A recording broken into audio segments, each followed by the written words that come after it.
All right. I have a lot of things I want to try to accomplish today, so I'm just going to start. Hello, welcome back. Hope you had a good week. We are going to conclude our uh, experiment today for 5e players, people who have played 5e.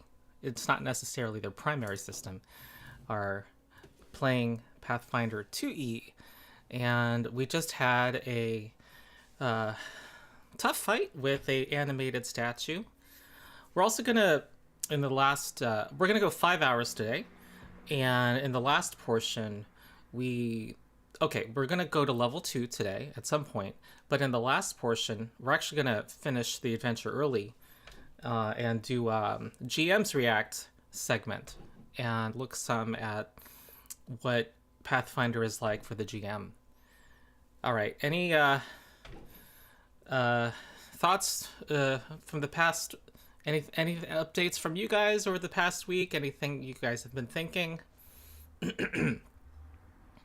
Not really. Been avoiding Pathfinder, like you said. Yep. So Okay, I did. very good. Yeah, I am. Okay, But no, I'm excited. I'm looking forward to. I'm really enjoying the combat. It's I think my favorite fight thus far was the tiered and getting into the cave. uh-huh. Because that really kind of the skill checks it missed combat really just kind of added to the complexity of a battle that was like two dudes. Yeah, You and know what I mean? 5e you just would get up because timing is just difficult terrain. Yeah. Oh, really? Yeah, it's basically costs twice. It's not exactly difficult terrain because it can be difficult terrain on top of it, but it's just double your movement. Oh, okay. Obviously, DMG says that you can throw athletic checks if it's especially difficult. If you want to simulate, I don't know, a rock going loose and slipping from your hand or something. Mm-hmm. But that's what DMG suggests. Most people just do athletics checks. Yeah. Okay. So let's just jump right in. You guys had this battle, and Dunmere took some hits. And what do you do? So the battle medicine to heal somebody with a skill check, that's not. I'm limited in using it on you so often. It's how often you can receive it, right? So even if somebody else has used it on them, they're basically on a cooldown. I can't do it to try and heal them, correct? I'm sorry, are you talking about treat wounds or battle medicine? The one that we used at the end of the last fight Treat where we were wounds. outside to heal treat wounds. wounds, yeah. Treat wounds. Okay. Because I'm in the middle of thought my there was like coffee. only We had an earlier start today. So the way it works is the cooldown. It's a little clunky, admittedly. It's different from battle medicine. For treat wounds, we look at the last time that recipient had treat wounds attempted on them. that's what I needed to know. So it's not I can't do it. It's you received it, and now you have to wait until you can receive it again. Yes. So having two people in the party, while let you do it faster, does not let you do it more often because one person can't do it and the other person do it at the end of the next fight. Right. There's some key skill feats that are really good for treating wounds that people often take. One is continual recovery, which if you are the treater, that 1 hour is reduced to 10 minutes for people you treat. Oh. And also, Ward Medic lets you treat multiple people simultaneously. When you're legendary, Two very useful sounding skills. Yeah, legendary Ward Medic can treat 8 people simultaneously. Nice. If you're ever gonna have that big of a party. Yeah. Yeah. All right. So I'll look at the party and be like, we are kind of in an impasse here. I have one healing spell left. I believe I can still heal myself unless I am out of focus points. let's see. Ms. Dunmere, you're pretty beat up. I mean, I don't mind using Meanwhile, it, I'm gonna but make sure once I use it, Meanwhile, I'm gonna make sure everyone has 1 hero point. now, Oh. Also, my max focus points is still set to 2. I don't know if that was. I think I can correct that. Hold on. Yeah. so quick question. The healing spells that I have are the healing spells that I have. I can't like sacrifice fear or magic weapon, Right. cast another healing spell, correct? Okay. Yeah. Okay. I do like the feature though that you get like here's like 4 free healing spells because you got a good stat, Mm-hmm. and now you don't have to eat up your normal spell slots with those. So that's a very nice mechanic. All right. So how do we want to do this? I'm not Do we want to sure. heal? You want me to use it? Go ahead. I'm just seeing how we're going to handle this with my last heal spell. I think we should keep it for combat. Yeah, In keep it for case someone combat. I goes out in can combat. Okay. lay on hands myself. Just Yeah, and then he can refocus. I'm just not sure if I currently have focus points because I think Yeah, my I'm max also is trying still to. set to 2. I'm also so trying to recall if you used it since the goblins. I think I used it during this combat here. If anybody in chat Maybe knows you how I didn't. can reduce the focus point pool to 1, let me know. So, you guys, it sounded like people were trending towards conserving that heal spell, and some common advice for people coming from other systems is to try to be at full health after a combat. And that So- actually was Else- an issue in this. You guys were Dumir was wounded from the pit trap, and you guys pressed on. That was Oh yeah. yeah. yeah. Just So I'll adds up lay on quickly. hands myself, so that's 6 health points. Okay. Nice. All right. Then I assume 10 minutes pass and you refocus. Yep. Yeah. And we'll push on. Looks Okay. like there's only one exit from the room. Yep. Those stairs going down. Well, yeah. Besides where you came. Yeah. Do we Right, want yeah. to push on, or do we want to have Dunmere cast another lay on hands and then refocus and heal him up to full? Because I assume that's allowed. Yeah, I mean, why don't we post like a little guard? I'm fine with that. We'll put like maybe. Well, how much time do we have? You're not aware of a time pressure. Yeah, I don't remember there being a time crunch for this. Yeah, Now that's not to since- say that the necromancer that we're hunting is not in the middle of a ritual downstairs, and Ron's Yeah. just True. evil DM and mustache twirling as he's ticking off time. He's like, yeah. You did say we don't feel like there's a time limit. I don't know if I exude an aura of scheming or this is No, just you do guys... That's just DM thing. Every It's time one- you One- don't it's a see DM any. thing. DM, I roll to see if there are traps. You don't see any. I think Yeah. my students just are very vocal about their paranoia. Maybe that's what it is. Well, here- the people I usually Well, DM. and most the people who DM a lot are way more paranoid than regular players because we know how crafty we are, and you do Oh. it. But No, no, What not gets even me, Ron, that. what gets me, It's Ron, like- is your tone of voice. Is you have this tone of voice where you're like, well, you're not aware of any time constraint. Like, it's Yeah. just this tone where you're like, that absolutely tells me nothing. Because at least if you were like, you're not aware of any time constraint, we'd be like, okay, there is one. But you have this tone that literally gives nothing away. It's like the perfect poker tone. So we're like, there could be, Oh, or that's- we're just psyching Okay, ourselves up and freaking out. I'm Yeah, glad. like, yeah, I'm glad. So that way the torture is entirely self-imposed. That makes it more Yes. genuine. Exactly. Yes. Is. So let's post a couple of guards, one on each side of the stairwell, in case something comes up, and we'll let Dunmere get do his thing, heal himself again, and refocus, and then we'll push on. I'm glad. Yeah, He'll it's be not you. 3 HP off. Yeah. I have to that say, would take another my bucket list 20 includes minutes. playing old school D&D with you, Andrew. Hey. I got you my seem- books are less than 30 feet away. Yeah, you seem to have the,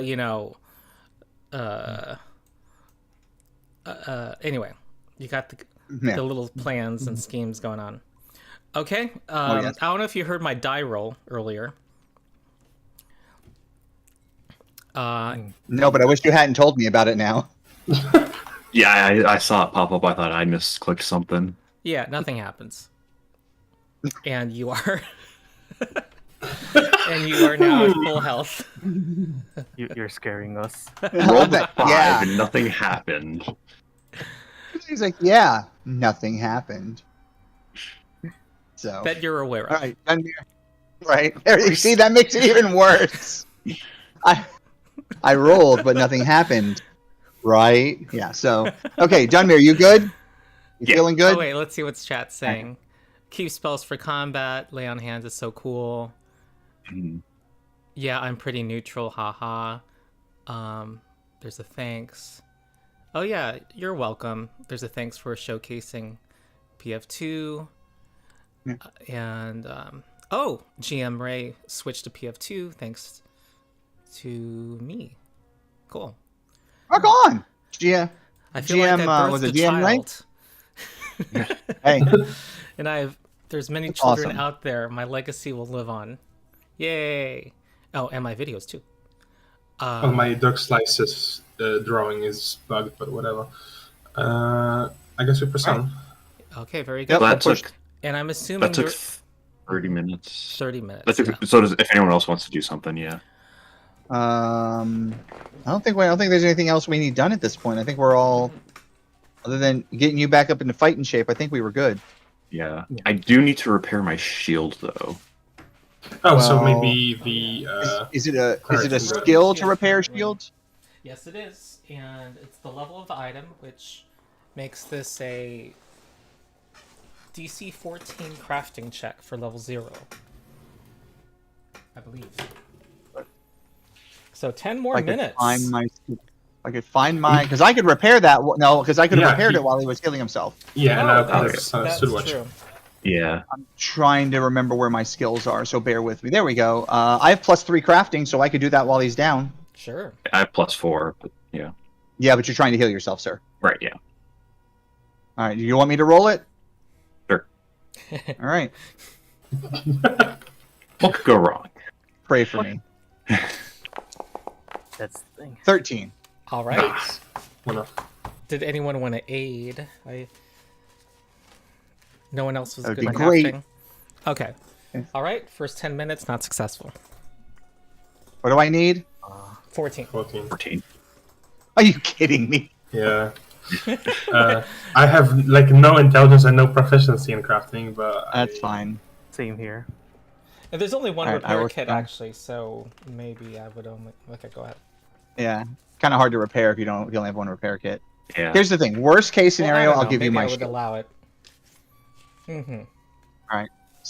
My second attempt during the next 10 minutes while you're trying to heal yourself. Okay. Oh, Ugh. I told you guys, it's sadness. I don't think you've had a successful role in this adventure yet. I have not. Okay, Was maybe it I timing? reverse jinxed us. Okay. Yeah. So that was 20 minutes, which is your 2 lay on hands. Yes. And then I had one more lay on hands on top of that. Oh, you did okay. I did So 3 it's times. my last free roll before you have to actually make the roll yourself. Mhm. Wish me luck. Oof. Okay. All right. So watch. You're gonna break that streak at a key moment. Maybe Andrew. Yeah. Or Tubbs. Yeah. All You can right. call me Andrew or Tubbs. I'm fine. Well, the audience knows you as Tubbs. This is true. I have a wooden shield or something. Wooden Yeah. shield. If you need it, I can just give it to you. It has hardness We have 3, question time. so it absorbs a little less. All right. So how about this? I'll take the wooden shield and I'll give you my steel shield since you're up on the front line. I think Yeah. that's a smarter play. Yeah. Because That- you that's haven't what- taken any... Your shield hasn't taken any Nope. hits yet, has it? I haven't blocked a single thing with it. Okay. Okay, so I just deleted off my character sheet. Did you do anything yet? Well, I failed the 3 rolls, and then No, I'm no, just no. giving Did him my you, steel shield. Did you take it off your character sheet? I have not. It's still sitting there. Okay. I'm just If you want to do it faster, that's cool. switching the hit points totals between the two shields. That's perfect. That works. All right. And FYI, you didn't critically fail in repairing the shield. That would have done 2d6 damage to the item. And you apply the item's hardness to it. So there's a chance of destroying an item when you're repairing it. Boy. Can Tabs get just the wooden shield that I use? Oh, that I have. I don't use it. Yeah. Yes, because it would actually work. Yes. Yeah. That was the idea that Actually, Tabs gives. I don't know if you can go into each other's character sheet and move it around. Okay. No, I tried to, but it's not allowed. That tells me I want to make you all owners of everybody. Oh. So I will do... I can open character sheets. I don't know if I can move stuff though. You cannot do Yeah. stuff. Yeah. Okay, now I can. Okay. This Have a makes... wooden shield. Look at that! Wooden shield just showed up. Yeah. Would you look at that? Now I need to... It still So- gives you the same so- bonus of +2. So in that sense, it's equal to a steel shield. Yeah. That's more of what I'm concerned about. All right. Our We audience did the little shield doubled in swap? size since we started. I think we people are waking up across the world. All right. I assume your marching order is like before, with Dunmere in the front. Tell me if I have this right. Like that? I think we had Shank out ahead scouting, but Yeah, because I'm sneaky beaky. Yeah. And it's Yeah. kinda He's hard to about be sneaky 20, 25 feet ahead of the party. And then that's how we're traveling. Okay. Well, you descend into this elaborate crypt further, and you find twisting passages. And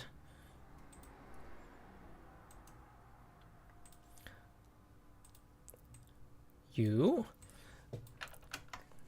have so far explored this much of the dungeon.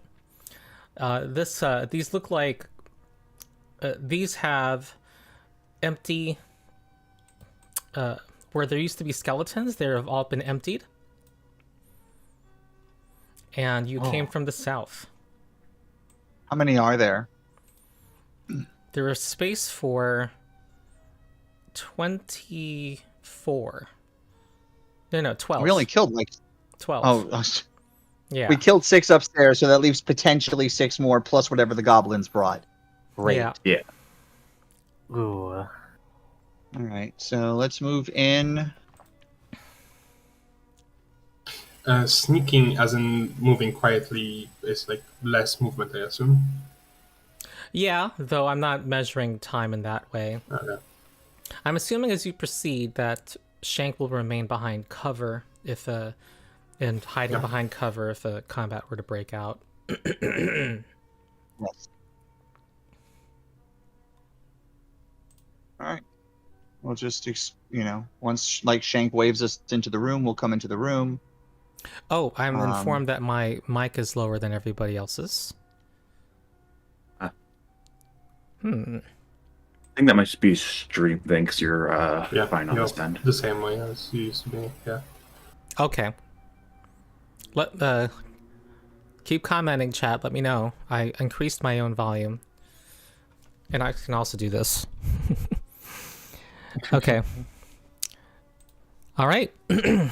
Not much to say except this place has not had a caretaker, and there's a thick layer of dust and grime around. And remind me what your light source is. Who's carrying the torch? Yeah, I believe someone's carrying the torch. I have that vision. So. I don't think I was. Cause how does dark vision work again in this one? Same as 5e or? Unlimited vision. Light does not affect your dark vision. Unlimited distance. Is that what you're asking? With dark vision, you see the same way as you would see with normal Oh vision, yeah, like bright light. Yeah, it's same as I can see. It's just better black than and white. the 5e. Yeah. Hmm. Okay. So who should I put the torch effect on? It'll probably be best if I carry it because I'm not one of the frontline fighters. I'll have my Oh, shield yep, and my sorry. Someone had the like shield thing that you can put the torch in, if I recall correctly. Oh, wait, I didn't- mentioned that, but I don't know if anyone actually said they would get it. Okay. I thought Brent said he was going to put that on his shield. Am I wrong? Since he was the Oh frontline yeah, fighter. I had a torch shield scone. Yeah. Okay, so he actually has it on the front of his shield. What's on your shield now, technically, I guess. That's fine. I mean, with me being in the back of the party, the light Well, will shed forward. It's on I a lost broken vision of shield. everyone. I lost vision of everyone. Like every token disappeared but mine. Yeah. Same, Yeah, same for me. I'm applying the Oh, okay. Yeah. Sure. torch. The light source. That's such a cool feature in this. Yeah, it is. It's just like, click, here's the light source. Everybody sees what they can see. Look at that. Yeah, and it figures Wait, so out who has dark flickering. vision. It also figures out low light vision for dim light. Cool. Super awesome. All right, so let's get. Looks like there's only one exit out of this room that we didn't come in, so we'll follow it around the U. And I'll Can also I note move that we quietly? are not finding signs of recent footprints. Well, that's a good sign. The necromancer stabbed to death. Can I move quietly and like look for traps, or are those like two specifics that are mutually exclusive? You can alternatingly do those. You can. It's what you're like focused on, you know. So if you're searching for traps, for example, think of yourself as examining the walls and floor. You're not going to be. You got to look at things closely. You're not going to be behind cover. You could say you're doing that. It's going to slow down the party some.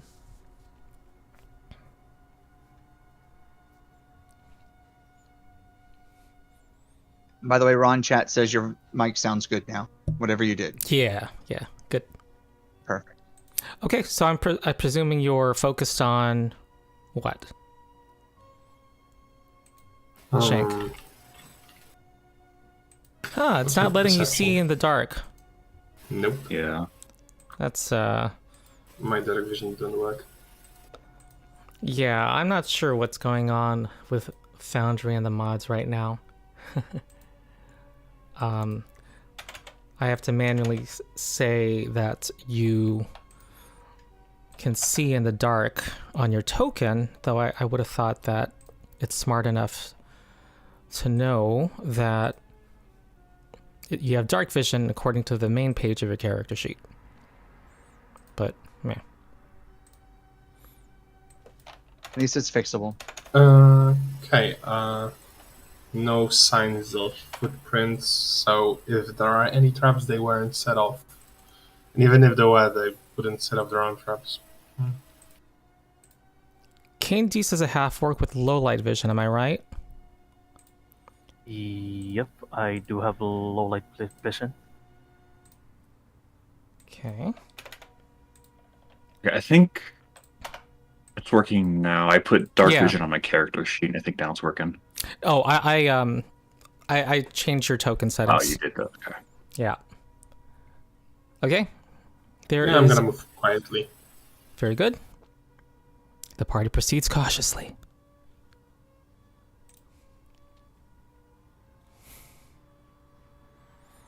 Okay. You see a room with a yawning pit in the middle, about 10 feet deep. And across the chasm, there are two statues looking in your direction. They look like humans holding shields and halberds. Strangely, you can't really see the ceiling above the pit. It seems to be cloaked in darkness. And even with dark vision? Yeah, it's magical darkness probably. So far. Yeah, that's not cool. Magical darkness is not, happy goodness. Yeah. Now that I think about it, darkness that stymies dark vision is kind of a higher level effect. You see, this is a high ceilinged room, about 20 feet above the floor you're standing on right now, and there is a large number of bats. That's why we can't see the ceiling. No, you can't see the ceiling. I've changed my mind. Oh, well. Okay. Okay, well, if there's bats here, that means there's access to the surface.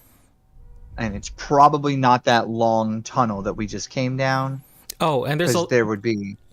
There's a number of corpses in the pit. They look like they have been fed upon.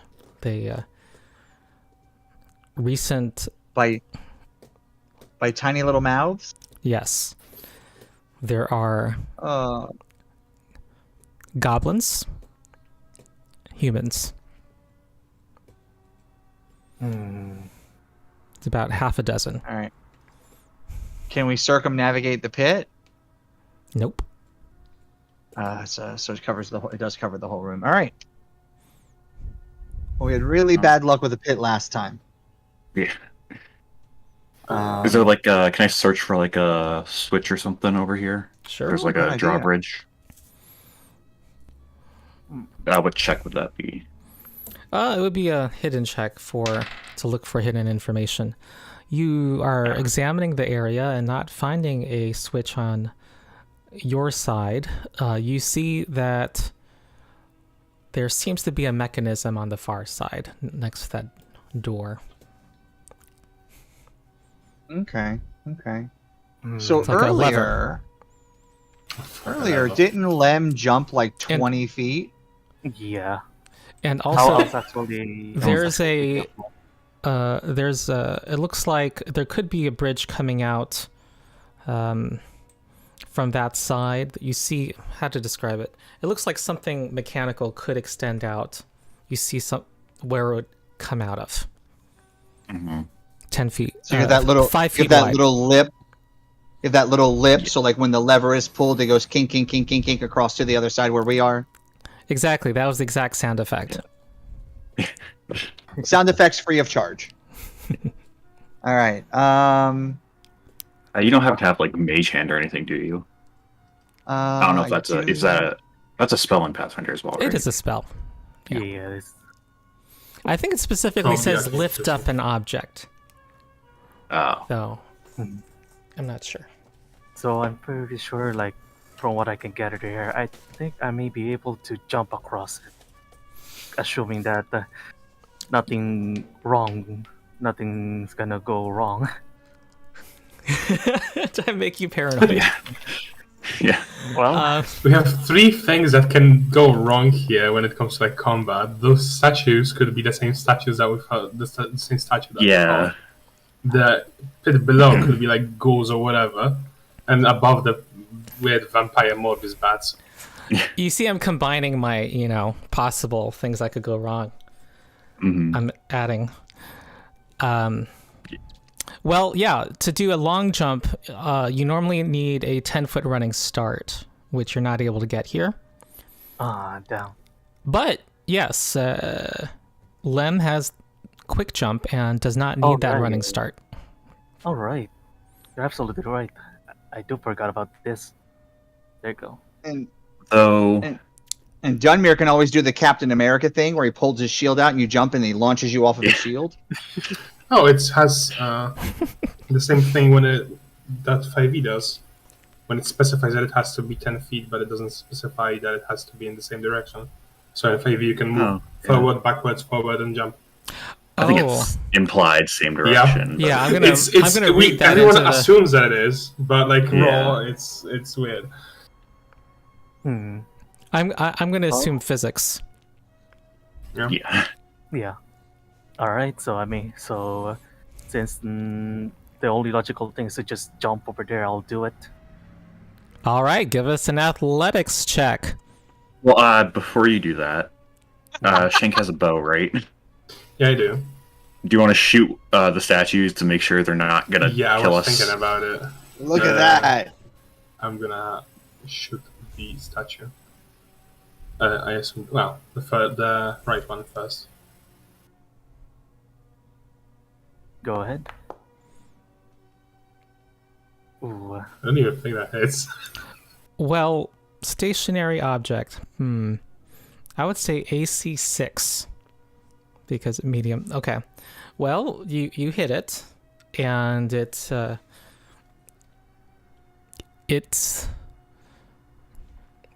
bounces off of it harmlessly. Okay, the left one then. Okay. Okay. ooh, All right. Ooh. This one you penetrate, but it's not responding. Okay. So we can assume that they are not animated. Yeah. yeah. Unless they only animate when someone gets close or someone pulls Yeah, the lever. probably. It's like Which- gargoyles in 5e. Now we have another issue. Well, here's the good news, right? The lever is to the left or to our right because we're looking at it of the door. Mm-hmm. Here's the good news: is I don't know if it'll give him a bonus, but if it does go sideways over there, he'll be able to move 10 feet and jump back. Oh, well. Yeah. That's true. All right. And then we'll fight them on the ledge, and it'll be a small little easy to control fight. Mhm. All right. I shall jump across. All right. You do it in slow motion, of course. It's very. Yeah. You look very awesome doing it. Make an athletics check, and let's see where you land.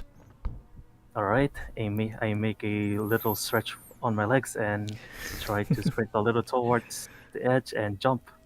Here you go. Okay. 21. Nice. 21 feet forward. Very good. All right. And the contraption is around here. I'll just pull it.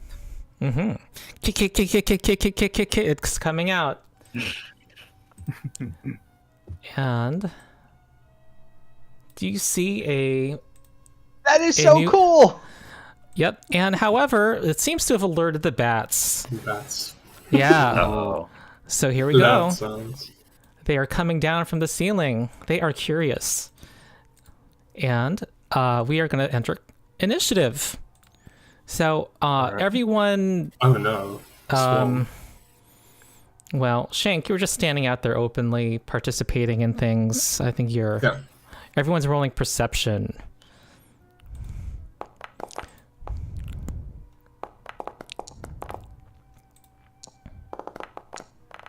Awesome. And perception roll. There's no way I'm going first. All right. Of course, now you roll high. Yeah, of course. Oh, wait. No, what was your roll? Because it didn't register as an initiative roll. I thought Or you I roll did it perception right. check instead of initiative. Okay, I'm gonna put you Sorry about that. Oh, yeah. No, that's not what counts. I'm counting the first roll because of Ronald's rules of rolling. Intention. You tie with a curious bat swarm, but monsters win ties in initiative in Pathfinder. Okay. Yeah, because the perception for perception is right above the perception for initiative. Oh yeah. Yeah. All right, Shank, what do you do? They are they're like 15 feet above you. I just want to clarify that bridge is only 5 feet wide, not the 10 feet. 5 feet wide, yep. Yeah, swarm. If my Wrath of the Righteous experience says something that I would be useless this fight, just precision damage. Assume nothing from other systems. You can also recall knowledge. Gonna shoot the bow. All right. Drop one of my weapons and shoot the bow. All right. That's a direct hit. You hit you hit the swarm directly. Roll damage. Okay, 5 gets resisted. Has resistance to that, to your damage. Ooh. I'm gonna attack again. Okay. Okay, that's a miss. Shoots wide. And I'm gonna move 25 feet.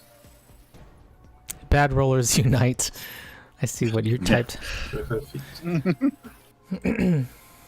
So what am I on the left? I don't have the initiative chart like I normally do. What did I do to shut it Oh, down? you have to activate it. It's the fist on the circle thing above the chat. Well, You just that's have to weird pull because it out. used to be on the. Oh, I have to pull it out. Yeah. Okay. I don't ever remember pulling it out. It was just there. All right, but that's fine. I just like to see who's going in what order. Thank you. Okay, I'm gonna roll a d6. 1, 2, 1, 2, 3, 4, 5, 6, to see who the swarm will prey upon. It's gonna go after Duval. Okay, it flies straight towards you. You're now being accosted by a swarm of bats. That was its first action to reach you. I'm gonna give it some translucency because it's occupying your space. I Oh. had thought. I wondered. I was like, I wonder if Pathfinder has something like a swarm, like Fifth Ed does. Well, thanks for answering that question, sir. Yeah.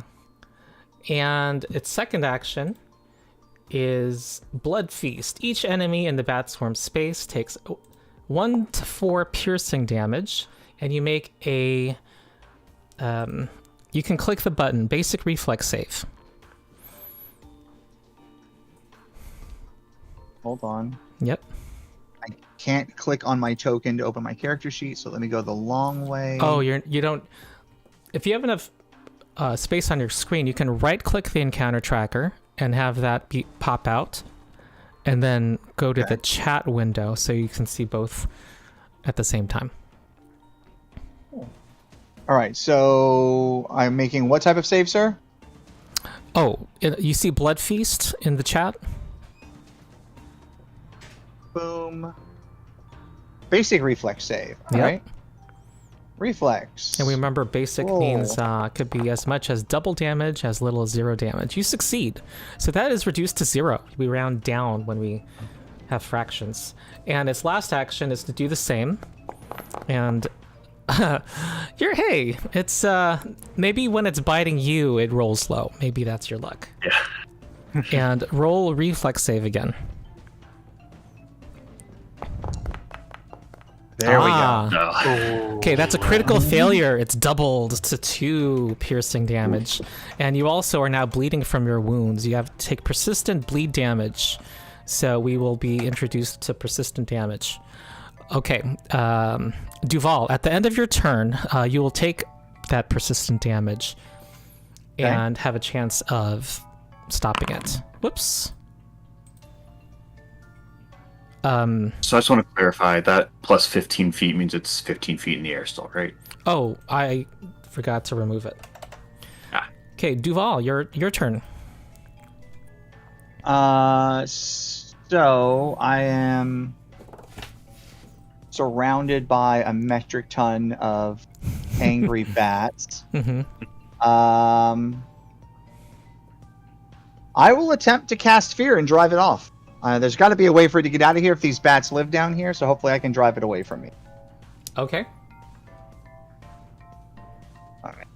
So You get the torch now too, so All right, so it makes a will saving throw. Wait, it's up to you. Tell me what you're gonna do. No. I'm gonna stick with fear. Okay. All right, so it makes a will saving throw, and it's possible that it'll be frightened.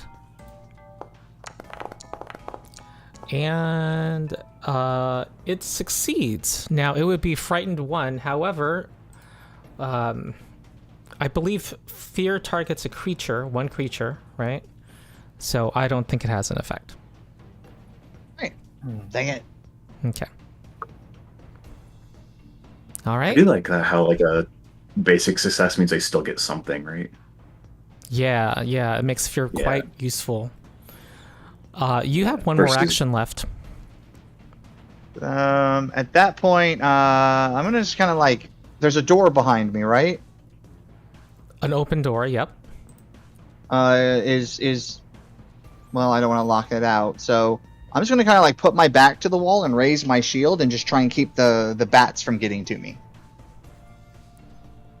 I don't know if you caught it, but they don't have an attack roll. Oh, that's a good point. You could. Oh, and you don't have shield block, so you wouldn't be able to block damage with it. All right, then I will just move back and get out of the way. I cannot. Why can I not move my token? Oh. It keeps trying to move that effect. I think you can select tokens from the initiative marker as well. I moved the swarm off you in case it was that. No, it's like I guess the bleed effect that you have. There we go. Thank you. Yes, I'm just gonna move back. All right. So when you end, I'll end your turn. So you take the persistent damage, which is 1 bleed damage, and then you see where it says recovery check DC 15 in chat. Yes. Okay. Click on that. Yes, because persistent damage has a chance of ending on its own, but it's this check that does not succeed often. You need a 15 on a flat check for that to end. So it does not succeed. And it is now Dunmir's turn. Sorry, someone's trying to call me here. I'd like to point out that my one successful roll was to negate 1 point of damage. Want to be clear on that. Okay. You're gonna say something about the effect on a successful save, Brent. Yeah, I like how that works because I think in D&D it's just pass fail. Yeah. It lets. So I do like that. How so it doesn't feel like you're wasting a spell. Yeah, that's why the best spells don't provide save, or like if have effect even on success. Like web still is difficult terrain even if they succeed, and then they can get pushed back into it and then have to save again. Okay, Dunmere, what do you do? I'm going to slice at these bats. Okay, with your longsword. Longsword, yeah.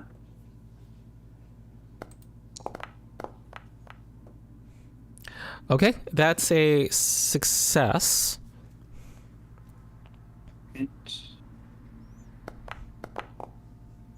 You know what? I'm noticing something. Foundry is not applying the fact that this is a magical longsword. That's actually a 25, and that critically succeeds. So roll your damage again. Okay, so that's 12 slashing damage, and it seems a little more effective than the bow that landed. To be expected. So 12 damage is reduced to 9.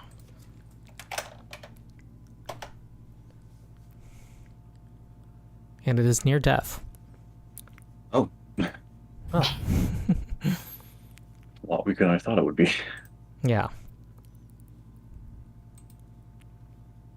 So that was 1. Mm-hmm. I'll just slash it again because it's near death. Okay.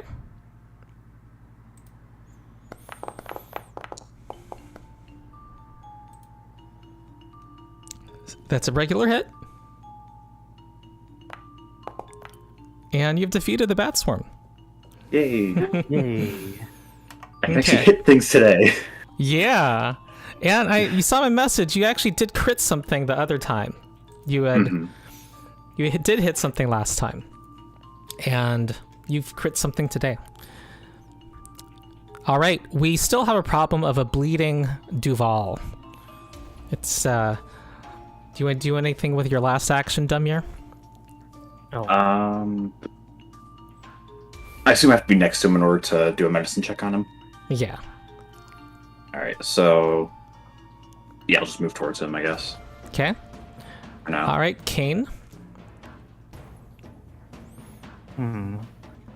Since there's really no looming threat, I'll just go to them as well. All right. Shank. If someone has healer's tools, you can try to administer first aid and give them an extra check against the bleeding. Yeah, that's what I'm gonna do. Because I have less tools. So, medicine check, right? Mm-hmm.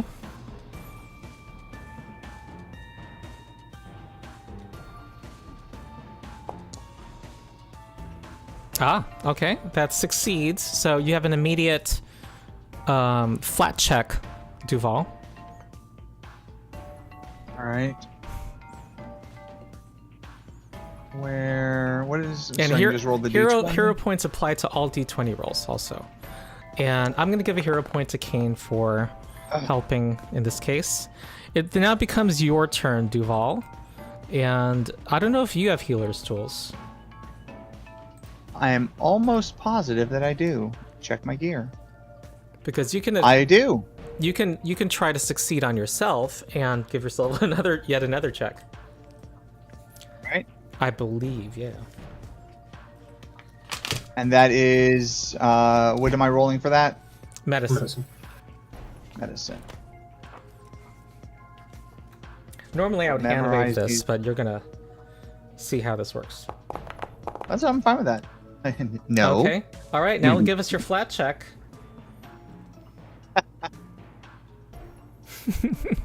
You ever seen a guy die from 1 point of damage Okay. around? Yeah, if it would be Duval, this would be his. Telling you. Okay. Whoever has, one way to end bleeding actually, I think, is to get them to full hit points. I believe that is correct. Maybe chat can confirm that for me. So you can do something here, Dunmere. This will make a better story if I how many hit points did you have? I like 18, and I died in 18 rounds because nobody could make a medicine check. Yes, bleed damage ends automatically for heal to your full hit points. All right.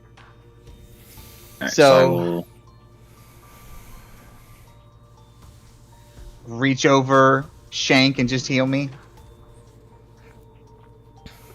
I think I'd have to move around, but Yeah. because it has to be 5 feet, right? Yeah. Need to touch. So yeah, I'll just move there and give him laying hands. Ollie Wright, I see any amount of magical healing stops bleed. That's 1st edition Pathfinder and 3rd edition D&D. Okay, so right. you heal 6 and the bleeding stops. All right, that ends that. Lay on hands comes in clutch again. Ignore what just happened. We are back to your exploration.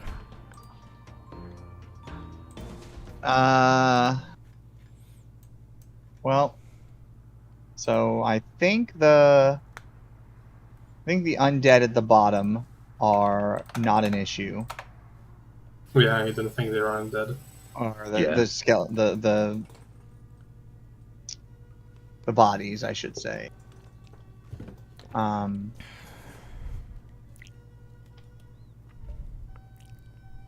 yeah, I think at this point we move across and see what's across the way. You said the bodies were feasted on. Is there any way to tell what did that, or? There's signs of little bites Tiny they were little. they seem to have the blood drained out of them. So I go. You see this one right here? You see this one right here? This one right here? Look, it looks just like those down there. And then I would like to refocus if anyone else wants to do something in that 10 minutes. I think Duval's just going to whine and then wonder if he has rabies. I could try and repair the shield again. That can't Yeah, happen. yeah. Let's try and make a roll. Magic What fingers go could- clack, clack. I'd see Duval being a complete whiner, but not in front of his Yes. significant other. There you go. There's a 14, no. success. That Wait, that was I heals- needed a 14. Yes, and you, I thought I needed a 15. Yeah. because you are trained, you repair 5 hit points to the shield. Critical success repairs more. Being more than trained repairs more also. So my 2 successful rolls, people, are ignoring 1 point of damage and fixing a busted shield. Awesome. Okay. So we'll guard the doors while Dunmere refocuses and gets his. Wait, honestly, points back. I think it's still broken according to the rules. It's at 10 of Yeah, 20 it's hit still only at points. 10 health. Yeah. Yeah. But it's getting there. Yeah, there's a little check indicator saying broken. I believe. Mhm. I want to see. Yeah. Okay. Well, you're making progress. Okay. You cross the chasm without incident. No statues have animated. No corpses have turned into flying shadows. Oh. And you see double doors with a it looks like whoever this tomb is dedicated to, there's representations of him. It looks like he's leading some kind of army to against a group of hobgoblins. I identified the name of the family tomb. It was like Cassian. Cassin, yeah. Cassin, yes. So, all right. Well, once we're ready, let's go through those doors. Okay. Yep. Well, I'm gonna get around the corner and all right. So in case it's a boss battle or whatever. so is Dunmere near the front? Yeah, I'll move up to the front again. Okay. So I assume I just put myself back there because I was refocusing, so. yeah, I assume you guys will both open the doors. Sure. Yeah, sure. Okay.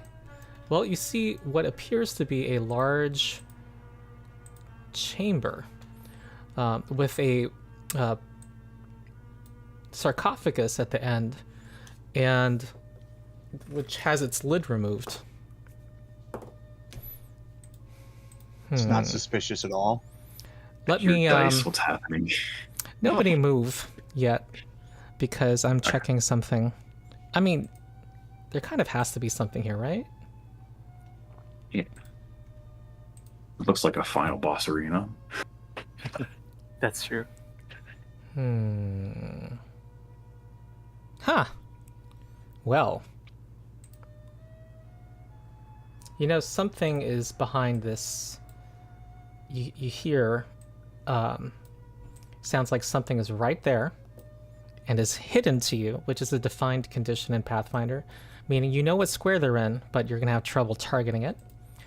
And so this covers invisible creatures. And what else?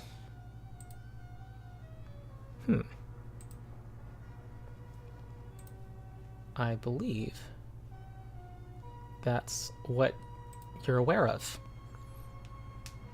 I believe opening the door would make noise, right? So it's probably aware of us. Yeah. Are there any light sources in this room? Good question. Yes, there is a single light source above the sarcophagus.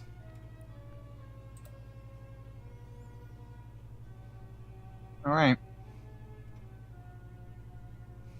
Well, from every novel I've read about necromancers, this looks like where one would live.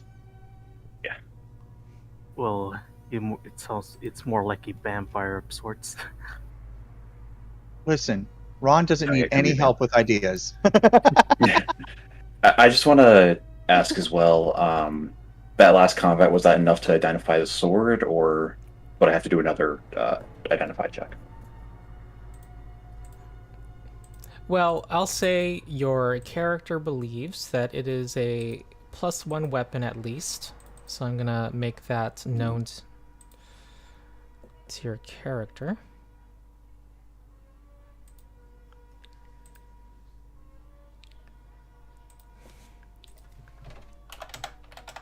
So now the way you phrase that, Ron, I have a question for you, and people who are using Pathfinder, you can help them teach them also. So the way you worded that was, I'm going to make that known to your character, as in like you have the sword attached to his character, and let's say it has 4 powers, and that first power is +1. When you make that known to him, his character can see +1 longsword, and each of those powers individually can be made known to the target, and then they know what they do. Is that what you're doing in It's more of a Foundry? Foundry question. Yeah, Because but I'm saying, is that what making- you're doing? it's less sophisticated. I'm just saying it's a +1 longsword, and I'm adjusting the item right now. Okay. Yeah. All right. I'm editing the item. Okay. Shields up and let's move in. Shields up. Yeah. And Shank is avoiding notice. Dunmere and Kane, you're both approaching simultaneously. And Duval, you're standing behind the statue. No, I'm going to move up to about here. Okay. I would say move down. I'll stay about 5 feet behind them. All right. I think, given that, I'm Oops. moving you, that it's about here that you hear someone yelling from that square, "You idiot!" And there is now a ghoul approaching the party from behind one of the pillars to the right. And give me a second to do something. Okay, the voice came from the left, though, correct? Yes. Okay. Back up, close the door, and let it come to us. As we learned with the statue, let it come to us. Well, I think that was just because we couldn't flank it was the issue. Yeah. Yeah, that was the issue because I can think. We have a lot more room here, so. But also, still, it's a good idea because we are wasting their actions. Okay. Okay, let's should see. we roll initiative? Yes, roll initiative. I did learn that from chat last time. If you move away, they burn an action. I think you said it also, Yuki. Oh yeah, They burn an action to get to you. Yeah. Yep. Let's roll initiative this time, not perception.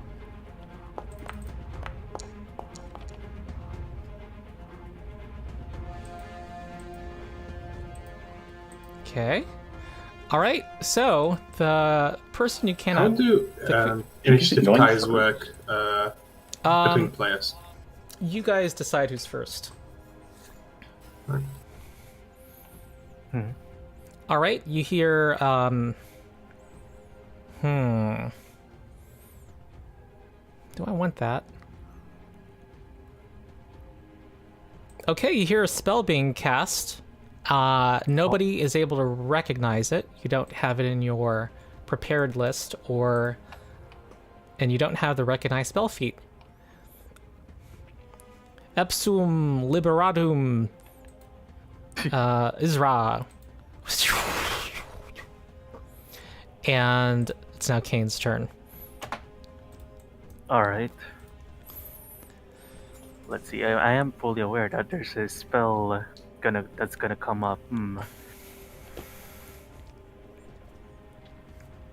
All right. I'll just leave that. I'll just keep that in mind for now and stride about here for my first action, Mm-hmm. and we'll strike this guy. Wait, actually, I'll stride up to here. Oh, and Makes you have reach. Mm-hmm. wait, while they cast that spell, you noticed that it was some kind of spellcaster. And oh, and you that attack counts. I just realized the spellcaster is going to now do a stealth check to see if they can become hidden again. They're observed right now. Okay, they are hidden to the whole party again. And Kane is making that attack and connects with the ghoul. So roll damage. All right.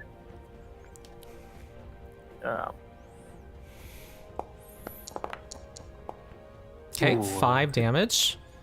Okay, last action. For my last action, Uh-huh.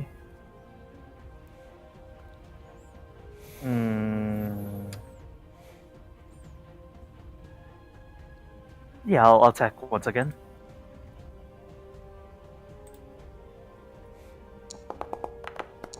Alright. Okay, That that's a will be the end. miss. Okay, the ghoul's running up to you, lumbering towards you. It actually leaps right here very quickly, and it's going to try to bite you in the neck, Kane. And that is a miss, and it's going to try to claw you next. 15 misses. Okay, Duval. I'm going to let Shank go first, since we tied. Okay, Shank. All right, peekaboo, and shoot. Ideally in 30 feet. Lovely. Was there something before shooting?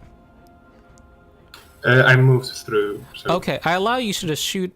Oh wait, it says in the rules to take an action to prepare shooting around a corner. So yeah, you can go there and then shoot. Go ahead. There's going to be a +1 to its AC because of Kane standing there. Oh, and Dunmere. Yep. It's flat-footed, right? Because I rolled stuff finished. No, because it I acted was already. Oh, sure.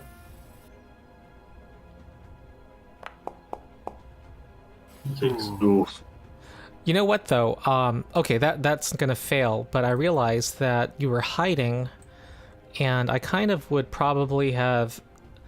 Oh, never mind.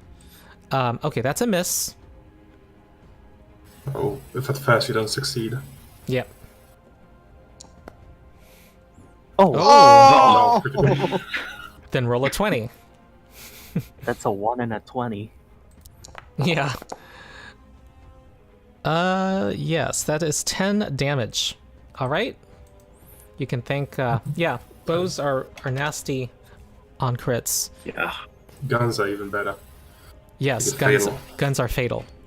Okay, Duval. Oops. No. Sorry, I moved. Yeah, Duval. Both you and me and Skipton.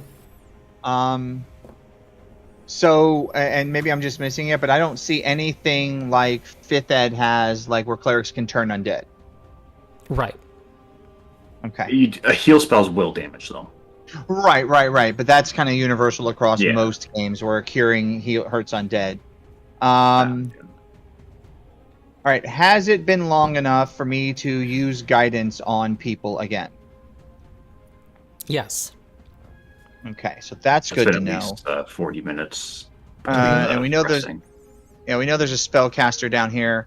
So actually, and we're looking for a necromancer. We heard a spellcaster. I'm going to cast magic weapon on Dunmere, since he goes after me and he can make an immediate use of it. Very cool. Recasting guidance on somebody? No. I just wanted to know for my follow-up spells if guidance was available again. All right. I do not remember how to get it on him. I click the cast, You just click cast and I drag it onto myself. and then you drag it onto yourself. Okay. Yeah. It is cast. Oh, look at that. It makes me happy when I see that little magical. Yeah. I'll give you a little glow. Let's see. I'll find a glow. And then The It's a convenience magic of weapon on laundry. my magic sword, so Yeah, but it gives it an extra die of damage also. yeah. Level 4 I will weapons then, have the striking rune. I will then raise my shield because it was 2 to cast that and 1 to raise my shield. So then that's where I'll end my round. Okay. All right, now it is Dunmere. With a blessing of Torag. Yes. Move up here. Is my move speed only 15? I thought it was higher. Should be higher. Yeah, it should be 20. Because I have the unburdened iron, so armor doesn't affect my movement. Yeah, it thinks you're encumbered right now. Splint mail 3, steel shield Right. 1. Yeah, I'm like carrying 8, so. Huh, I'm looking at your inventory. 5, 7. No, it shouldn't be. It doesn't.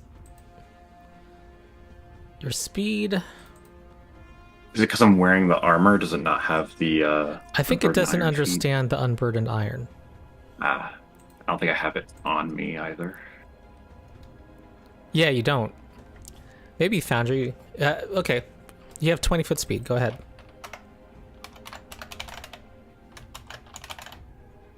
I'm just There you fixing go. things on my end. It shows now it's 20 feet. It I was does? also checking. Mm-hmm. Whoa. Oh, did you add it? Oh. Oh, Yeah, I threw it on myself Okay, good. just now. Yeah, Good. yeah. Sorry, I was working on I it should too. mention that. Yeah. All right, so I'm gonna strike this ghoul. Mm-hmm. Oh, Okay. You now have a +8 to hit Active because of the target. magic weapon. All right. Third action. I will. I'll be cautious and raise my shield Okay. because we don't know what spell he casts. He could be raising more undead. Yeah. Well, the easygoing necromancer is going to cast a spell.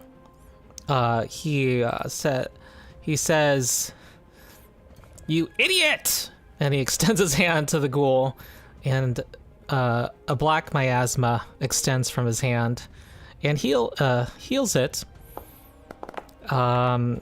15 hit points. So Ooh. he casts harm on his minion, and with his last action, he will cast shield on himself.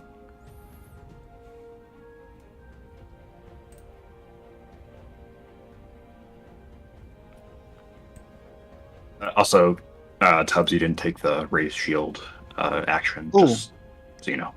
I forgot about that.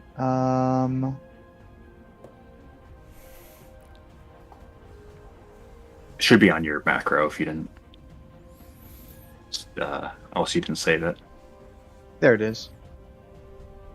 Okay, I got your controlled actor does not have an item with ID blah blah blah blah blah. Oh. Let's see. You should have the I shield. have that on my hotbar. Yeah. Raise shield should work on you. Oh, I was able to do it. Maybe you didn't have your actor selected. Huh. So let me click on me. Okay. Yeah, because I selected you and I was able to do it. Weird. Okay, Kane. All right. Oh, the game is paused. Yeah. All right. This seems to be a good camp flanking position, so I shall go here. And now this guy is much more clear to my vision, right? Yep, and there seems to be 4 of him. Ooh. Oh, that's what he cast. He seems to be very defended on this goal, so I'll see if I can snipe this guy as fast as I can. So, rage.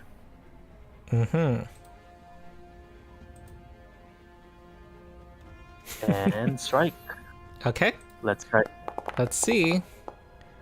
All right, that Nice. is a critical hit. Nice. We are winning. Come on. Oh, 25. Oh. You have destroyed the goal. Yeah. You hear an That's expletive brutal. from the spellcaster, and that's your turn. Your rage Yep. caused it to be a one-shot. Shank. Well,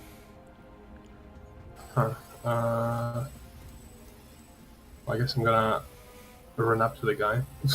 There's some terrain. I think you could make Yeah. it. 25 movement, so I can move here. 24, 45 here, and then 5 here. Yeah. Yeah. With 2 actions. Go ahead.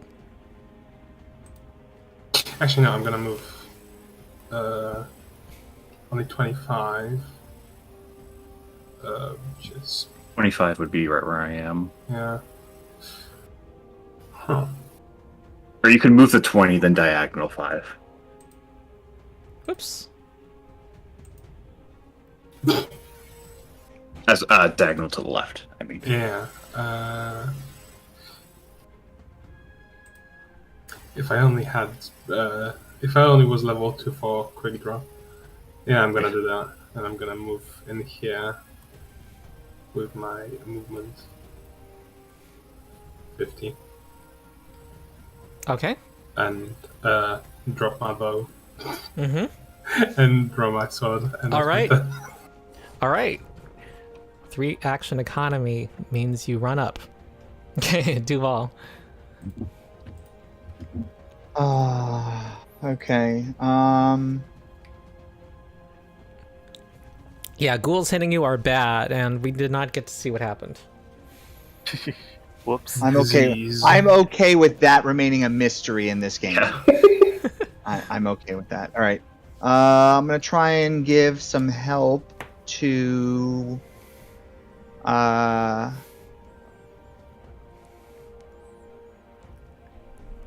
Oh, what is the range of that spell? 30 feet. So that's way. So I move here. 5, 10, yeah, so I'll move here.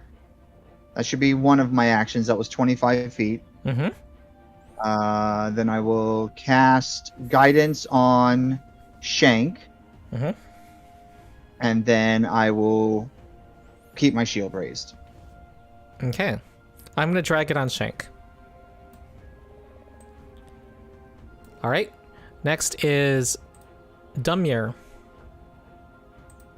Right. Yeah, I'm gonna have to move around twice.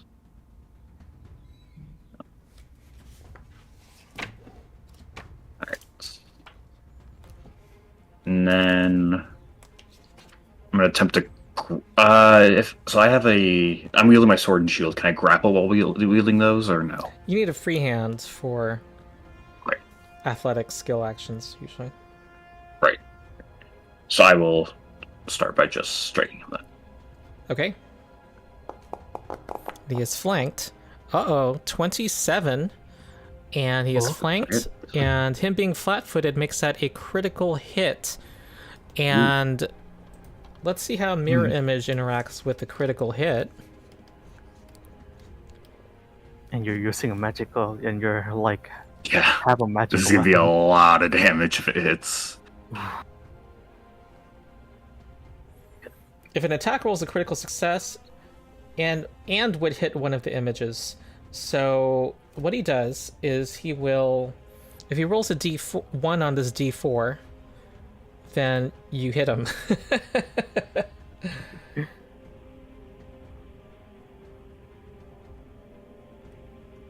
Okay. All right, you hit an image and negating your damage. Okay. Dang. So there are 2 images of him, and he says, I will get you. And, he is going to, I think he wants to move here. 1, 2. Oh, what should he do?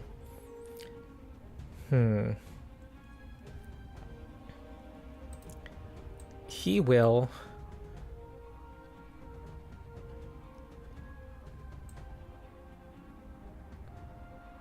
move in the corner here and cast Electric Arc on, well, actually, what would this do? Let me read a spell. Hold on. Like that? Boy. minute, hold on. I have this cool thing. Hold on, my nemesis. You, while I read my spell book. Huh. I have this awesome spell called Flay the Soul. I wonder what it does.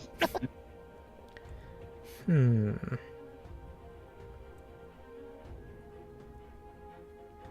that isn't very useful. Okay. Well, I think what it will want to do is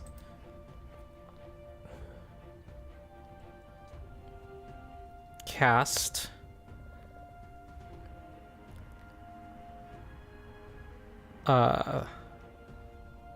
fear on one of you. So it's going to cast it on Dunmere. Give it a will save. Right. Okay. Ah. 10. That's a regular failure. That makes you frightened 2. It could be worse. Yeah, it could be. All right, so frightened 2. What exactly does that do again? -2 on everything. -2. On all checks, all ACs. Right. And then he will move in the corner. Kane. Alright. Let's see.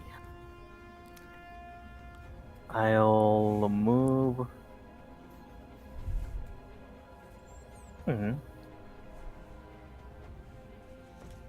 Yeah, I'll move here. And once again, we'll strike at him. Hold on. That's already 2 of my actions, right? Alright. Move there, I believe it would be, Oh, okay. Okay, that's a hit. And he's gonna he's gonna roll. Whoops. If he rolls a 1 or a 2 here, he's actually hit. All right, he's down to 1 image. All right, that's it. That's the end. Okay, next is Shank. I'm going to move in.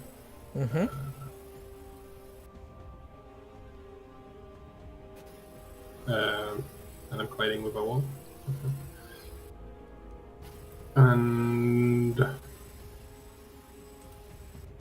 I have 2 actions, 1 weapon. I'm gonna try to feint against them. All right. you have your twin feint, don't you?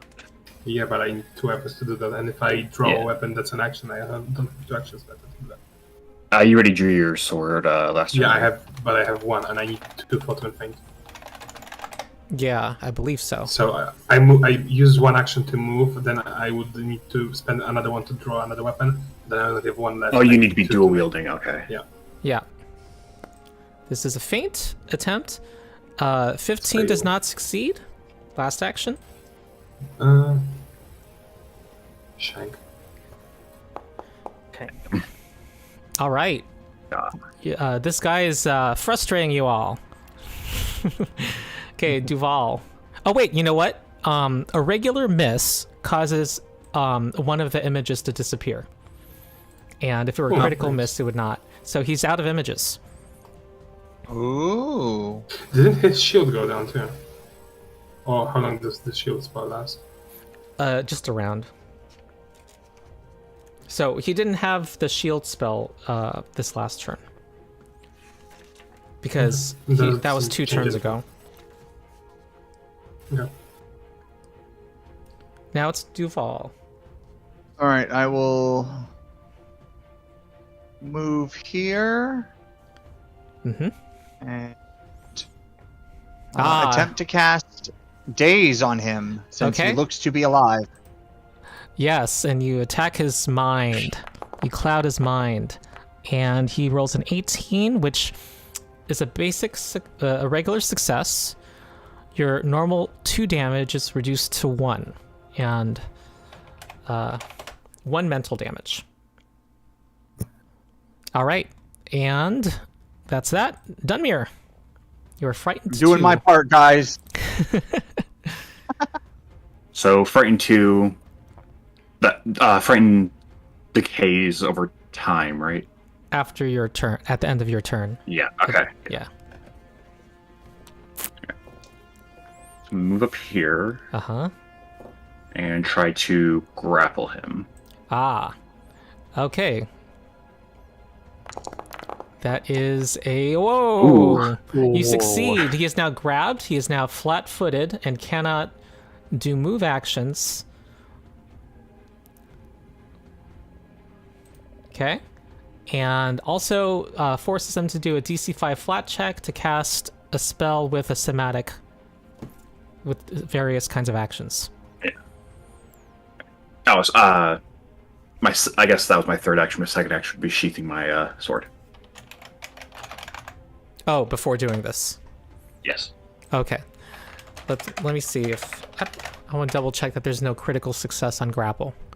I don't think there is. No, you have him restrained. Yeah, Punny is restrained, yeah. He's restrained, which means he can only really try to escape. He's restricted to that. So that's really, really effective. That's really good. Yeah. It sounds like Shank is going to have a really good I'm giving round. a hero point. Yeah, he's flat-footed, so you know what that means. So he is going to try to escape, which is going to be an acrobatics or athletics check, or an unarmed strike attempt, which for him is +9. Oh. Actually, +8. Really? Against your Kung Fu athletics necromancer? DC. What? Oh. What's your athletics bonus? Athletics is... Oh, hold on. You're still frightened 1. Oh, yeah. That's +6. All right, so it needs a 16 here. Okay. He succeeds, but, he blew an action on that. When you're when you're restrained, does that remove everything? Success. You get free and remove the grabbed and restrained conditions. Okay. All right. Huh. That's interesting. In first edition Pathfinder, you would go from restrained to grabbed. Okay.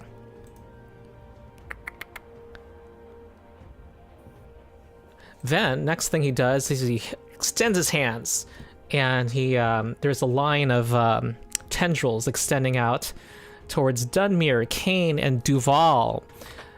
Make a save against this spell, and it's going to be in the chat. Grim Tendrils. It's going to do 15 possible negative damage. Could you stop rolling so many damage dice? It's unnerving. It's a second level spell, so it's heightened. Okay, Kane takes half. Dunmere takes... Dunmere and Duval take full. There you go. Ooh.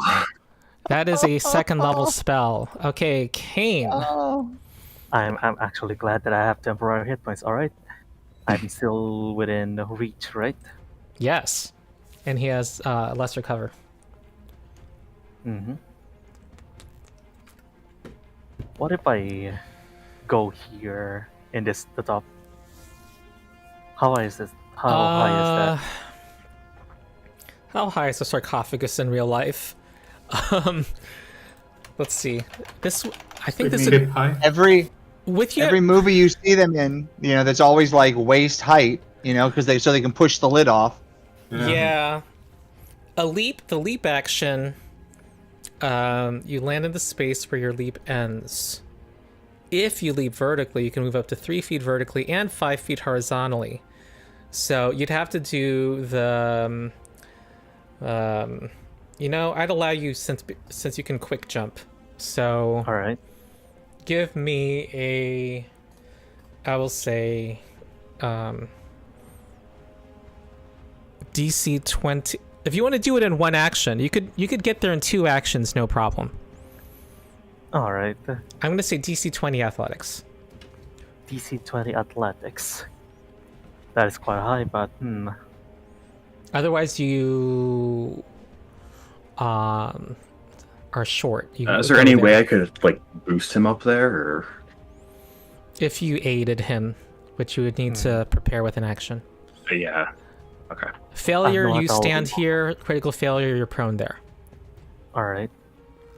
I'll still do it nonetheless. Okay. If you can do it in an awesomer Alright, way. there.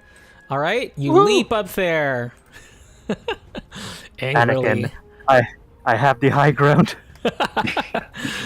Okay. All right. He's not in a good spot here. Mm-hmm. I will try to demoralize him first. With Okay. with that thing I said. Oh, can I hero point that? Sure. All right. Game is paused. Oh. There you go.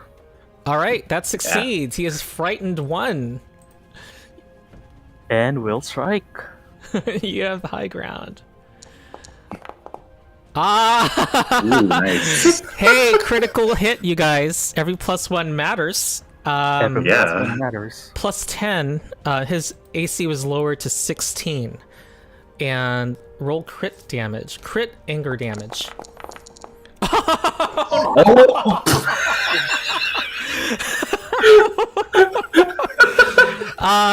Well, Boy. he had false life cast on him, and you slice him diagonally across his upper torso, and you see his heart and lungs exposed, but he is still on his feet thanks to that necromantic spell he cast this morning. Ooh. Ooh. All right. So what does False Life do exactly? Just save you from dying once? It gave him or- 10 temporary hit points. Oh, an ability we forgot, by the way, last session was you have Orc Ferocity, Lem. So when you were knocked out, you could have prevented being knocked out. Oh yeah. Okay, Shank. Oh my. That's a lot of damage. Yeah, it was. That was a 1 in 100. Yeah. That was very. Yeah, That in a nutshell actually was 1 in very 100. Pathfinder. Yeah. Okay. Well, I'm gonna draw my weapon, the other one, and twin feint. Here's the twin feint. Okay, first attack is against normal AC. Yes. Nope, not a hit. And second. That is a hit, and you get to add your sneak attack damage. Yes, and backstabber damage. That's going to be 10 damage, and he is defeated, folks. You have defeated the necromancer. Yay. All right. Yeah. That was fun. Let's figure out.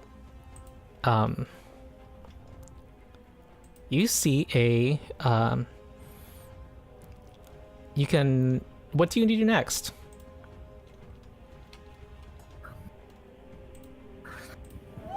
Okay, well, that question is going to depend on whether the combat music keeps playing or not. Yeah. There we go. All right, the Those boss are two music. different answers The there. boss music has faded. All right, so we will search the room for anything of value Yeah. or anything like any type of necromantic totem that he may have, and make sure that gets smashed. But yeah, What was the first thing you said? search the place for valuables. All right. You see that there is a chest with a lock on it. I'm on it. All right. Where is the chest? Believe Shank has thieves' tools? Yeah, I do. Question mark. I'm on it. So that's thievery. Yeah. It's hidden all. No, thievery is an open check, and that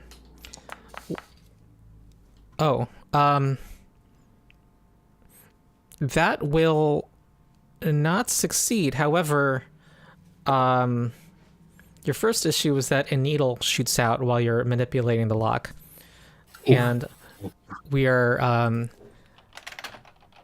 Good to check for traps. Yeah. Yeah, and Rule 1 of D&D. I am looking up something.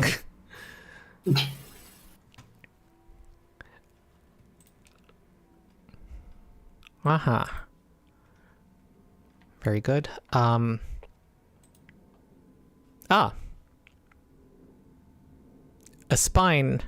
spring-loaded poison spine springs out and gets an attack roll against you, Shank. And I would say you are... Well... Okay, 19 is a hit. Wow! 1 damage. 13. 1 damage, but make a fortitude save. You have guidance if you need it. Yeah, I guess you know. No, that lasts 1 round.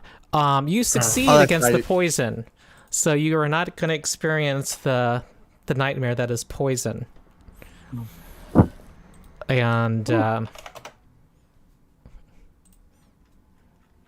And you work on the lock, and that did not succeed. And it usually takes multiple successes on a lock. I'll say that. Yeah, that makes sense, like 1 full pin or something. Yeah, and I believe it's 2 actions to attempt. In the meantime, I'm going to work on Kane's anger. I'm going to remove that. I'm also going to lay on hands myself. Okay, very good. Yeah. Like, if I could get some of that.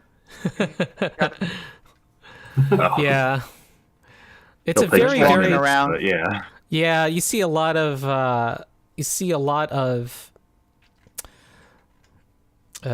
corpses here, and they no,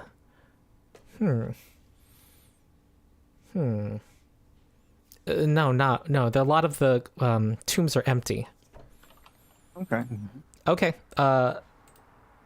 Shank, I guess you will continue to try to pick the lock. Yeah. And when you said you searched the area, I assumed you were talking about the environment. Mm-hmm.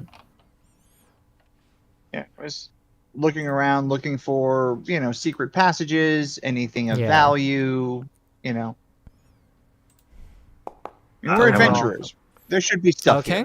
here. There's this. You hear one of the jumpers click, and you are familiar with these kinds of locks. It's going to take 2 more successes.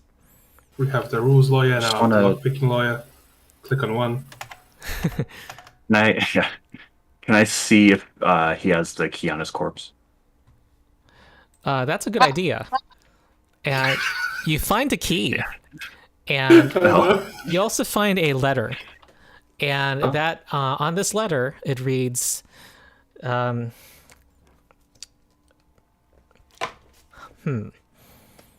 It reads, you see, I prepare some for these sessions. oh, Here's what yeah. it says. He And- says, "My dearest Matilda, I'll be home soon from digging the bodies. Keep the house warm until I get back." He's like an old Southern, No, not necromancer. quite. Not quite. Not that much affection in this letter. It says, "You have done well, and next I need the souls of I need the spirits of capable heroes." What is that? It's a trap. I'm sure you're clever enough to come up with a ruse to lure them. Signed, Oh. M.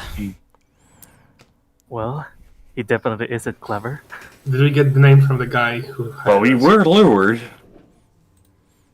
Did we get the name from the guy The who letter is hired us? addressed to a Reznor.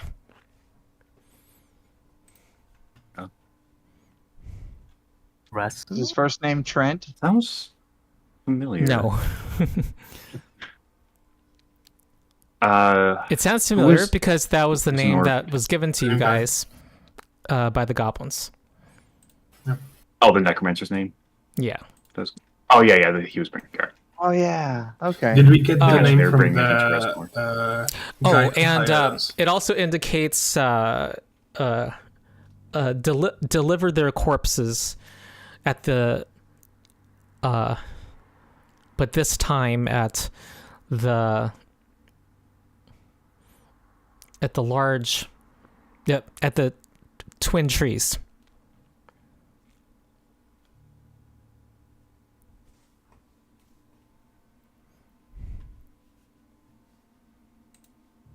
We could All right. deliver live bodies there instead. Okay, you the chest, right? Yes, I have the key. I'm gonna pass it over to Shank because he's working with the chest. All right, you AFK for 1 I'm second. gonna Okay. swallow. I'm gonna take the bullet. Gonna swallow my pride and use the key. All right.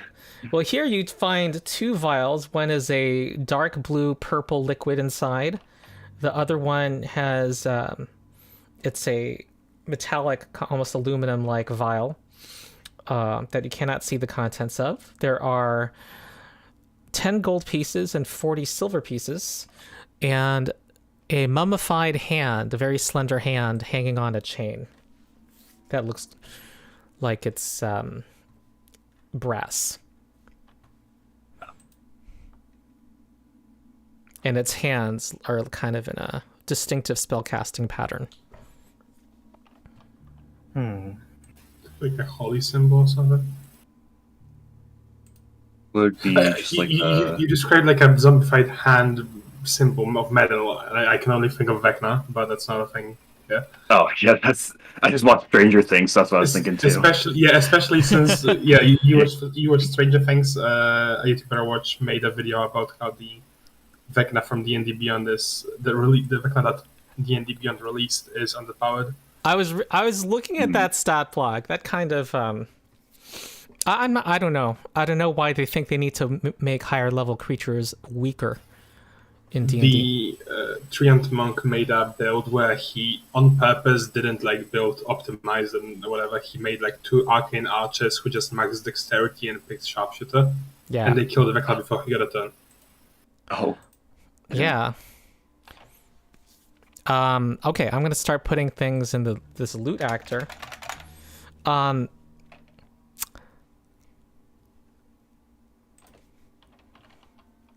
Do.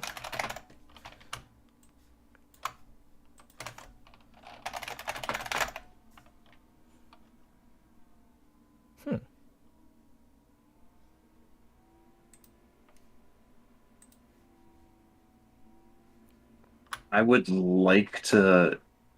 So does I would like to see if that hand is actually magical. Though. There is I don't someone think I has could use detect crafting. magic, right? Yes, I will detect magic. You detect magic on this not on either of the vials, but on the hand. You said it's on a brass chain as well, right? Yeah. And you can spend 10 minutes to try to identify these things. I would, but my Arcana is only a +1. If someone else has higher. And liquids that are intelligence not check. magical are probably alchemical in Pathfinder. Require crafting to identify. So I can work on identifying those, yeah. Because I have +4 crafting. Okay. All right. So you'll be working on identifying those, with the secret check that I made. Oh, oops. And anyone else want to identify? You know what, though? I mean, I'm just realizing something. We're kind of at a breaking point in the story. I'm going to say your characters know where those twin trees are. And you get to make new checks every day. So I think we're at a point where I'm going to just auto-identify everything for you. And you guys level up. Hey. So Hey. this is what you find. Let's talk about this loot first. You can click them. Elixir of Life heals 1d6 hit points and gives you a +1 item bonus to saves against diseases and poison for 10 minutes. Dark Vision Elixir Lesser gives you dark vision for 10 minutes. And Hand of the Mage is a worn item that lets you have Mage Hand as a cantrip, and anyone can use it. Ooh, Yeah. That's neat. that's neat. Yeah. So this is a one thing that's cool about Pathfinder is that items have levels, and I know I can give this to you. It is a without it really breaking the balance of the game. It's a level 2 item. Oh. So I'm throwing treasure on you already. One thing I noticed that most of the violence on Pathfinder is based on levels. Like the proficiency is also adds your level. That's why Yeah. there's like times where you can't hit like a high level enemy, but low level enemies cannot hit you, and that's actually works. Yeah, Yeah. you also have like effects that work better. Yeah. Well, are weaker against enemies who are higher than you, or don't work at all. Rogues have like kill thing that they do if it succeeds. No, if the enemy crit fails, a 40 to save, they die. But Oh. it has a trait that makes it so if the enemy is high level than you, it never crit fails. Okay, I'm going to look at chat, but everybody gets a skill feat and a class feat at level 2. And this is also your option, if your chance to explore the archetype system if you want to try to get something from another class. We're and also one of the non-class archetypes also in lieu of a class feat. You can take a dedication feat and, celebrity or something, whatever you like, or wizard, and a skill feat. And we've seen what some skill feats can do. So anyone already have an idea of what they'd like to do? Yeah. It's Absolutely not. still under No, I the didn't look at it yet. So. Okay. still under the CRP, right? Yeah. So who wants to get a feat in their class? I'll ask that first. Is there something that would let me be better at medicine, or one of those things we were talking about earlier, where I could heal more or heal multiple people? Yeah. There is a feat for clerics that makes it so The your first thing- healing spells heal d10s instead of d8s. The first thing to notice is that when you go to your character sheet and type in your new level number, all of your stats will go up by 1. This means everything you're trained in, because your proficiency bonus is automatically increasing, will go up by 1. Cool. Proficiency works on everything. So all of your attack rolls, they go up by 1. Your armor class is based on a proficiency. That also goes up by 1. All of your saving throws. So you'll hopefully should start feeling the benefits of these bonuses immediately. And your hit points will go up by a fixed number. Dunmere and can go ahead. You can increase your level. And what else? Then you get the class feat and skill feat. Who wanted to get a feat from their class? I was probably going to stay in the same class. Okay. Same here. I'm considering quick draw, but I have to look at the. Yeah, I'm gonna go sample, go quick draw. Sample what? Go simple, go quick draw. with Oh, my quick feat, draw. So I'm gonna stay in draw. Yeah, Oh, especially okay. since I'm constantly swapping weapons. Yeah, quick draw lets him use one action to unsheath a weapon and strike with it. Ooh, that will be handy. Yeah. Yeah, especially since I constantly swap weapons. Okay, let me see if I can. Okay, good. Let's see. I'm gonna bring up my. So, do you guys know how to look at Archives of Nethys and narrow it down to the core rulebook?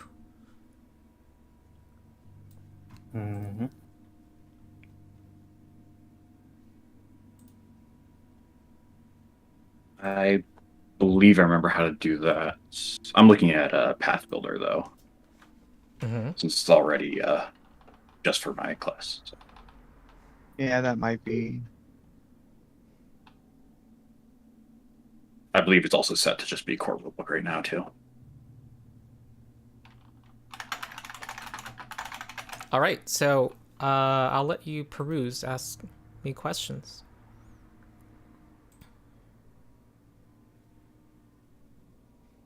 Oh, in terms of skill feats that help with that, you can. The popular ones are battle medicine, which let you use a single action in combat to restore hit points to somebody. You can do that on a target once per day.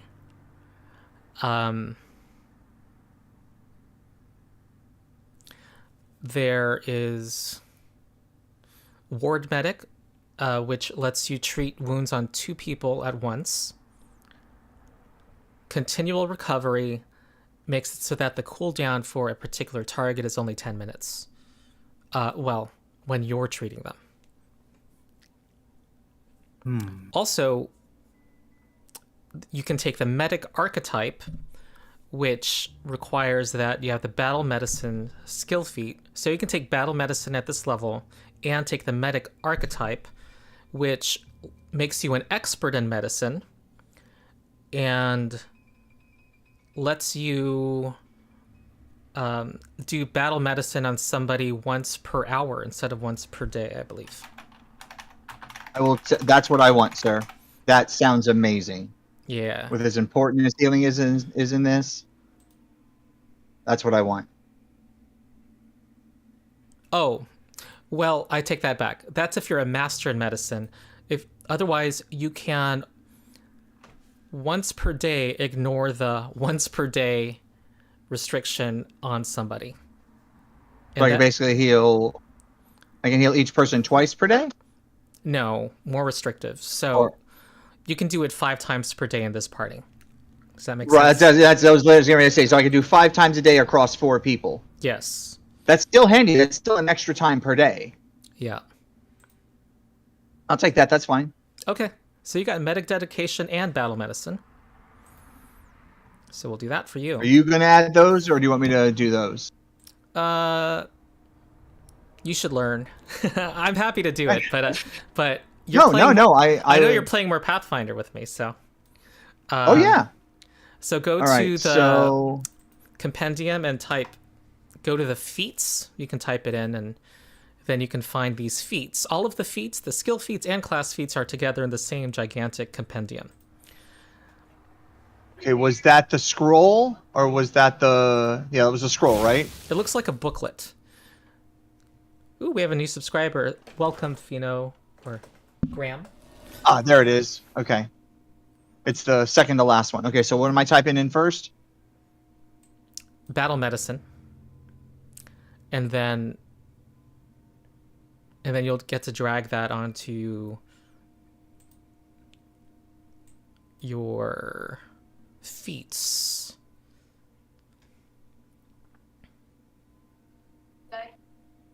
Battle. Okay, let's see if chat has anything to say. Yep, someone cannot live without archetypes. There is the popular free archetype variant. Okay, I typed in battle. Hold on, I've got to be doing something wrong. It says search compete. It looks like it says Compedia. Oh, right. No. Type in feats first. Are you in the? Did you open the feats compendium yet?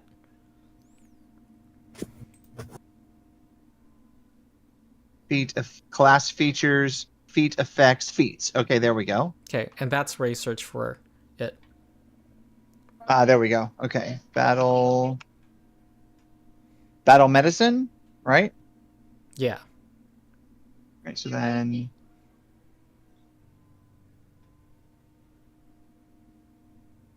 So I'm going to say that goes under my. Unless people are doing an archetype, I'm going to limit people to core rulebook options so that I can get to my full agenda today. How do we level up on Foundry? first increase use in the upper right corner. There's the level number. Just change that number.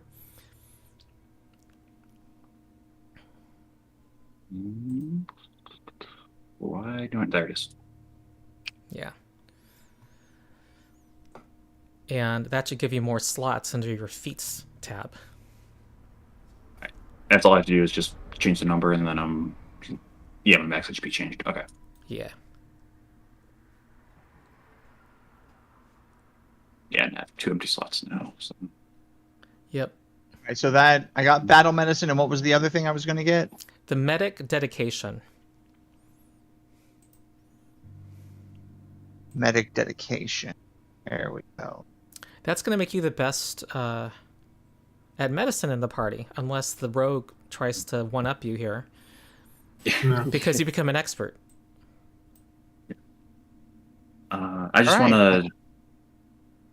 want to double check as well. At level 2, there's no feats that increase your focus pool size, right? Right. At least not in the core rulebook. Right. I was looking through and I didn't see any, but figured I'd double check. There might be an archetype that gives you a focus point at level 1. I'm not sure. If you want that, then maybe someone in chat can help find one. I would like more focus points because that's more like lay on hands and stuff. So yeah, and also you can, of course, everyone can choose level 1 feats as well. yeah, So that's a request from a player, chat. Hoping to get a focus point at level 2 if possible. Plus 7 medicine, folks. You know what? I kind of doubt there will be. I realize that the multi-class feats into a spellcasting class kind of like gate those at higher levels. Like, I looked at Beastmaster Archetype, and it gives you a pet, and it says something about focus points, but I haven't read it completely. Beastmaster will give you an animal companion from the dedication feat. Someone raised Blessed One. This is the lay on hands archetype.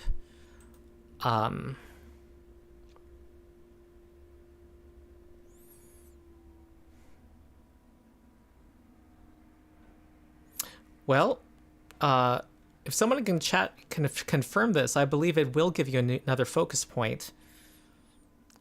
And the downside is that it gives you a devotion spell that you already have, Lay on Hands. yeah. But, this also unlocks at higher levels, like, writer effects on your Lay on Hands, and it's very on theme for you. It says that this feat grants you a focus point, so...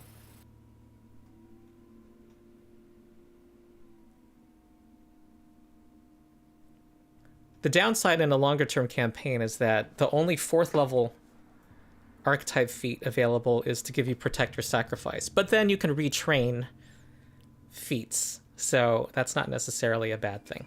And that, because that's a focus spell you already have. But this feat will actually let you, I think, give you 3 focus points if you retrained into that. Huh. If I'm reading it correctly. So not a bad idea. Let me use the bathroom. One dedication.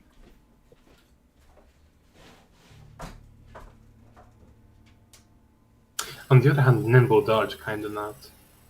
And kinda good.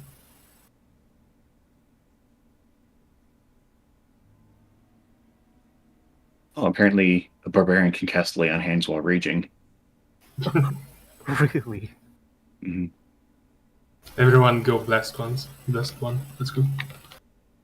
Lay on hands for everyone.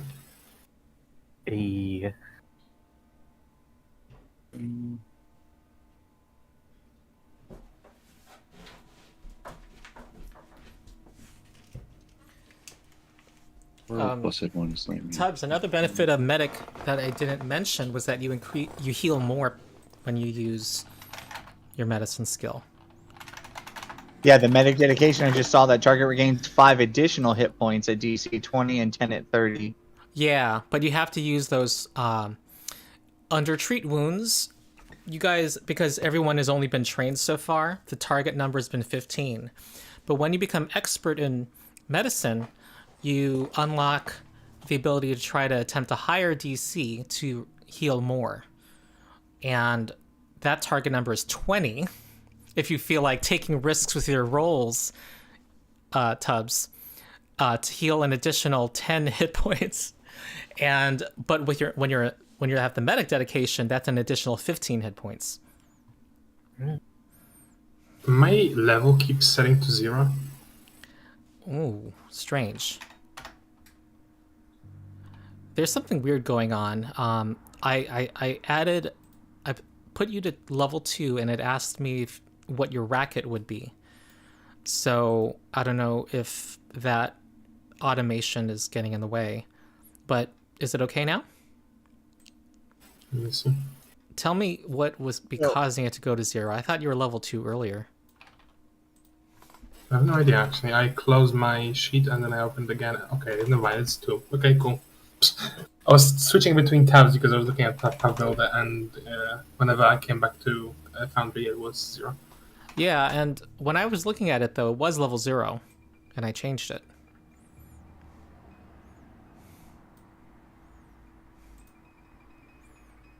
I get a skill increase too, so I'm gonna become expert in stealth. So, Plus 10 to initiative, let's go. Yeah, he has plus 10 in stealth now. treat wounds and battle medicine do they share the same cooldown or are they separate cooldown?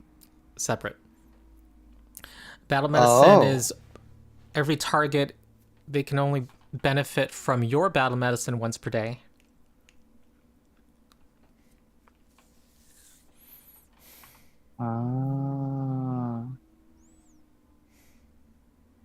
Okay. There's a cool feat, level 4 medic feat called Doctor's Visitation that lets you stride and apply battle medicine in a single action.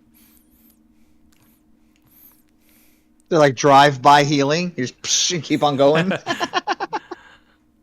Yeah. Well, you run up to them and then stop. But yeah, it's so you slide into home base healing? Yeah. Awesome. It's awesome. See, and even more cool stuff is added at second level. Like we got all this cool stuff at first level, and then it's like, hey, guess what? Yeah. Here's more cool stuff at second level. Here's more. Yup, at every level. This is cool. And all at right. third level, you all get to do a skill increase also. The rogue is doing that skill increase now. He gets it every level. Yep. All right, so should I show the skill feats from the core rulebook on the screen? Will that help people? Because skill feats can kind of be a rabbit hole. I got mine. I picked Catfall because none of the other ones seem appealing. Okay, so Yuki took Catfall, which lets him reduce all falls. He gets to treat them as 10 feet shorter. And when he becomes an expert, I think that becomes 25 feet shorter. Expert in acrobatics. Skill feats are all tied to a specific skill. One popular skill feat is Assurance, which lets you you don't have to roll a die when doing that particular check. And I'm realizing you might want this. Oh, no, you can't take it. You already have a skill feat. You're taking battle medicine. But Assurance means your result is going to be 10 plus your proficiency modifier only. So no ability modifier, and you're not rolling dice. So because you're not adding your ability modifier, it tends to be a little lower than taking 10 in 3rd edition. Yeah. But sometimes you know what number you want, or you know it's going to be lower, relatively low for you, and you just want... it's worth getting a guaranteed result. So you can have that on your athletics checks if you want to always jump, 15 feet without having to worry. So that's one pretty, that's a non-specific skill check that can be useful. So Brent and Lem, what are you thinking about for your skill feats? I'm still kind of looking at the archetype thing. I see. Lem? I'm also thinking about catfall. Oh, okay. All right, just tell me what you need. I'm going to get a bowl of cereal. Okay. And also, you Get can some ask drinks, I'll be chat, right back. too. We got a bunch of people in chat, too.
Yeah, Ghost, you keep talking about taking wrestler if you want to grapple people. I was looking at that as well, and turns out at level 4 you can suplex people. So that interests you. Mm-hmm.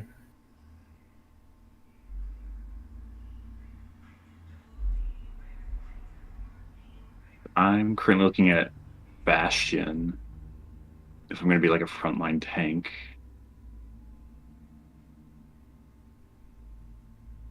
You can do so you can.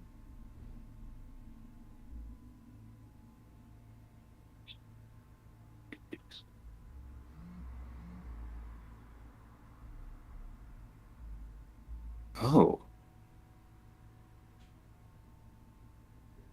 Yeah, I might go into Bastion. I see. Oh. I guess I'll take this one instead. Yeah, Ghost mentioned suplex isn't that great compared to the other stuff. Yeah, but suplexing people is funny.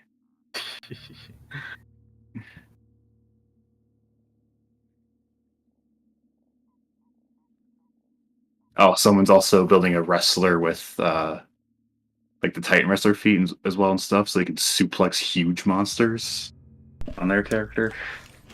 I learned recently that the wrestler archetype, if something's shape changes, you can grapple them and squeeze them back into the original shape. Oh. What? I don't know if that's under the wrestler archetype, but apparently there's some ability to do that. Sounds like some shenanigans, sir.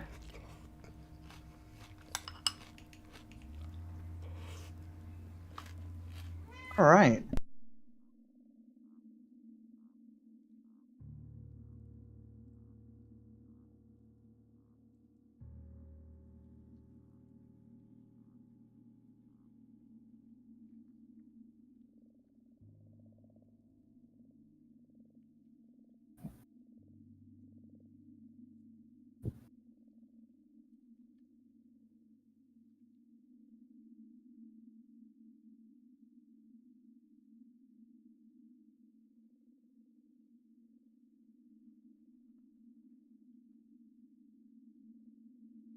I think I accidentally got rid of my background feet.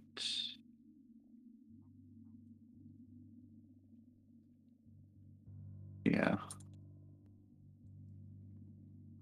There you go, I'm done with my choices then.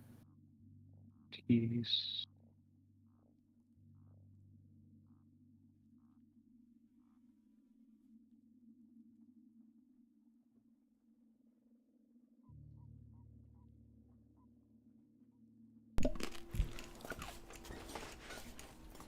Okay, I'm looking at Kane Deese. Titan Wrestler. Excellent. Mm-hmm. And sudden charge. That's a fun one. It would Okay. be nice if I had this earlier.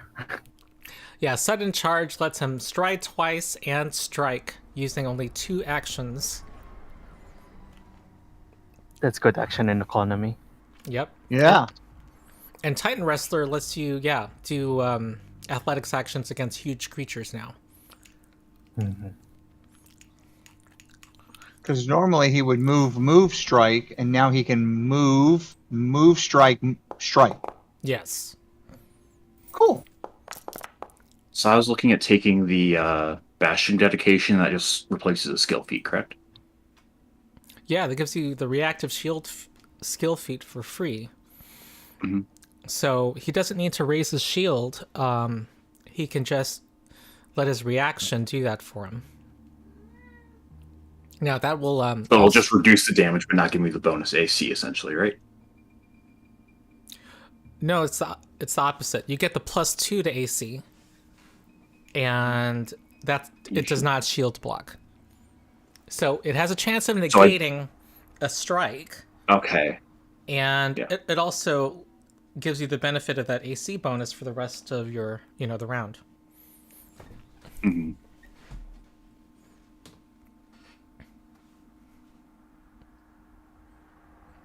Yeah, there is a gargantuan monster that is a building, yes. So you can suplex a building. Oh my god. It's Or also as fun as Or throw it suplexing a across the train. room, yes. There is a rolling throw. What was it? Final Fantasy III for the Super Nintendo. You could suplex yeah. the train. Yeah. old meme. Cool. Yeah. So. And have you what's your thinking on a skill feat, Brent? I am still looking at. I was looking at what the dedications go into. So. Mm-hmm.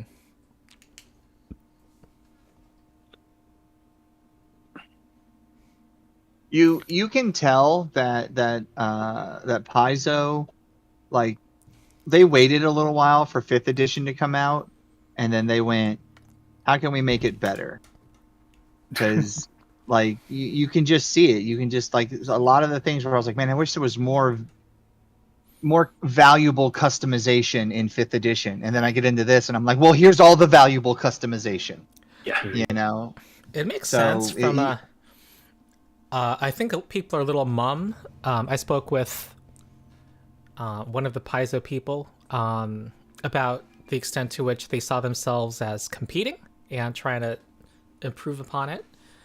It only makes sense as a business to do that. Yeah. Oh, yeah. With 5e being so successful, given what it does well, to fill in any holes that it leaves. And I think that's true. In my opinion, 5e went a little too far in what it does. I mean, it worked out for them in the end, but the game was, in my opinion, oversimplified, and the rules are very vague. Rules on stealth in DMG and player handbook are so confusing, it's insane. And the best part is they had the rules nailed down in playtest and just didn't reprint them. Yeah. Did you see my video on the stealth rules, Yuki? No, I didn't. Oh, the first 20 minutes are me ranting about 5e stealth rules.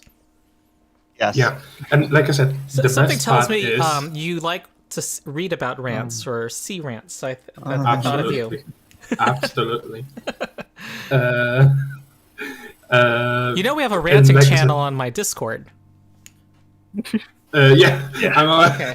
I haven't been reading actually because I wasn't really active in the Discord, but like I said, the best part is they had those rules nailed down in playtest back when it was called D&D Next. Yeah. And then just chose not to use those rules. You had rules that specify you had rules that specified that to hide behind the cover has to cover at least half of your body, and that you can only hide in heavily obscured terrain. And right now, how does that mean? And then you have to deduce that it means then based on the fact that some races get cover features that let them cover in lightly obscure terrain like Wood Elves, Mask of the Wild. Then you have, based on that, you have to deduce that it means heavily obscured. It's insane. Yeah. Yeah, things were kind of simplified. I think 5e succeeded doing what it was doing. I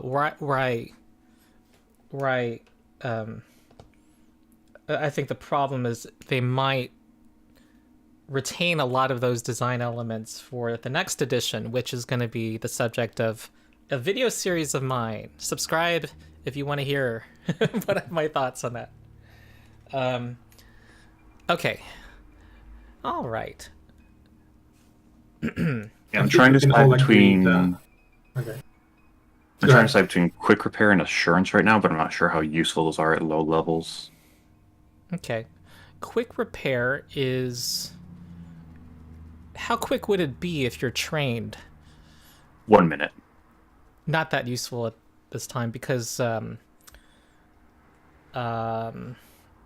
if there was a real time pressure, perhaps, you're reducing 10 minutes to 1 minute, basically. And assurance, though, may not be that useful either because if you're trained, your result would be 14. Oh, wait, 14 is what you need. Oh, 15. Yeah, it would be 15 now because level up, right? No, it's 14 now because of the level up. Your proficiency bonus goes up from 3 to 4. Do you have intelligence, like any intelligence? But that's enough to repair your shield automatically, since it's a level 0 item.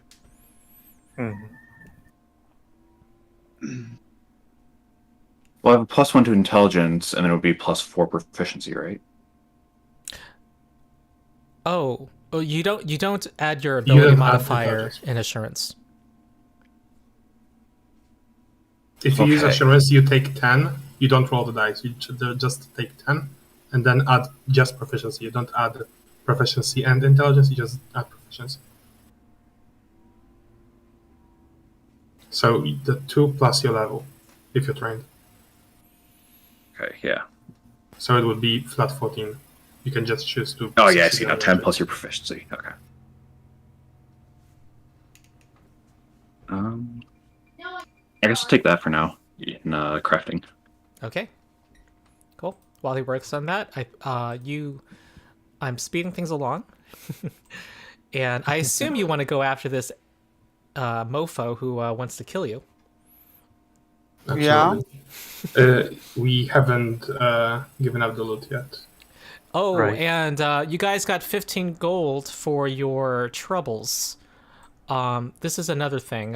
Yeah, you can buy things with your gold that can upgrade your character. Yeah. What happened to my HP?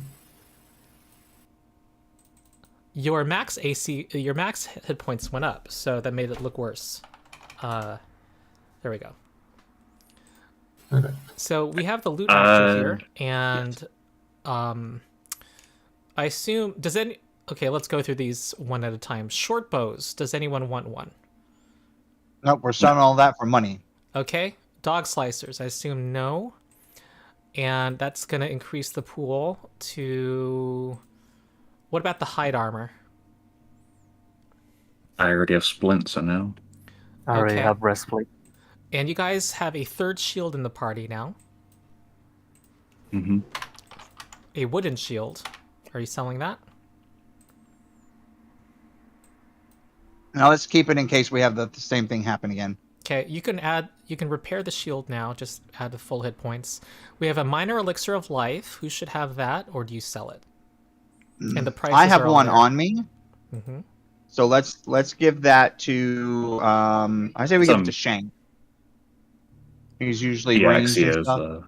Okay, so we should probably give it to a frontliner. Should probably give it to Lem because he's frontline, doesn't have when he's raging it lowers his AC. So oh yeah, true. Yeah, and I have like the highest AC in the party. So okay, that makes sense. All right, I guess I'll take it. Okay. Um, Hand of the Mage. Who should take that? Or do you sell it? Oh, it by the sounded way, like somebody was interested in it. By the way, you can buy runes for your weapons to make it a +1 weapon, and that costs 35 gold. And what are some other common things at this level? If any of you are interested in a better suit of armor, you might be able to afford that. Well, by the time we sell all this, plus all the other loot that we've saved up on the way back to town, all the bows and armor and stuff, I know we might actually have a decent amount of money. The hand is 30. The loot actor says there's 18 gold to distribute among the party members currently. I think Duval, since you're a spellcaster, you should take Hand of the Mage because it lets you cast more spells and stuff. So I will take it. It's a mage hand. So. One possibility is to pool resources, including selling the hand, and try to give +1 to the barbarian. yeah. I'm fine with that too. Yeah, let's sell them Hand to the Mage, and we'll buff Kane. Nice. Yeah. All right. And While I work, you need 2 more gold, and some of you have gold already in your inventory. I think I have like a gold and a half. I have a gold and 5 silver, so I have a gold and a half. You're more than welcome to take that.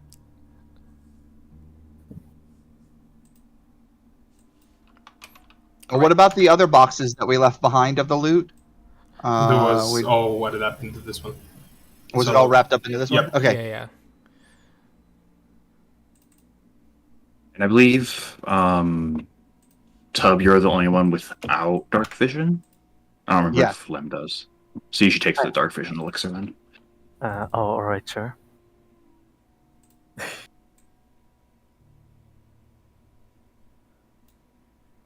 Yep. All right. Someone with 4 silver to give to the barbarian. Well, actually, 38. You need 4 more gold to transfer the rune. Yeah, sure. I'll do that. I do have 6 gold. Oh, There you okay. go. Problem solved. Mm-hmm. All right. It's going to be 10% of the cost of the rune. And someone does a crafting check to try to transfer the rune. It's going to be DC 16. I can. Oh, DC 16. So I can't just use my. But I will aid you. And how does aiding work again? I will allow. He can give you a bonus if he succeeds on an 11. And it's a +4 because I have the cooperative nature, right? Yes. All right. So I just need to roll crafting real quick. Uh-huh. Yeah, I mean, I think there's no financial loss if you fail. It's if you critically fail. Thanks, thanks, Ron. Okay, on the main check. I'm gonna hero point that. That Can I hero point that? You can, but that only gives a -1 circumstance penalty to the main check. It's up to you. +1 matters. So. Yeah, every +1 matters. I'm gonna use it. Okay, I mean, if you want, because he can. Make You might want to. checks. I mean, the main. Yeah, check can I'll be take repeated. Yeah, I can take the -1. It's fine. You should save your hero point because I'm assuming we're gonna have more combat coming up here. Yeah.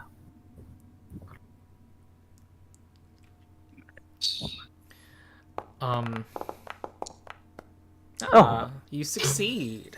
All right, so that costs 38.5 gold total. So 3.9 gold. Can you subtract 3.9 lem from what you currently have, and then we will be square. Okay. And that okay, and that Gizarm is now going to be a +1. Yo. Nice. So Look at that. Bonuses to item bonuses apply to Trip if he uses Gizarm, doesn't it? yes, to Really? your athletic skill actions, because as the trip trait, That +1 applies to trip attempts. Okay. Yeah, so as you can see, getting loot and getting more powerful through loot is systematized. Okay, anything else you guys want to do before heading out? Any last thing to spend with your gold, like a scroll or an elixir? I can repair the other steel shield. Yeah, let's say it's all at full. Yeah. Can I buy a different D20 to roll? No. What can I buy with 6 gold? That could be useful. There's some Yeah, I only have elixirs you might one find gold. useful. Though I actually want to move along. I'll say you can you can buy it. You can retcon what you buy, but not based on new information. Does that make sense? Yeah. Okay. Yeah, I sure. like it. Yeah. So you find the 2 trees, and you're able to track the footsteps to a nearby lair. It's a dank former mine, and you are. I assume you're going to assume the same marching order. Yes. Yeah. Okay. You see a wait, your marching order. Let me see.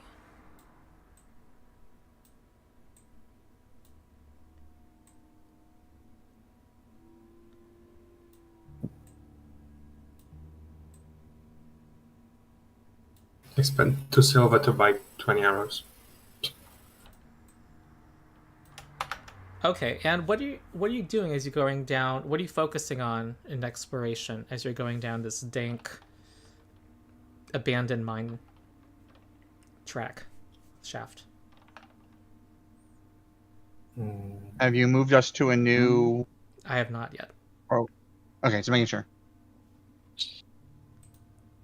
So I have underground expertise. Oh, just survival checks. Okay.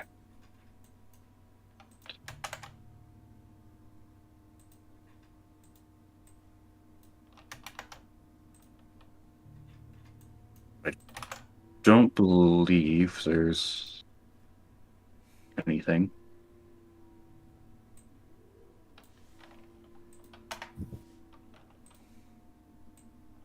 I mean, you can be searching for hidden things, or avoiding notice, or detecting magic, or What type of survival checks could I do? well, Like, what can I use survival for? looking for. It would be part of looking for tracks, I assume, is what you're thinking. Yeah.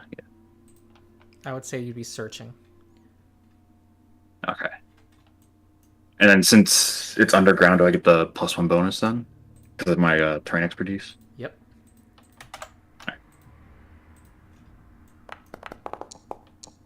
Oh, it would be a secret roll if something is called for. Oh, right. Yeah. Right. Okay. My bad. And what is Shank doing? Being in the front? Sneaking. Okay. All right. Let's see.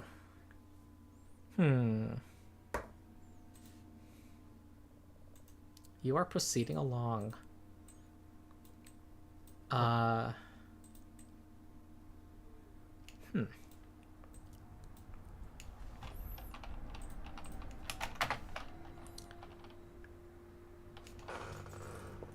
What is it that I'm looking for?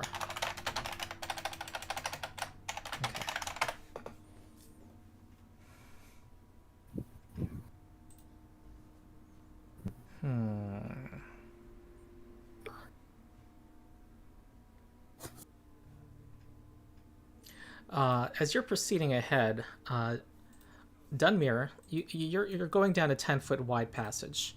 You notice that the wall seems to be shifting right ahead of Shank, right here, to his left. I will warn him then to watch out for that. Because it could be Yeah. like a trap or something. Yep. So, yeah,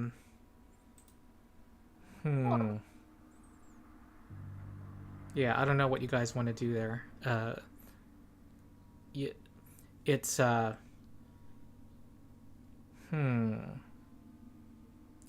I think what makes sense is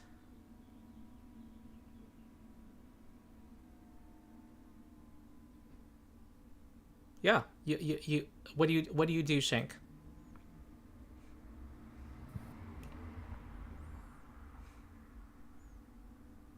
Hmm. It almost seems to be bulging out towards him. It's Shank. Is it currently moving, or is it like stationary, just bulged out a little?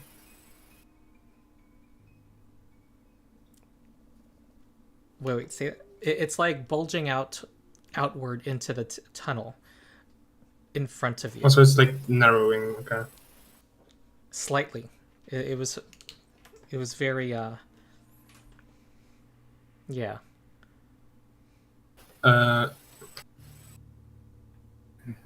What's your character's immediate response? Obviously, I'm gonna stop if that's called out. Yeah. Because that looks suspicious. And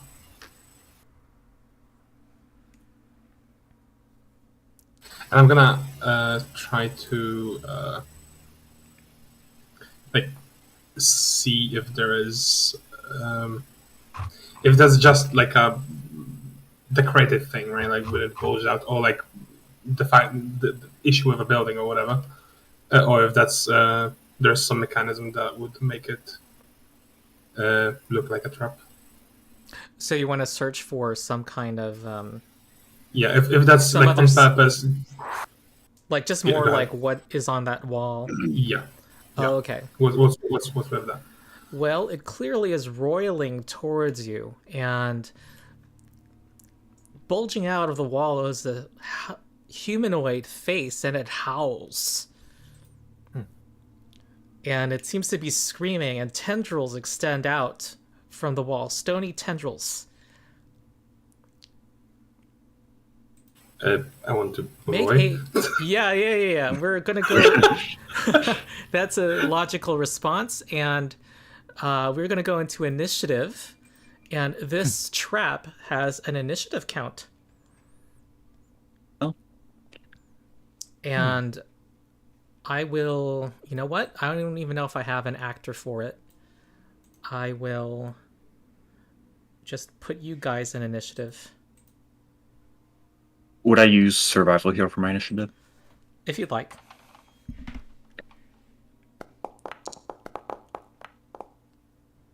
I think it's a +6 either way.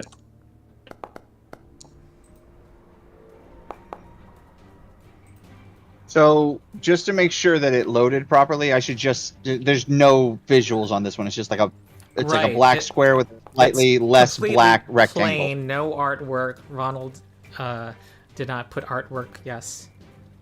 That's fine. I'm just making sure because sometimes Foundry does that. It doesn't actually load, so I just need to know whether I need to reset my browser. Yeah, okay, that's fine. I'm just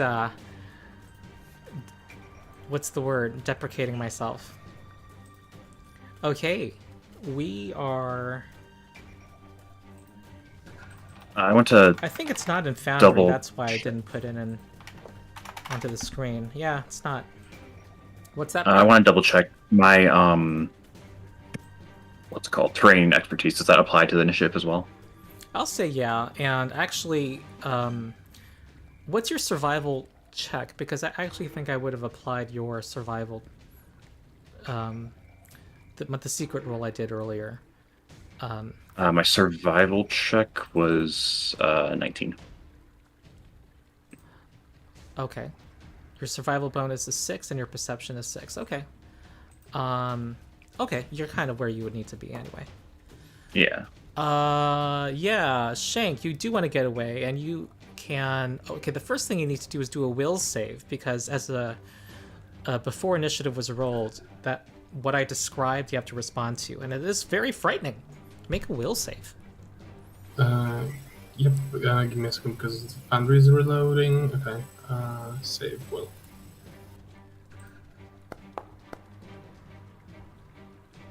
It's not in the compendium for some reason. That is a success. Okay, and Shank, you get to act first as usual. And it is... it's actually on the wall next to you now. So I'm trying to draw this. Yeah. Okay. So this is a complex hazard, folks. Complex hazards can possibly be physically damaged. They also you can also try to disable them using various actions, and recalling knowledge can help reveal those to you. But they have their own count and initiative. They have their own routines that they can do. Okay, since I had no weapons drawn, I assume your weapons are drawn in dangerous areas. Yeah. No idea why I have achieved whatever. Like the first reaction, jump back and then like responsive, like smack it with the weapon. Okay. Probably not gonna do anything, but like responsive. Okay, 19, and you succeed, and you do have sneak attack damage. Yeah. Let's go. Whoa, 2d6? What's going on there? No, you have sneak attack applied twice for some reason. Ah, lovely. Alright, so that's actually 13 damage, and the hardness reduces that to 4. It has hardness. And I want to... You know what? I'm just going to put a standard hazard up there. I'm going to put a level 20 hazard up on the screen called Armageddon Orb. Oh. Sounds like fun. And so you can see its hit point total. But it goes down.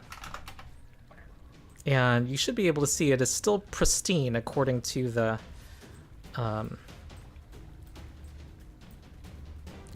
when you hover over There it. it is. Okay. I think it's underneath Shank right now. It's a seemly Armageddon orb. That's Yeah. And with that, yeah. We can't see it. I just see Shank. Unless it's that I think gray Shank might be square over around it. Shank. Yeah, it's above me. You're not able to see the seemly Armageddon Orb? Shank might be Nope. sitting on it. Yeah. Unless it's that gray square around Shank. I can see its health in its name, but It's like spikes for me. Yeah, it's supposed to just look like spikes as Uh, a generic you might have icon. to Refresh real reload. quick, You then. might have to reload Foundry because I had Alright. also like issues with tokens. Well, let me refresh it. That's the beauty of the refresh button. Now, Yeah. I'm going to say that if you want to actually do damage to it, you can... you have to be actually adjacent to it. This it's not occupying this entire square. It's against the wall. So if you were to move south here, you would no longer be next to it. So I just moved you south because I didn't want you in the same square. So you tell me what you used.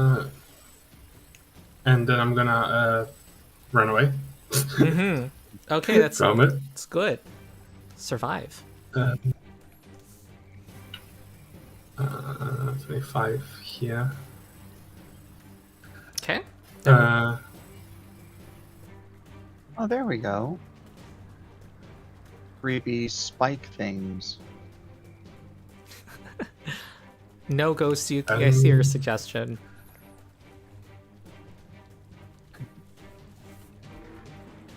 Get too used to it.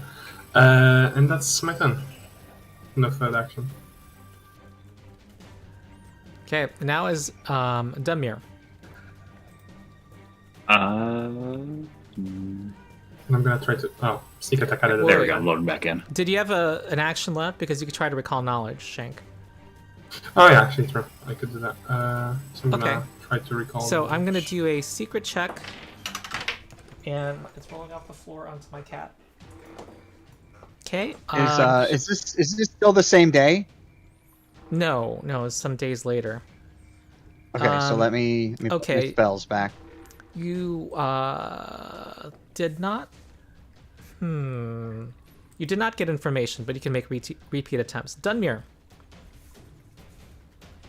I will try and recall knowledge on this as well. Okay. You think back to your paladin training. And So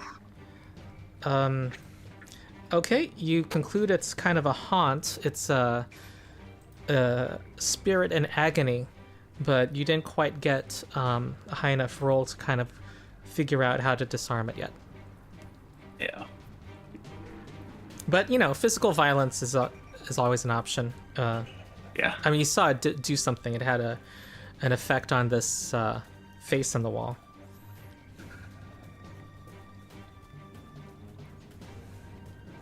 Can I try and attack a specific part of it? Yeah, you can. Alright.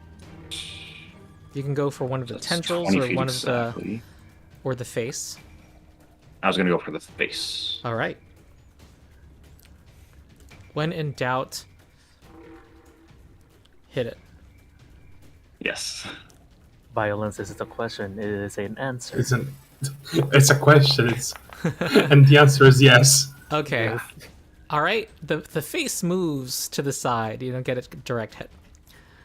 And it is now the hazard's turn. You see you all see a tendril extend out towards Dunmere, and it is now trying to enwrap itself around him, and it's going to be a athletics check against his fortitude DC, and that is a 16. Ooh. That does not succeed. That's it. That's its turn. Next is Duval. Okay. So, I would like to try and recall knowledge. Okay. See if I can get anything about this thing. I'll just say you rolled a 1. I mean, I'm supposed to give you false info now, but it seems cruel. But look, it would not surprise me. So. Okay. You roll or I roll this? Oh, I see. I rolled a secret roll and it was a 1. Oh, you were legit. Okay, yeah. So I'm just gonna be like, you have to feed it blood to satiate it. Your own blood, all of your blood. Yes. Everybody has to donate some blood to it. Yeah. To satiate it. I'm gonna feed it some of its own blood. Shank's like, no, I don't think that's right. So how many actions was that to try and recall knowledge? Just 1, and you can keep trying. All right. Well, that doesn't sound right. So, actually, is that 25 feet? Did it successfully I'm gonna give some grapple? effect to the natural 1 mechanic, and this is me house ruling my own house rule. I'm gonna say no repeat attempts on this turn because you feel your character feels confident in this, and so. Yes. Yeah. So did it successfully grapple Dunmere? It did not. No. He so it burst did out not. of the tentacle. Excellent. So then I will move here and aid him. Can I aid him in his next attack? How would you do that?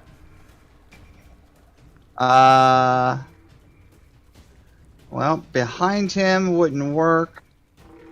And if I move any further... You could probably move around it now because it's already taken its action to try to grapple me. So we could just I'll spend my second action and let's flank it. So that's my 3 actions total. The really great advice on feeding it blood, and then 2 moves. Okay. I think flanking it is reasonable. Actually, I'll interpret it as that. Kane. All right, violence it is. All right. I will move up, and this is considered an flanking, right? Since reach weapon. I believe so. As you can see, But skill wouldn't it checks get are the- given some importance in these things.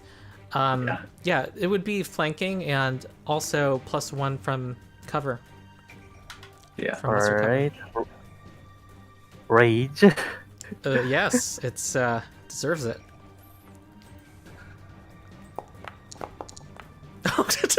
Ooh. Okay.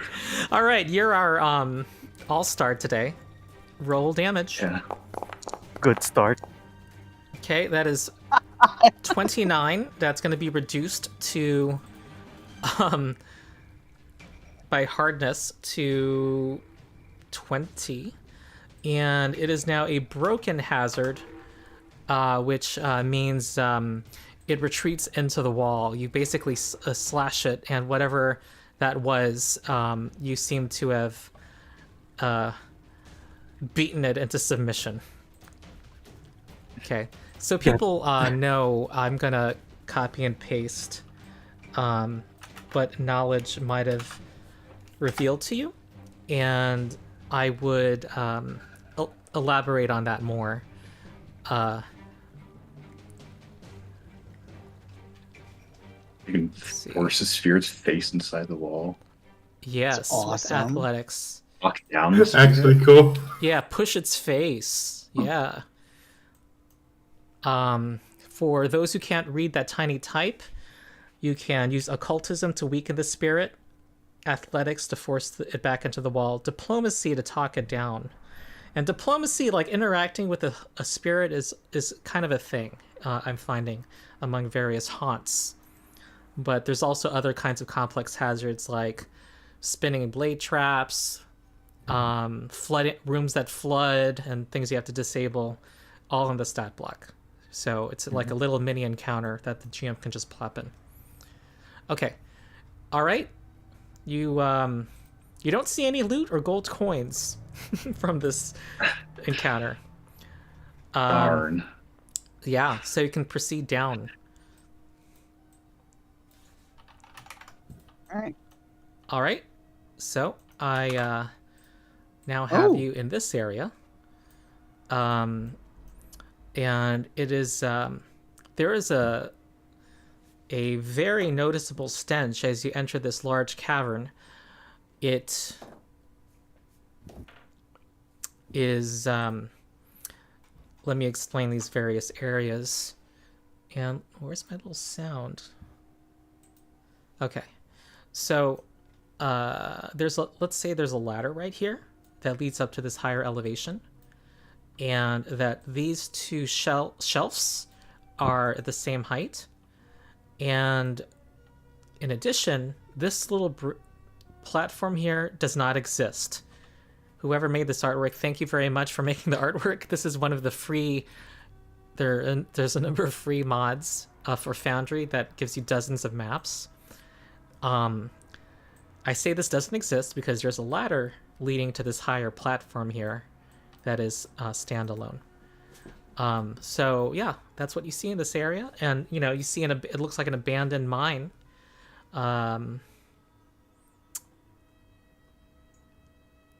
And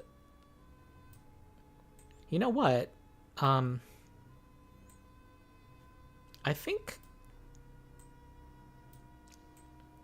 you kind of don't have much peace when you enter. You don't have much time because I think this is what happens. Whatever is about to attack you succeeded on their stealth rolls, and they're not ones to wait. Oh. And we are about to have an encounter.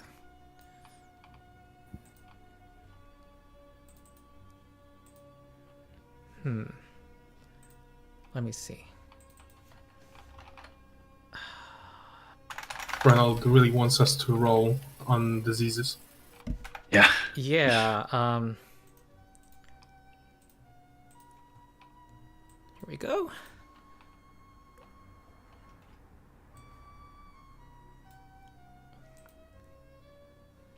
Huh, is that right? 36, yeah. So Shank would be in the front, and the others are not quite there yet. Yep. And Shank, give me a stealth roll. You know what? Actually, I'm sorry. You're kind of out in the open, and there's nothing to hide behind. I think you are going to roll stealth for initiative, and there's a chance you might be able to catch some of them flat-footed. So here we go.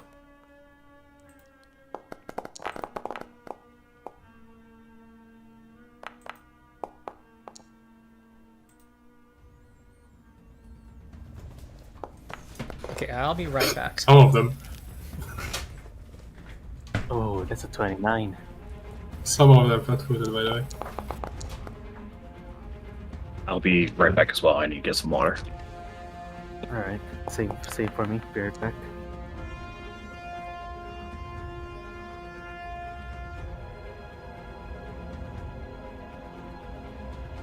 I might as well get a refill also.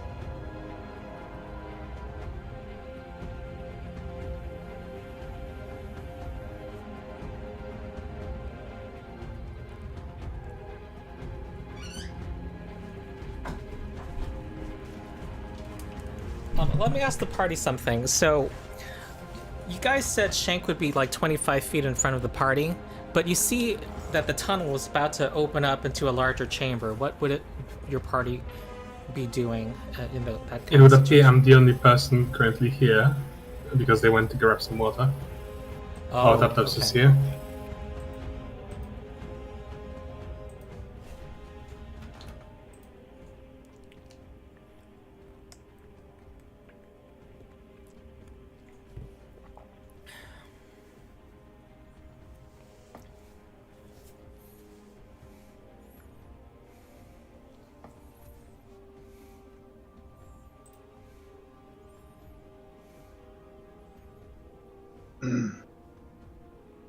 Oh, what the hell? I'll throw a zombie in here.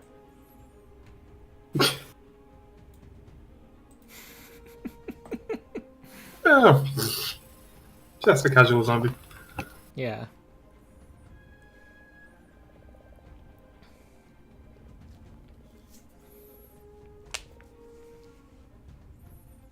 So you said that I might be able to No, I won't throw the have zombie. some of them Sorry. flat-footed. But I Yeah, rolled if 29 they have on. not acted yet. Oh, wow. Okay. Yeah. Oh, yeah, because he has plus 10 to... He's an expert in stealth now. Yeah, that's why I roll stealth. Try to roll stealth constantly. Even before I was like one higher or something. Yeah. He's got that expert stealth for initiative now. All right. Shank. Oh, I was asking the party, when you're approaching an opening to a larger chamber, would you still let Shank be 25 feet ahead of you? Probably not. Yeah, he'd probably be like 5 or 10, maybe 10 feet into the room, kind of scanning it Okay. to So either motion for us to stop. So I'll have the rest of the party 10 feet, 10 feet behind him. I'm just gonna have you guys here, and then Dunmir's 15 feet behind, and we'll just have that in our mind. Shank. So you immediately leap. You guys see Shank immediately rush forward. Yeah, I'm like the imagine ADHD kid on cocaine, just like zooming in, watching around, drawing swords drawn. I'm going in. Yeah. And actually, you're only aware of you've only heard them at this point by the stealth rules. You're just kind of you're just aware there's something in this room. So I actually put those tokens out prematurely, but go ahead. Well, I'm gonna move. Okay, and then you can 25 clearly feet, see them so- now Yeah. So, once you move out there. 5. All right, they look like sharp-fanged undead creatures, not as slow as zombies. Have I seen that ghoul before? You just killed one. Oh, I just changed my mind and took something off the map.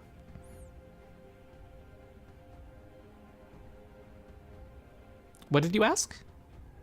We've killed a ghoul before in the. Oh yes, you necromancer have. So you recognize them as the same thing. fight. Well, Premature tokenization is something that inflicts 1 out of 10 GMs. okay, so that would be what 25 movement, right? Yes. Or 15 even. So they are flat-footed, so I don't need to double slash. Yep. Yikes. Okay. That is. I didn't. That's a die. miss. Oh, strike again. Mm-hmm. Okay, that also misses. Okay, you Kane, what do you do? You are 10 feet away from the entrance. Alright. 10 feet away, so this is the entrance, right?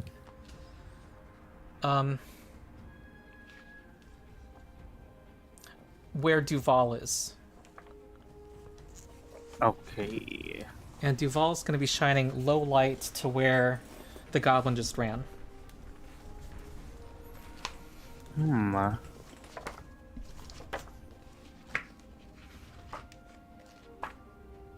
I guess I'll go 10 feet into the entrance. There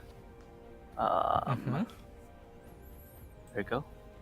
I'm already right here, and that means I only have 15 movement left. I see like a bunch of person. I see Shank here, and Your character actually does not see the monsters, but sees Shank fighting something over there. I see. And failing miserably. Is it too late to do sudden charge? Technically, yeah, but would you have... I mean, he ran into danger, so I think it would have been reasonable to say you were sudden charging from the get-go. Alright, let's do that. Okay. Alright, so you see this creature. He's in low light. And you're able to get there and flank with all of your movement. So, And if you're going to swing now, do a targeting check. Roll a flat check for the low light.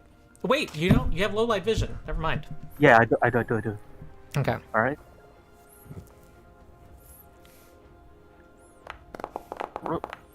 Okay, that is a miss. Miss by 1. Despite the +9 bonus. Okay, Duval. All right. So I still have the torch sconce on my shield, so I have a little bit of light in front of me. I saw... How far out does my light go? 20 feet bright light, 20 more feet dim light.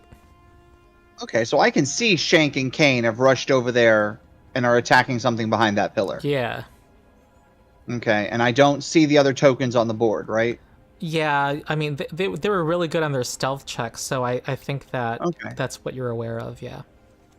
Okay, that's fair. So then what I will do to protect Shank's flank, I will move here so that way nothing can flank him. Okay, and you now see this ghoul here. And to get to that point, it was 40 feet of movement. Oh, that's right, because we were part of the way in the tunnel. Yeah. That's fine. So then I will move there and raise my shield. Well, I can... Hold on, maybe if I click on my...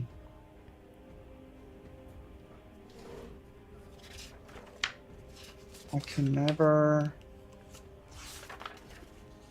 never get the shield raised. You have your token. Do you have raise shield in your hotkey bar? Yeah, I click on my token, and then at the bottom it says raise a shield. And then you just click and I get the controller actor does not have an item ID XJGWI blah blah blah. I raised it for you. That's transparent. That is Huh. I don't know why that's happening. I can raise the shield. Maybe well, thank you for raising my shield for me. Rebind it, maybe.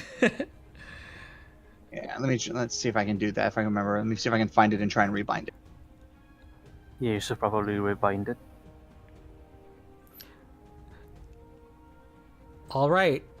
This ghast comes forward, and Shank and Duval are accosted by an otherworldly stank. Give me fortitude saves.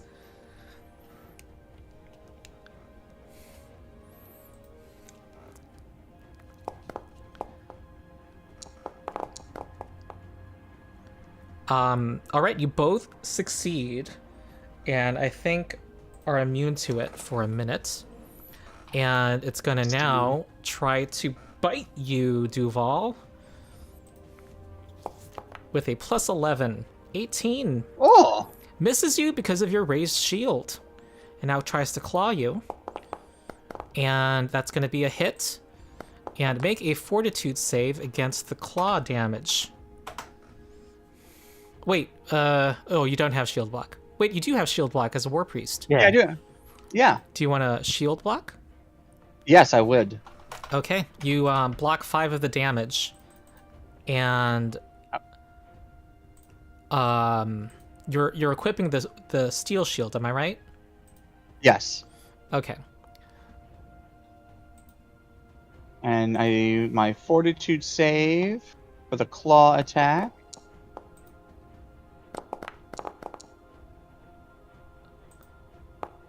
Oh wait, sorry. It's trying to repair your shield. I'm trying to get your shield back into shape here. It doesn't let me directly edit its hit points. This is annoying. That may be why maybe it's the shield that's messed up.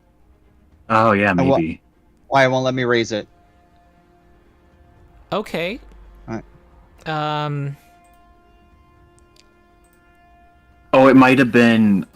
It thought you were still carrying the steel shield when it was reduced to 10. Okay. So what? Okay. While I was in repair land, what happened? I think what was going on with the shield was it still thought he was holding a steel shield. So when you reduced it down to 10, it thought it was broken. All right. So you shield block it, and describe it however you'd like. But that means 1 point of damage gets through to you and also to your shield. And that's its last. Oh, and you succeed on resisting its the effect that would have happened from its claw. Outstanding. That makes me feel good. And now it is the ghoul's turn. The belligerent ghoul. And I think they are not stupid. So it is going to first go after the guy who attacked it first. It's going to try to bite him. And that's a miss. And then try to claw the goblin. And 18 misses him by 1. It would have hit him at level 1. And then moves over here. Oh, it actually leaps there. It's going to leap here. Enterprising Ghoul is going to... actually, it's going to leap right here. And Enterprising Ghoul is going to move around 1, 2, 3, 4, 5. Take 2 actions to go here and flank Duval. It's going to try to bite him. Not They're cool. all swarming all over him. That hits because of the flank. And for this amount of damage, that's going to be 6 damage. And you have to make a fortitude save, Duval.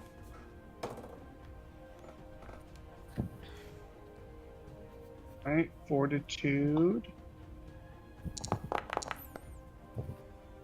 Okay, you succeed. And I'm going to point out that those of you who played D&D know that this is going to paralyze you. He is the paralysis has the incapacitation trait. And what that means in Pathfinder 2e is that if a monster if your saving throw is 1 degree of success better against the effect, because it's lower level, the ghoul is lower level than you. So if you were to fail your saving throw, let's say you roll a total of 10, I would move that up to success, and you would not be paralyzed because you are level 2 now, and it is level 1. Does that make sense? Oh. And Yeah. this is a way that this is the incapacitation trait, and it's a way to, keep lower levels weaker compared to higher. And it also works on spells that the party casts. Like if you were to cast Polymorph on an enemy that's higher level than you, then they have a much greater chance of not being polymorphed. Okay. Next is its next attack. No, that was it. And it's now Dunmere. And you are Right. 10 feet in that tunnel. So that would be 20 feet to move there. Yep. Let's do. Do I want to do here? So I'm trying to think of like the other actions I can do with Oh, yeah. like the recall knowledge and stuff. I'm gonna try and recall knowledge on this enterprising ghoul. All right. What's your religion bonus? Religion is +6, I think. Okay. No, yeah, +6. You know that ghouls are fast and agile, so their other saving throws, will and fortitude, are their weaker ones. And you also know that they can inflict a disease if they bite on somebody. Mhm. And And I'm turn going them to into a attack. ghoul. Oh, Oh, It takes so I'm time, going though. to just, yeah, I'm gonna start by attacking it. Whoa, that is Ooh. a critical success. Okay, that is 12 damage. You're hitting more often now, Dummer. Mm-hmm. It's not a lot of damage. Well, 12? 12's decent. Well, majority of that is coming from my bonus, not the roll. Oh. Okay, yeah, that's your turn. Next is Shank. Okay, I'm going to feint against the belligerent ghoul. Yeah. And fail. Oh. Yeah, that does not succeed. And I'm going to feint. Okay. Against the belligerent. I could Oh. have moved into. Sorry, I flanking, forgot but- to ask for a fortitude save from Dumir because of the Right. stench. I'm gonna make an aura here. Alright, you succeed.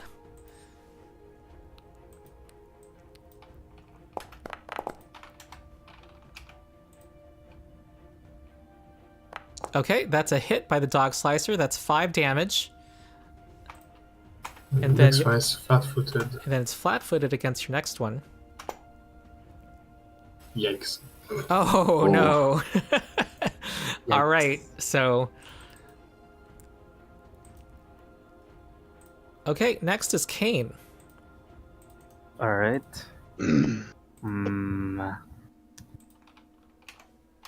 I will go to another reach. Mm-hmm. Go. It's right here, and we'll Make a fortitude save. Make a fortitude save. Here.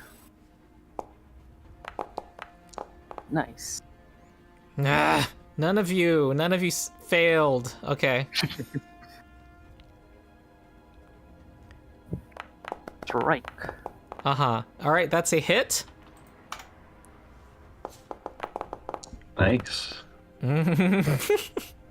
Okay, that's a dead ghoul, or destroyed ghoul. And you have another That's it. action. No, wait. I Wait, rage, strike, and strike. Oh, you were raging. Sorry, I missed that. Okay, so that took your and the raging made that a knockout. Okay, Duval. Okay. This is not going as planned. Was trying to help a goblin, and instead got punched a whole bunch. Mm. Still up. All right. So let's get out of here. So that's one action. Mm-hmm. And then I will cast Guidance on Shank. Mm-hmm.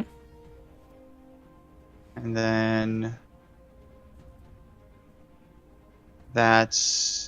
I'll raise my shield. Okay. And just for people who were using using this, I figured out what I was doing wrong. When I looked up raise a shield, I had the spell version that you used after you cast the shield spell. Because when I took it off my hotbar to put it back on, now that I know more, I looked under the actions, not the spells, and it's a completely different icon. Because if you notice, I did it on my own this time. So, remember, there are two raise the shields, the spell after you cast it, and the physical object. Okay. All right, this ghast leaps over to the barbarian and tries to bite. All right. Got these long, nasty tongues, and that's a miss. Here's a claw. Okay, my dice are not doing well either. Okay. All right, they're gonna flank Kane. Gonna try to bite. All right. All right.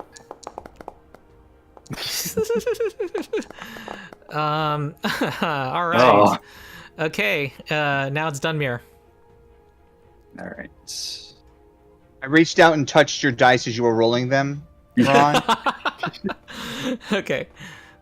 I'm gonna start working on this ghast. Uh-huh.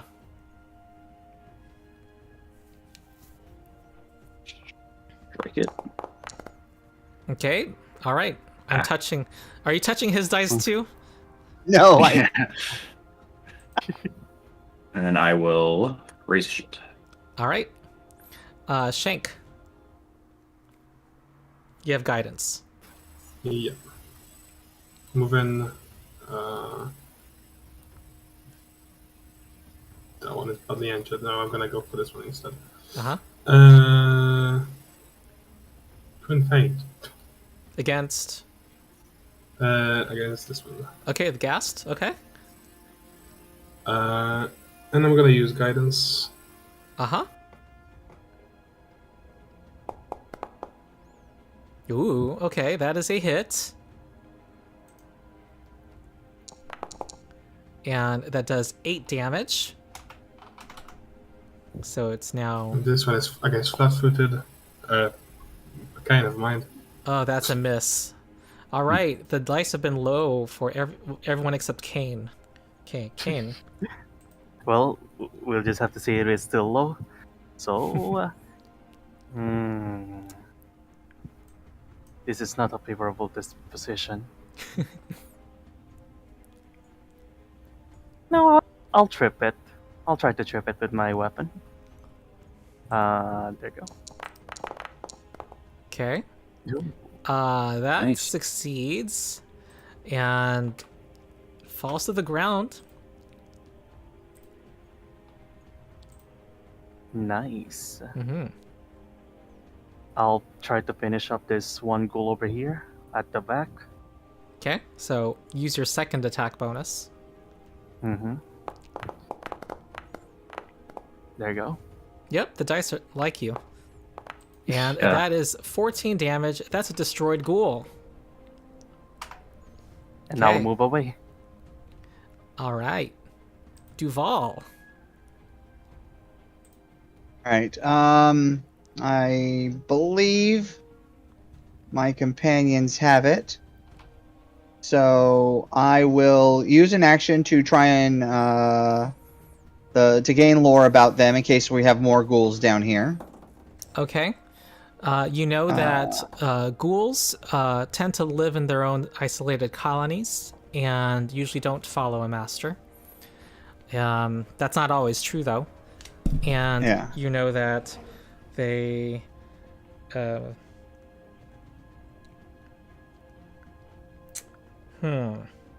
They're immune to poison and disease and have negative healing. And the key word that I took away from that is colony. Mm-hmm. 3 does not a colony make. Yes. So I will share that information with the party. I've used 1 on Recall Lore. I will raise my shield, and that should be it for the turn. You Unless took somebody has- battle medicine, didn't you? I took what, sir? Battle medicine? Yes. Oh, yes. Yes. Brilliant. I forgot about that. What is he gonna I mean, medic himself? yeah. All right. Okay, that's not under actions. It's under utility, treat wounds. We're using treat wounds for battle medicine. So is that still going to be under the action? It's under utility. In the Utilities Utility. category. Oh, Oh, compendium. No. When you click your token, Yeah. see on the top there's a utility. Hover over it. Character, inventory, spell. Yeah, my dice have been cursed. I haven't. There's a number of things that have not been happening to the players. I do not see utility. It's all the way at the end on the At the top. very end. Next to Mine like says Pathfinder Society. Oh, no. No, Click the on your sheet. token. No, the thing single that- On the click top. your token, and then you know where Okay. you. Oh, we haven't done attack rolls yet. That's why we're confused. Oh, yeah. At Oh, the utility up there. Okay.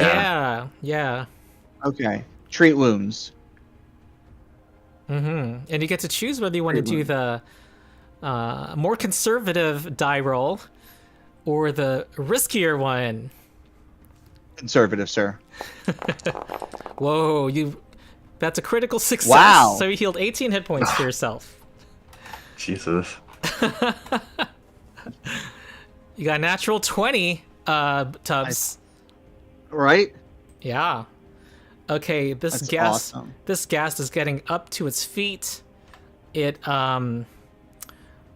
let's see, is going to be motivated by anger. No, it's going to be smart right now and go for Dunmere. Let's see. Whoopsie, I took him out of the initiative. So it's right where he needs to be. Okay, I need to brain. Okay, here we go. I attack you. Jaws. Tries to bite Dunmere, and here's a critical hit. Oh. All right, you see blood gushing out of his carotid artery. No, is that right? His neck artery. 15 piercing damage, and make a fortitude save. I am going to be shield blocking that.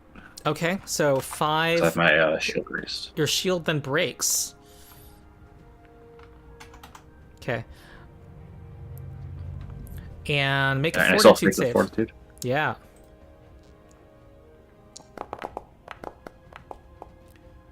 Okay, you needed a 16 to resist paralysis. And you succeed, and here comes the claw. Well, you now have a shield raised, so it's gonna go... It broke. Oh, yeah, it broke. Yeah, so here comes a claw. Ooh, that was almost another 20. That's a miss. Oh, And it is going to move around. 1, 2, 3, 4, 5. It's going to run around. Shank. was that 4 actions you took? No.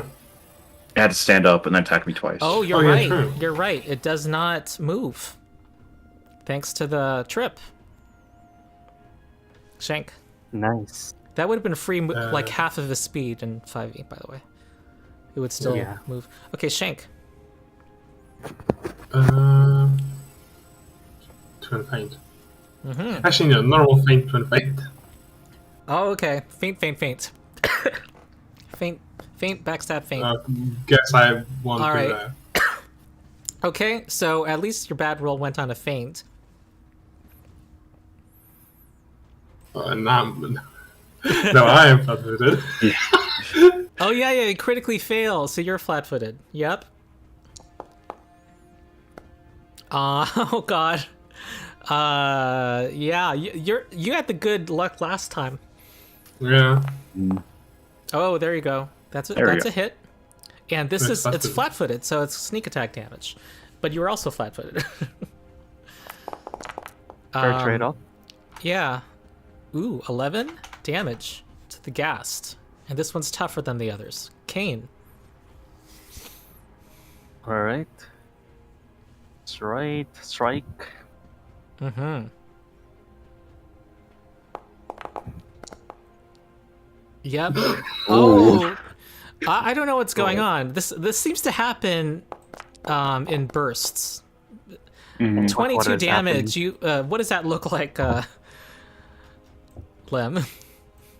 Let's say I split its head up. You don't behead it. You Just split it split in it half. straight down the middle. Yeah. All right, half of its skull. Two halves like slide off.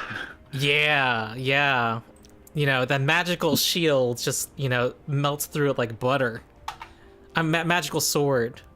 Okay, you have slain the ghouls. Awesome. What is my luck today? I feel like something dangerous is gonna happen to me tomorrow. Yeah. Yeah. All right. Okay. So, you see their bloodied corpses around you. Let me see. Is there something? Your eyes open. They live in colonies, and 3 does not a colony make. Yeah. And you see some abandoned mine equipment here. And a ladder leading up. And other places in this cave. All right, the guy we're looking for could be anywhere down here. I say we go up and clear that platform up there All right. first. You hear heavy footsteps coming from here. Ooh. I'm going to preemptively lay on hands myself. Okay.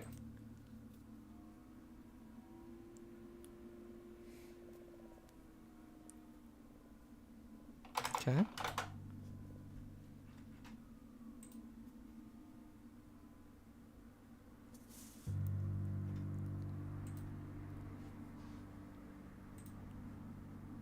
We hear heavy footsteps, right? I guess we'll Uh-huh. have to try to hide. Could hide up here to try and ambush it. Yeah. Mm-hmm. Is this like a platform we can get under? It's a raised platform, and there's a ladder that leads up to it. Okay, well then I'll get under the platform, so I can't be seen. Okay. That platform's the same level as this, right? Yes. Wait, does everyone have dark vision? Everyone except Duval, but he has the elixir. And I have the torch on my shield. I see. Because I'm thinking, like, if everyone has like dark vision, I can just use you can just turn up your torches and I'll use my dark vision elixir. You have the elixir, that's right. Duval has regular human vision. Yeah. Damn.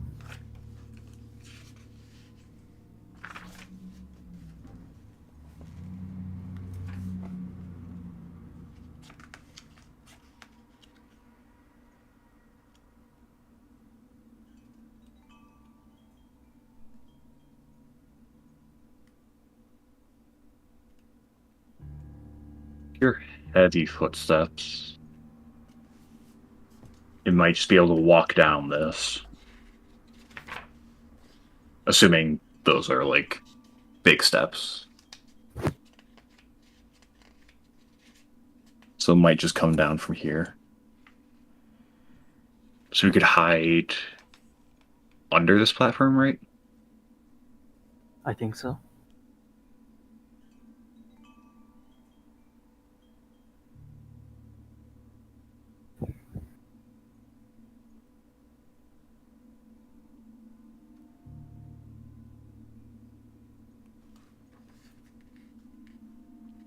I am distracted by something. Are you guys asking me anything? I We're think we're planning just on kinda hiding Yeah. hiding Yeah. underneath this Under the platform. I just want to platform? make sure we could do that, yeah. Okay, sure, you can. Yep.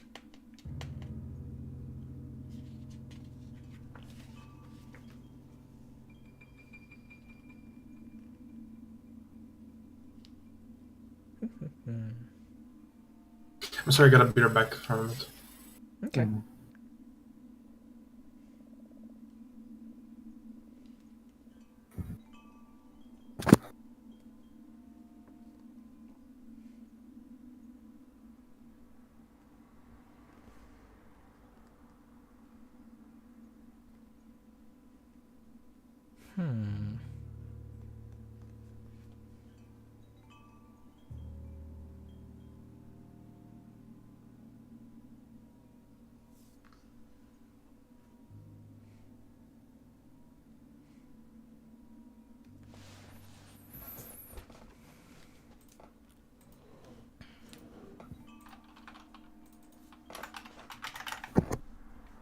Best wife in the world. She brings me coffee while Yay. we're streaming.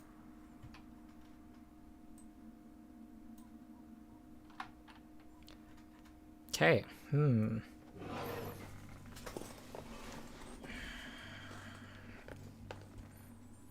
So you guys are going under the platform. Were you guys planning to do a little repair or anything under here?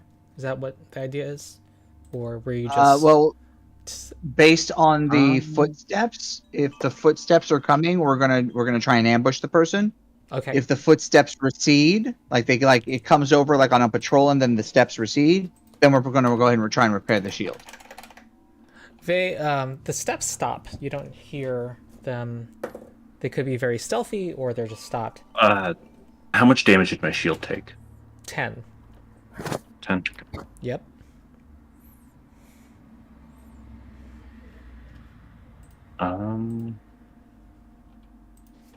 Repairing would make noise, so yeah, we're just gonna hide for now. Okay. If everyone's okay with that.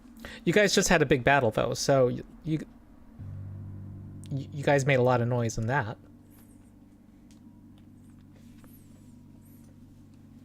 True. Would prefer to make less noise, though, if possible. So. Okay.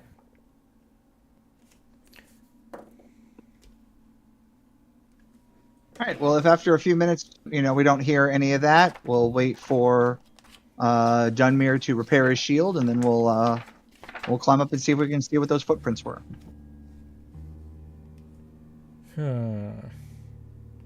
Okay. Oh, I know what I'm looking for. All right. So, what is your climbing? Who goes up first? So the footsteps recede? No, they just stopped. Oh.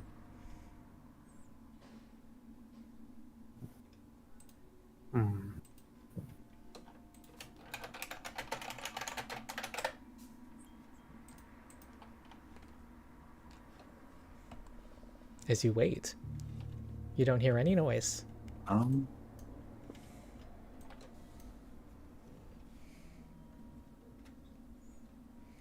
We can come around here. I still can't see anything from here, right?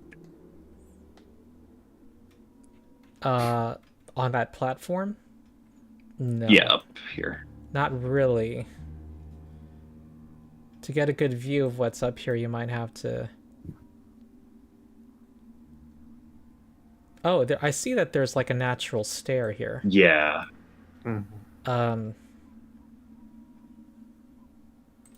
Okay. I'm gonna do a stealth check for you. You wanna... Oh, yeah. I'm gonna roll it. And... Okay. I kind of don't even want something to be seen on the stream, so hold on. I'm looking at something. Okay. Well, you see what appears to be a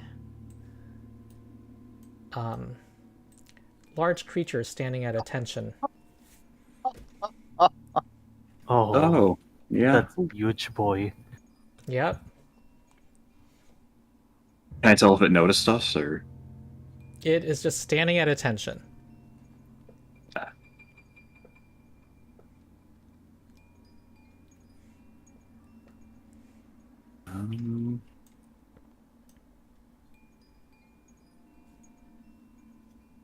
Well, who has the mage hand now? Try to make I like a do. distraction No, we over sold here. it. Oh, we sold it, yeah. Yeah, we sold it to get Lem more smash. Yeah. Right. I can just here. You know what? I'll just go over here and be the distraction. You All want right. to distract the zombie brute? Well, you guys just make short work of it as it comes down the thing, and we won't have a problem. I mean, All right. So Did you want to pass me your shield again, or Yes, what do you yes, want we're to gonna do the Okay. we're gonna do the shield swap. I'm gonna give you my steel shield, and then all right, you openly walk out, right? no, I'm gonna try and sneak across. If that thing's standing guard, I'm gonna try and get over there as quiet as I can. I thought you said you wanted to be a distraction. Yeah, I want to be the distraction after I get there, not on the way there. Oh, okay. And I don't want him to spot me here. I want him to spot me here. Okay, and Shank and Kane are still underneath the platform, right? Yes. Okay. All right, I'm gonna do a sneak check for you. The guy, the zombie looks like it's just standing at attention.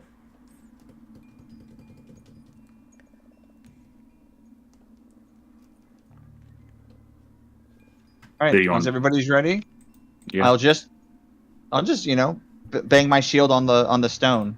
Ting ting ting. It's standing at attention. A little bit louder. Tang tang tang. No change. All right. does it want Hold us on. to go there? I'm gonna get a little bit closer. All right. Bang my shield on the wall. All right. It's not approaching.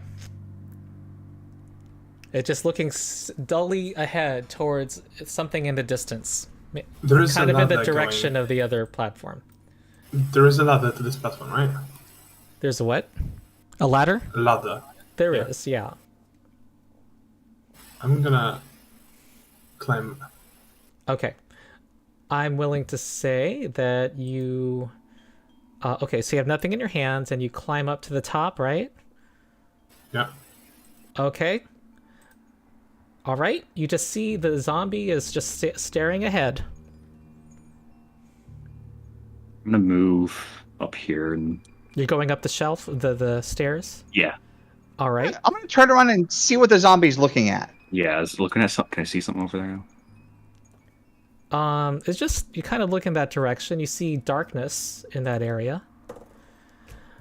Even with dark vision, or Yeah, you just see it looks like just it looks like someone has been living here. You see like a over here a dead fire spot. Mhm. And we're gonna roll initiative. So everybody roll the initiative that makes sense for you.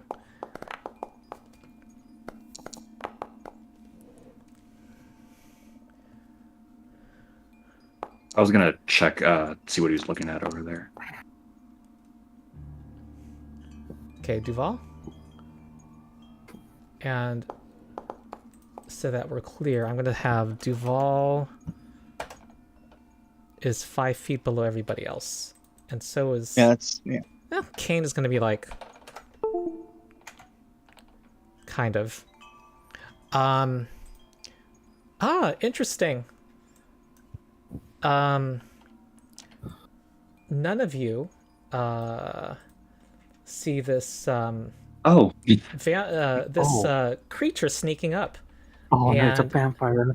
It's going to do a sneak check. Oh god. 30 succeeds against Dunmere. What? And he's going to try to claw Dunmere. And that is a 31. oh, And against a flat-footed AC of 17. So that's a critical hit. yeah. And that's going to be 24 slashing damage. His What? next action is to grab onto you. I wonder what this vampire is going to do next. We enter in, Wow. it's in one initiative. Higher level enemies also have higher initiative rolls. All right, we enter battle. Okay. it also seems to have like robes that it seems to have a little religious insignia on it itself. And here we go. Where is... Well, Dunmere, I'm sorry. The vampire goes first. This is where you take a dirt nap, sir. Yeah. Yeah. Wait, you could have shield blocked something. I'll say. I didn't have my shields raised. Oh. What do you have in hand? And the reactive only increases my AC, which wouldn't have made a difference. Right? Yeah. What were you holding in hand? Longsword and shield. Okay. All right, hold on. I just want my... Okay. Wait. What were you were stealthing, right? Is that what it was? Okay. Okay, Kane. I just walked up. I wasn't stealthing. All right. Wait, hold on. Was the party overall being quiet? Because if not, you would default to your... what you said by default, which was defending. You'd be raising your shields. Like the party had gone past the point of trying to be stealthy because he was banging the shield, right? So you can shield block 5 of that. Oh wait, if you want to, because that would break your shield. Do you want to? Oh wait.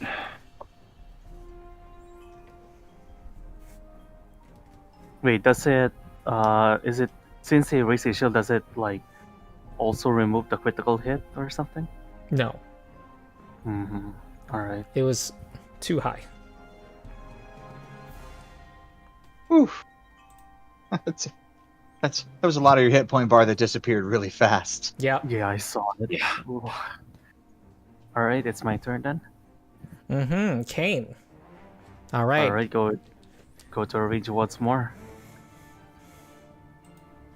And I can reach him from here, right? Even if I'm at this step. Yeah. You raised the wrong one. Oh, I made you... Well, you're probably also very angry right now. Yeah. All right. Let's go strike. I've been disappointed in my dice so far until now. Okay, that's a miss. Whoa, Finally, an 8 miss. Finally, I missed something.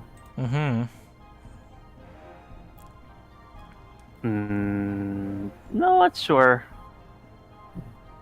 Actually, no.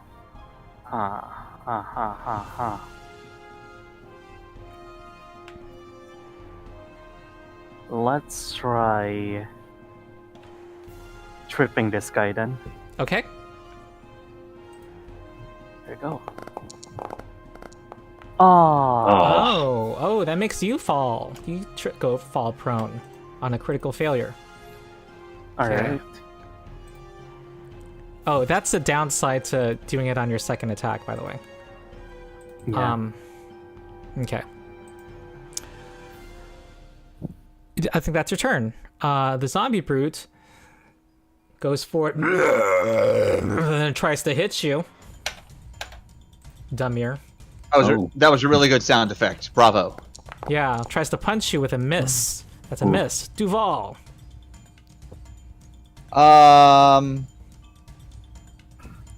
Holy So I'm assuming it's slower. It only has 2 actions. Right.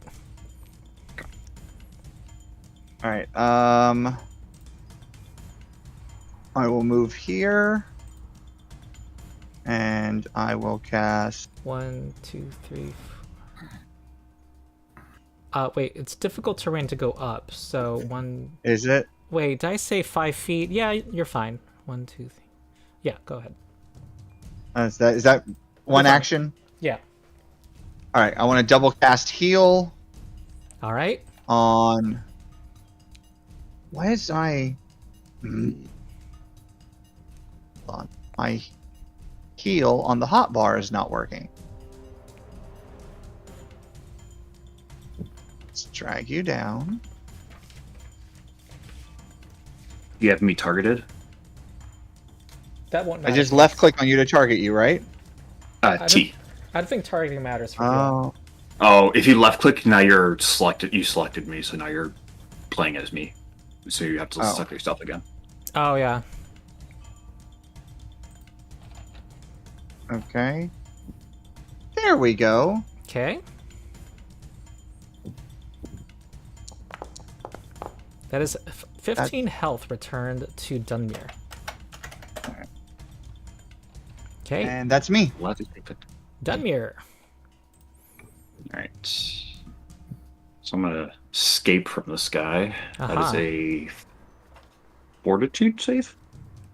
It's either 3 choices: acrobatics, athletics, or your unarmed attack bonus. I'm gonna do athletics because that's a +8. Mm-hmm. Okay, you succeed to break out of the grapple. And that has the attack trait. Okay, yeah. So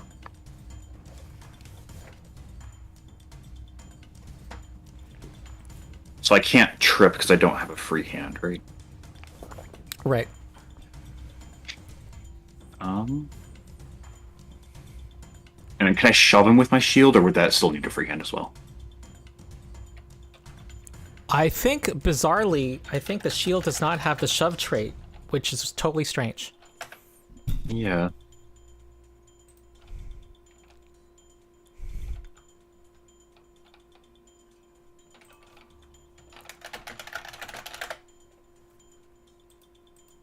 I could be wrong.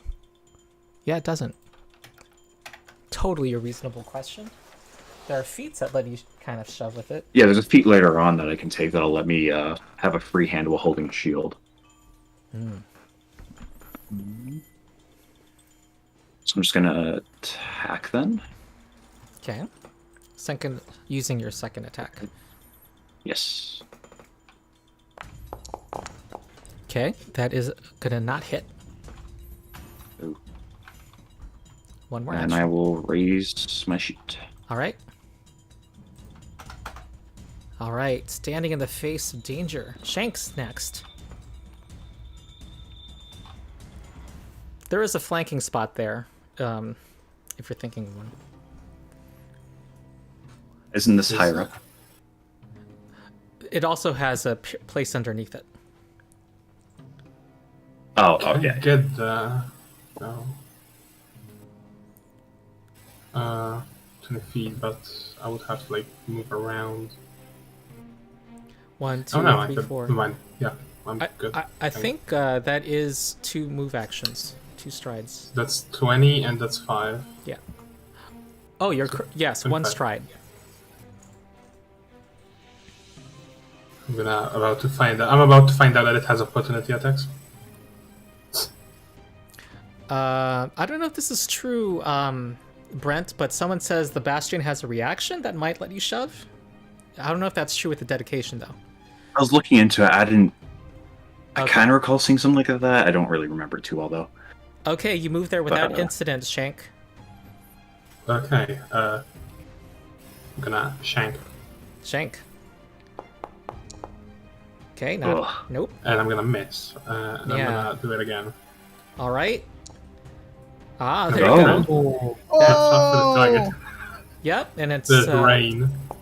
okay. That's gonna be 22 damage, and it resists 5 of it. Okay. Okay. All right, you become public enemy number 1. I will use the bathroom and come right back. That was our first round.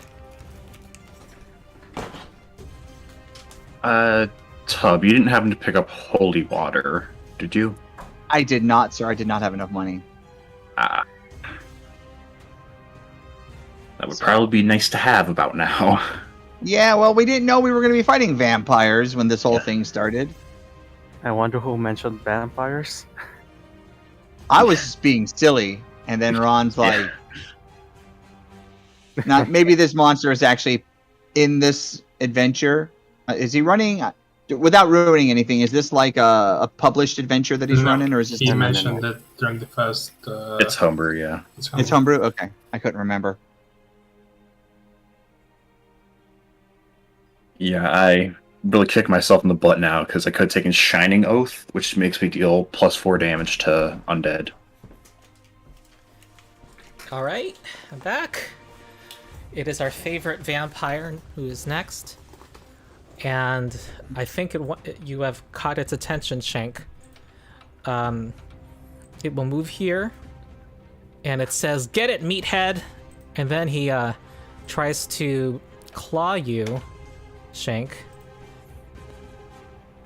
Mm-hmm. And that's going to be a Oh, wow. Okay, here's another crit for... Oh, it has sneak attack damage, too. Okay, 29 damage. Oh. You're down to 1 hit point, and it grabs you. Okay, this is the Pathfinder I was hoping to see would come up. So it got flanking bonus because the ogre has such long reach. Yes, it has a 10-foot reach, and it is. But I can reduce 4 of that damage using Retributive Strike. Yes, 4 of it is stopped because he's level 2 paladin. Yes. All right. Next is, and then he grabs the goblin. Kane's turn. Kane on the ground's turn. Stand up. Uh-huh. I will stand up. There you go. Whoopsie. And then I do remember something I took earlier. Uh-huh. I will try to do something. All right. Oh. I'll come over to this guy and we'll try to. What is a good way? Because I'm not gonna let Shank die. Please no.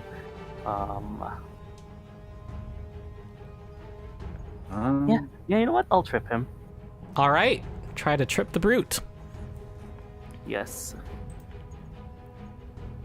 Now, Titan Wrestler would mean that even if it were huge, it would be tripped, and this succeeds. Your 17 succeeds. It's it took a little push to get it to go off balance, and it falls to the ground. That's the end of my turn. All right, it's gonna stand up, and it's a little confused. It was just told to attack Shank, and now it's gonna go for you, Kane. Right. I just did a random roll. Okay, here comes a fist punch, and that's going to be 19. That will hit you, and it's going to do 11 damage, and it has improved push. It pushes you 5 feet away. Ooh. Okay. You get knocked back really hard. Wow. And that actually was a 21 on its attack. It thought it was still flat-footed. Okay. It is now Duval's turn. I'm gonna call shenanigans. Yeah, it's had 2 very good rolls, but you guys have had some good rolls today. I also want to point out that this vampire spawn is also overcritical. Yeah. Yeah. All right. Well, this is where I'm in a dilemma, and I will poll the group. I could try and get us some info on the undead creature, or I could do an AOE heal and heal everybody a little bit. And considering we're all injured and they're undead, I think the AOE heal is probably the best. Yeah. That's what I was thinking. All right. So 30-foot emanation. Okay. Just roll a d8. Yeah, That is a big. that's a big heal. I mean, yeah, heal. Okay, that is 5 for everybody. So I'm going to apply that, and they are going to do saves to this. Please be a crit. Huh. They needed a 15. They both succeed, so they both take half damage, but the zombie brute has a weakness of positive damage and takes 10 extra damage. Ooh, so that's 12. Yep, and the vampire takes 2. All right. Oh, he does not have a weakness to it. No weakness. That took your whole turn. Dumir's next. Yep.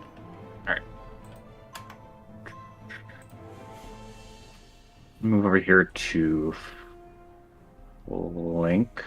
Mm-hmm. Is that the same level still, or? Don't worry about it. This is a pretty shallow slope. Okay. And then it's expired. Chat is suggesting grapple instead of trip. Yeah, because they have to try and escape. Yeah. Also, it goes against a different DC, fortitude versus reflex. I'm also going to try and grapple. Okay. And that is athletics check, right? Yes. Wait, your free hand. You have a free hand. How again? Right. I'm going to sheath my sword and then grapple. Okay, so this is your third action. Yes. All right, go.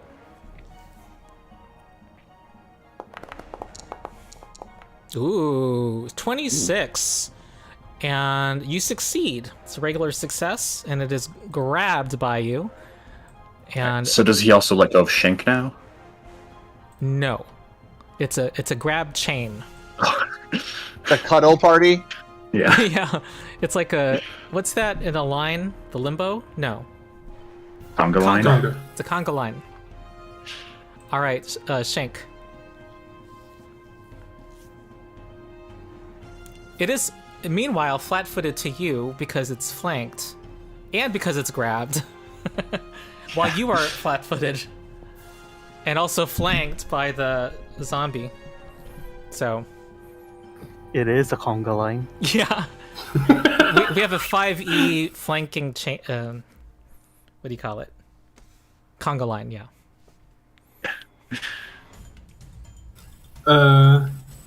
To escape or to just kill it? I'll try to kill it. Try to kill it. Escape has the attack trait too, so. Yeah, I know. Helton just managed. Is the cleric holding things on both hands? Yeah, you would need to drop something in a hand to do the material action of 3-action heal. But I don't think you had anything besides the shield with the torch in it. Tubbs, you had a free hand, right? I have my shield. Yeah, my other hand is free. Yeah. I don't have a weapon out. Okay. Okay. Here comes okay, And then Yuki has been consistent today. Again. Remember hero points, by the way, and 19 does not succeed against the flanked vampire.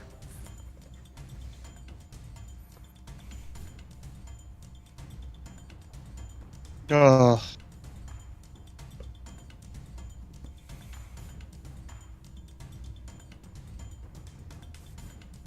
Okay, you have one more action. Yeah.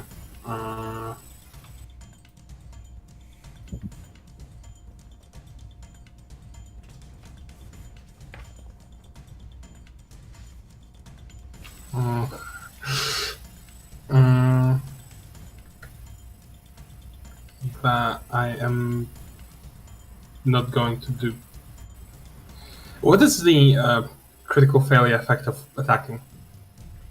Nothing, right? Nothing. Okay. There's no point not to if I don't have anything else to do. Might as well roll. Okay, Nothing. that's also a miss. Okay. At this point, it was like natural 20 or nothing. Yeah. Okay, well, next is the vampire rogue. His first action is try to drain your blood, Shank, but he has to do athletics versus your fortitude DC to succeed. So he needs to get a total of 16, and he fails. Next thing he'll do is try to break out of the grapple. So he is going to do his this claw unarmed strike versus your athletics DC. 17, and your athletics DC was 18. He is still caught. Yeah. Okay. Even if he were to get out, he'd still be flanked. So what he's gonna do is just, I think, just try to bite Shank now with a lower attack bonus. 20 hits Shank and also does sneak attack damage. That's gonna be Shank is knocked out, And that's its turn. Shank becomes dying 1. He is no longer grabbed. And he's unconscious. Ooh. Okay. Next is Kane. Alright. He's flat-footed. I will use this opportunity. Attack. Okay. Bam. Nice. All right. That is... Yeah. All right. That's 18 damage. He resists 5 of that. So that's... Ugh. It is a near death. Well, near... Whatever happens to an undead. Near destruction vampire. Ooh. Alright, we're betting on this last one. I mean the second one. Mm-hmm. You can do it. Ooh. That is okay. not it. It's a miss. God damn.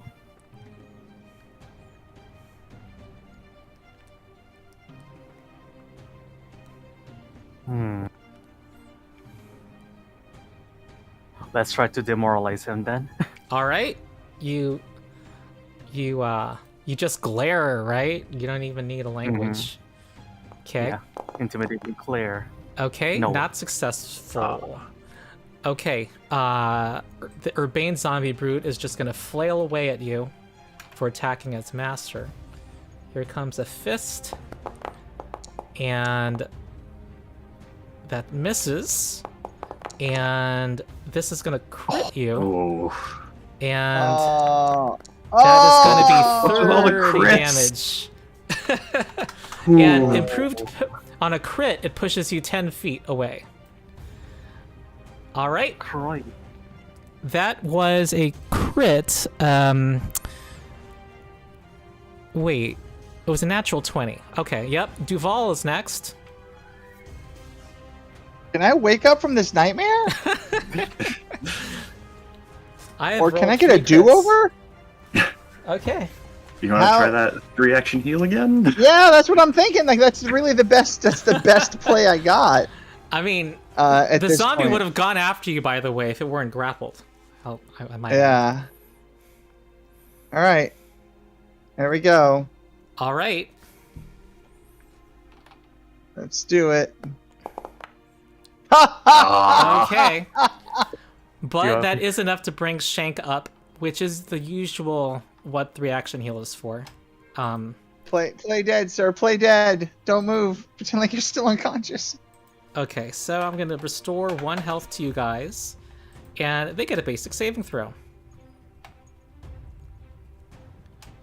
You might do 10 That's more using damage to this big zombie. Yeah, I mean, Oh, that's, yeah.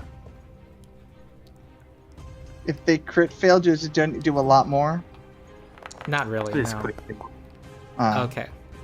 Ah. Oh, it's a quick success. Oh, the zombie brute critically succeeded, so its weakness is not triggered. Okay. Oh. Well, the This would main literally take. result is that Shank was brought back, and Shank gains the Wounded 1 condition. Okay. That sounds scary. Yep. Okay, next is Dunmere. All right. So since he's grappled, if I trip him, can I still be grappling him? The grab expires at the end of your turn unless you initiate another grab. That's how it works. Okay. So I'm gonna keep hold of him. Did we forget Or- that you could have champions reactioned? I don't have any focus points. Oh, but I could have used. Yeah, I don't know if it Yeah. would have made a difference though. Well, you would have I don't know if you would have prevented a knockout, but you would. Oh, and I would done have been able to attack him. Yes. Yeah, you have retributive strike. So Yeah. let's carry that out. All right. Okay, an 18 does not hit its flat-footed AC. Okay, it's now your turn again. I'm going. Actually, I'm gonna trip it. Okay. That does Ah. makes you fall. Oh, It is a no. very nimble. It does a jujitsu on you. Okay. What do you want to do next? Get up. Okay. Okay. I Try to wasn't get up, yeah. bothering to add the prone condition. All of this while you're grabbing it, by the way. Oh yeah. And since the trip didn't work, Mm-hmm. I'm just gonna try and grab it again. Okay. Wait, yeah, the audience is asking about hero points. You guys have hero points, you guys. Oh yeah. Okay, 27 that. does succeed. You do grab it again. I think the hero points is the secret sauce you guys are that's making this combat seem harder than it was intended. Yeah. Okay, Shank, you drop everything in hand when you fall unconscious.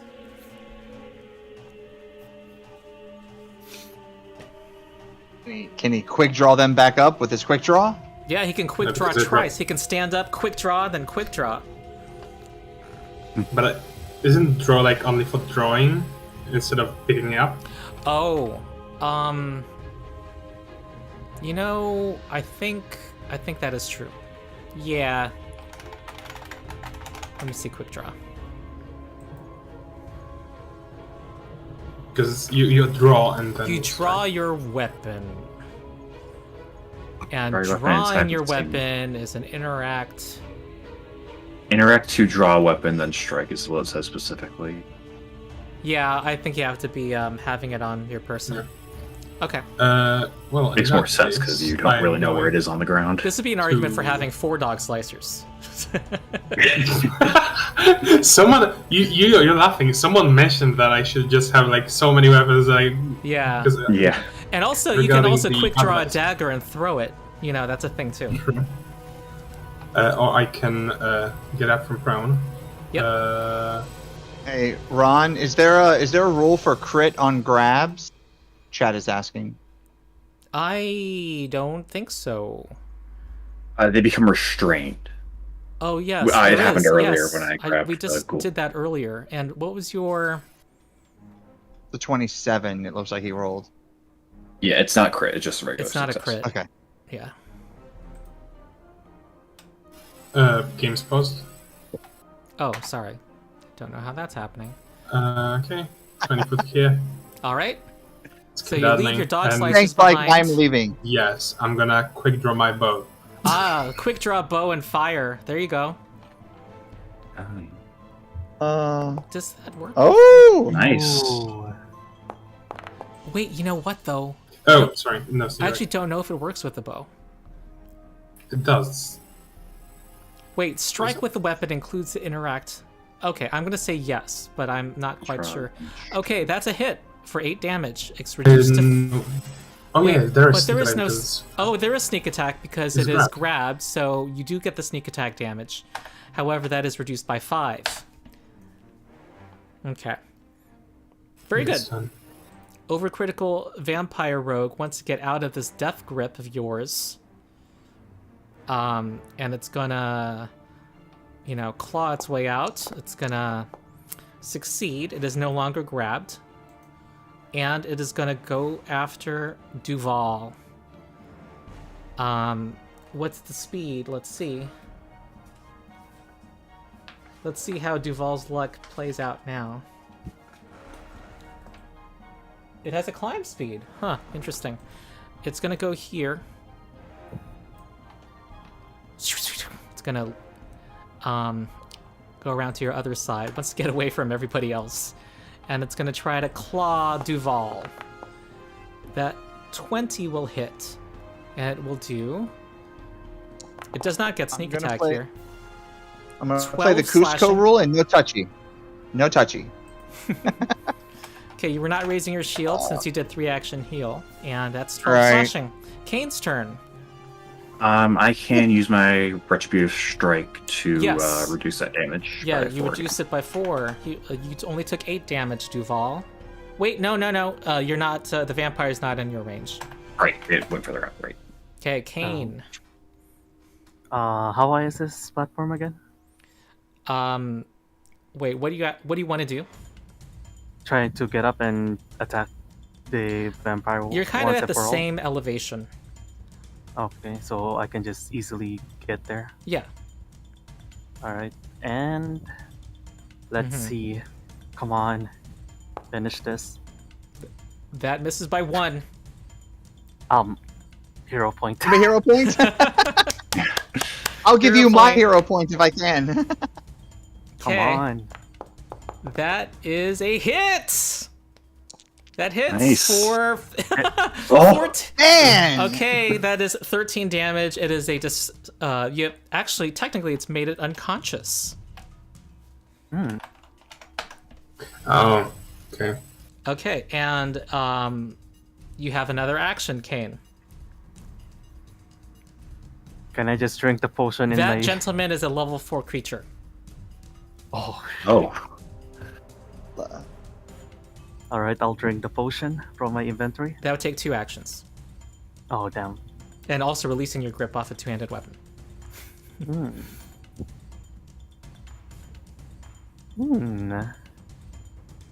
So you could release your grip and pull the elixir out. All right. Wait, so I can drink it? As long as I release Not my this grip. turn. Pulling it out Alright. would be your 3rd action. Okay. It'll take another action to restore your grip on a 2-handed weapon later. Oh, I can. Oh, can I roll? Yeah, it's not 5e where you only hold two-handed weapon in 2 hands when you attack with it. I can reach this guy, right? You could reach it, though I will say that it has +1 to AC because of that rock. All right. Mitigated by its size. Let's try You just demoralize. Okay. Let's try demoralizing it because I just kind of killed its. That was mass. pretty badass. There you go. There you go. And it doesn't seem to care.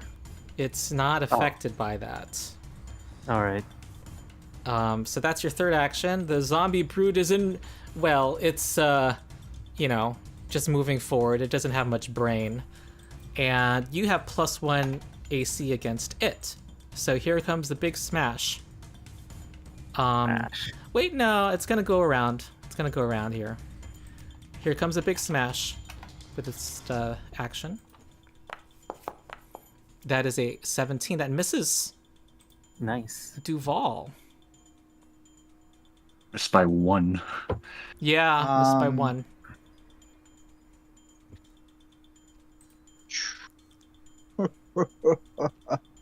What? I've cast 2 AoE heals. Only got 2 heals left. Mm-hmm. I don't know how much more of this we need to go into. Luckily, we have battle healing, so as long as everybody's... Wait, hold on. Shank down You can again? Battle medic. No. Second one. It's at 1 health. Okay, so it just says near death. I'll give another hero Okay. point to Kane. The party's owed 1 Yeah. for 3 hours. Yeah. 4 hours. Yeah, let's Oh wait, battle. 4 hours of play. There should be another one going to somebody. I'll give compensation hero point to Shank because of his bad rolls today. Watch out. I might actually use it one day. Yeah. All right. Yeah, I would like to It's 1 treat per hour Shank. is the rule. Yeah, you want to do medicine on Shank. Okay. Yes. All right. That was... So, Where was I pulling that from again? under utility, treat wounds.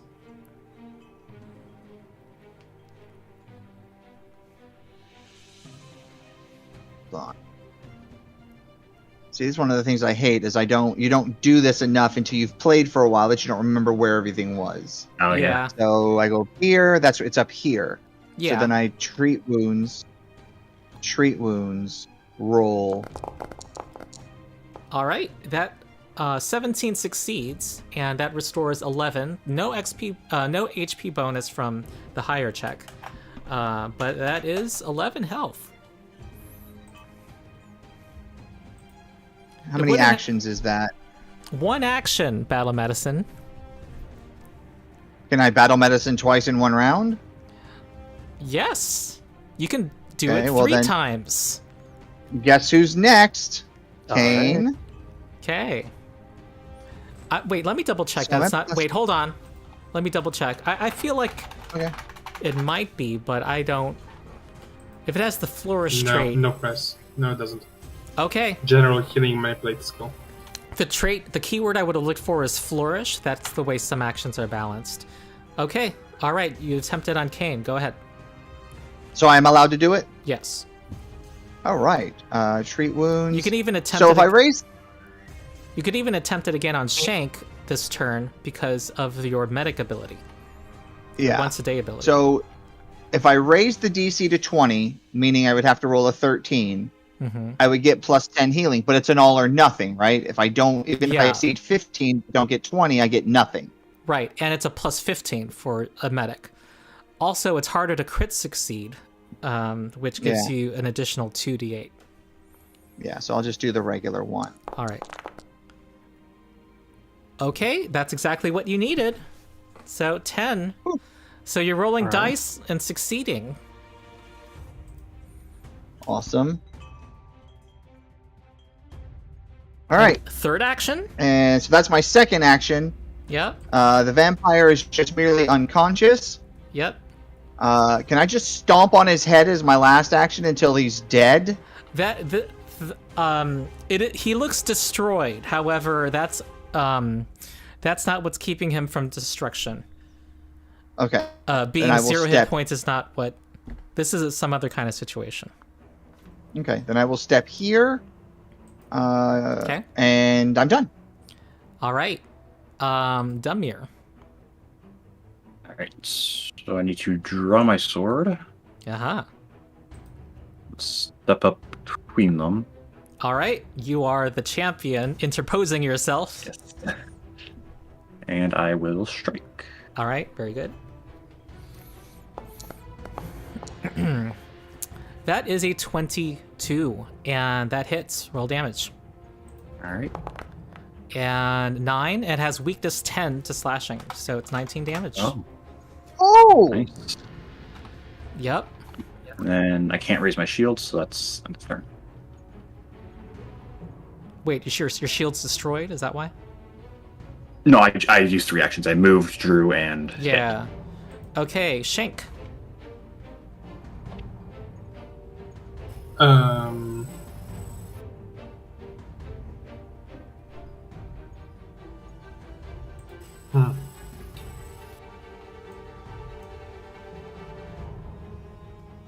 Well, not much to do, honestly. I'm gonna create. No, I'm not gonna create distraction because it's a zombie, and I've seen zombies not create distraction not work on zombies. Yeah, I do think your twin feint does not have the mental trait, so that answers that on whether it will Yeah, work. but I would have to pick up my weapons, and that would Oh, be yeah. actions that I would. But I could. Nah, I'm just gonna stand there and shoot. Okay. I just have the bonus AC though. Have you hit the zombie before? Shank. Yeah, Shank. This one, no.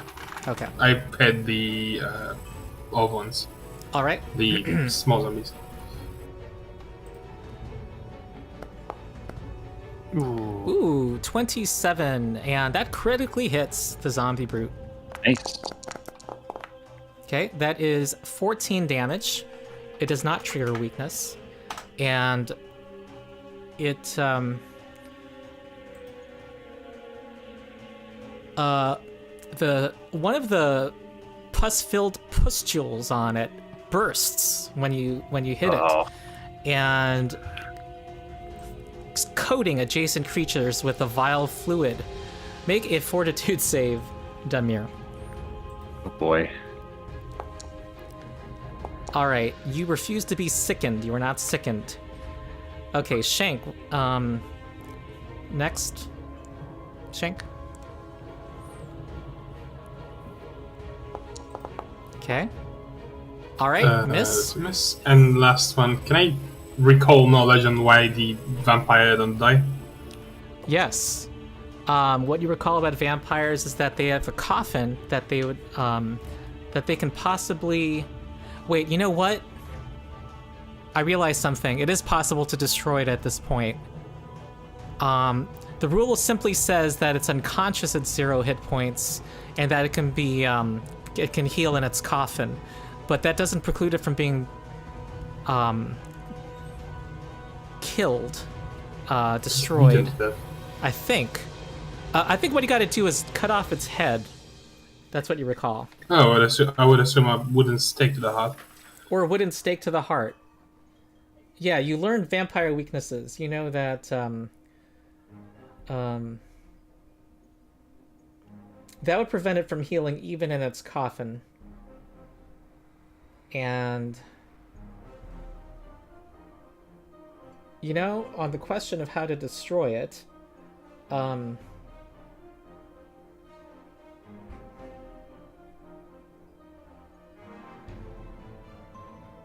it needs to be beheaded and anointed with holy water while the stake is in place. Yeah. We go hard. None of us have holy water. I just asked earlier. But having a stake in place prevents it from coming back. Okay. Well, you know what? We're gonna. So listen. There's plenty of wood around here. We're gonna just make a stake real quick. Yeah. Yeah. Very good. Okay. And then we'll cut the head off, and we'll put the head in a different location until we get the holy water. We'll take the head with us, Yeah. so we can't regen. Sell it. Okay, Kane is next. Alright. Let's see if I can finish this once and for all. I will sudden charge. Yeah, so you can angrily go to flanking position. Yep. And... Bam. Okay. 8. 17 hits. As zombies are easy to hit. And 9 becomes 19. Because of its weakness. It is now near death. Let's try striking it once again. Yep. Come on. No. No, hero point. Oh, you're hero pointing it. Okay. Yeah. Yep. Go ahead. Okay. There you go. That's better. It's your 4th 20 of the day. What would your damage be? Oh my god. Let's see that. That's going to be 25, and its weakness is slashing makes that 35. That destroys it, and its, its arms come off. You've, completely obliterated, filled with pus, and, it's a pretty messy death. You have 1. That was a messy battle. Yes, it was, and I think it's time for victory, the victory sound. And congratulations, you find that this indeed is Mort, the necromancer who had bigger plans, which you are not aware of. Anyway, this is a one-shot adventure, and you also see that you would be finding in this treasure a +1. Oh, I actually had a different idea for this battle, but it's okay. It did with the most optimal thing. It had a +1 returning spear in its loot, and a returning is a level 3 low-level rune, property rune, that can be applied to any weapon, so that when it's thrown, it returns to its owner immediately. Okay. All right. So we have to end in about an hour, 50 minutes specifically. What do people think about today's session? Fun. A lot more fun when I can hit stuff. Yeah. Look at the blood. Look at the blood. Yeah. I mean, that was... Yeah. Thank you for chat, for reminding us about hero points. Yep. We forgot about them. And I mean, look at that. It changed a 5 into a 20 for Lem. The ghouls were a moderate encounter. No. It was actually between moderate and severe. Okay. The hallway haunt was a trivial encounter. And this was a severe encounter.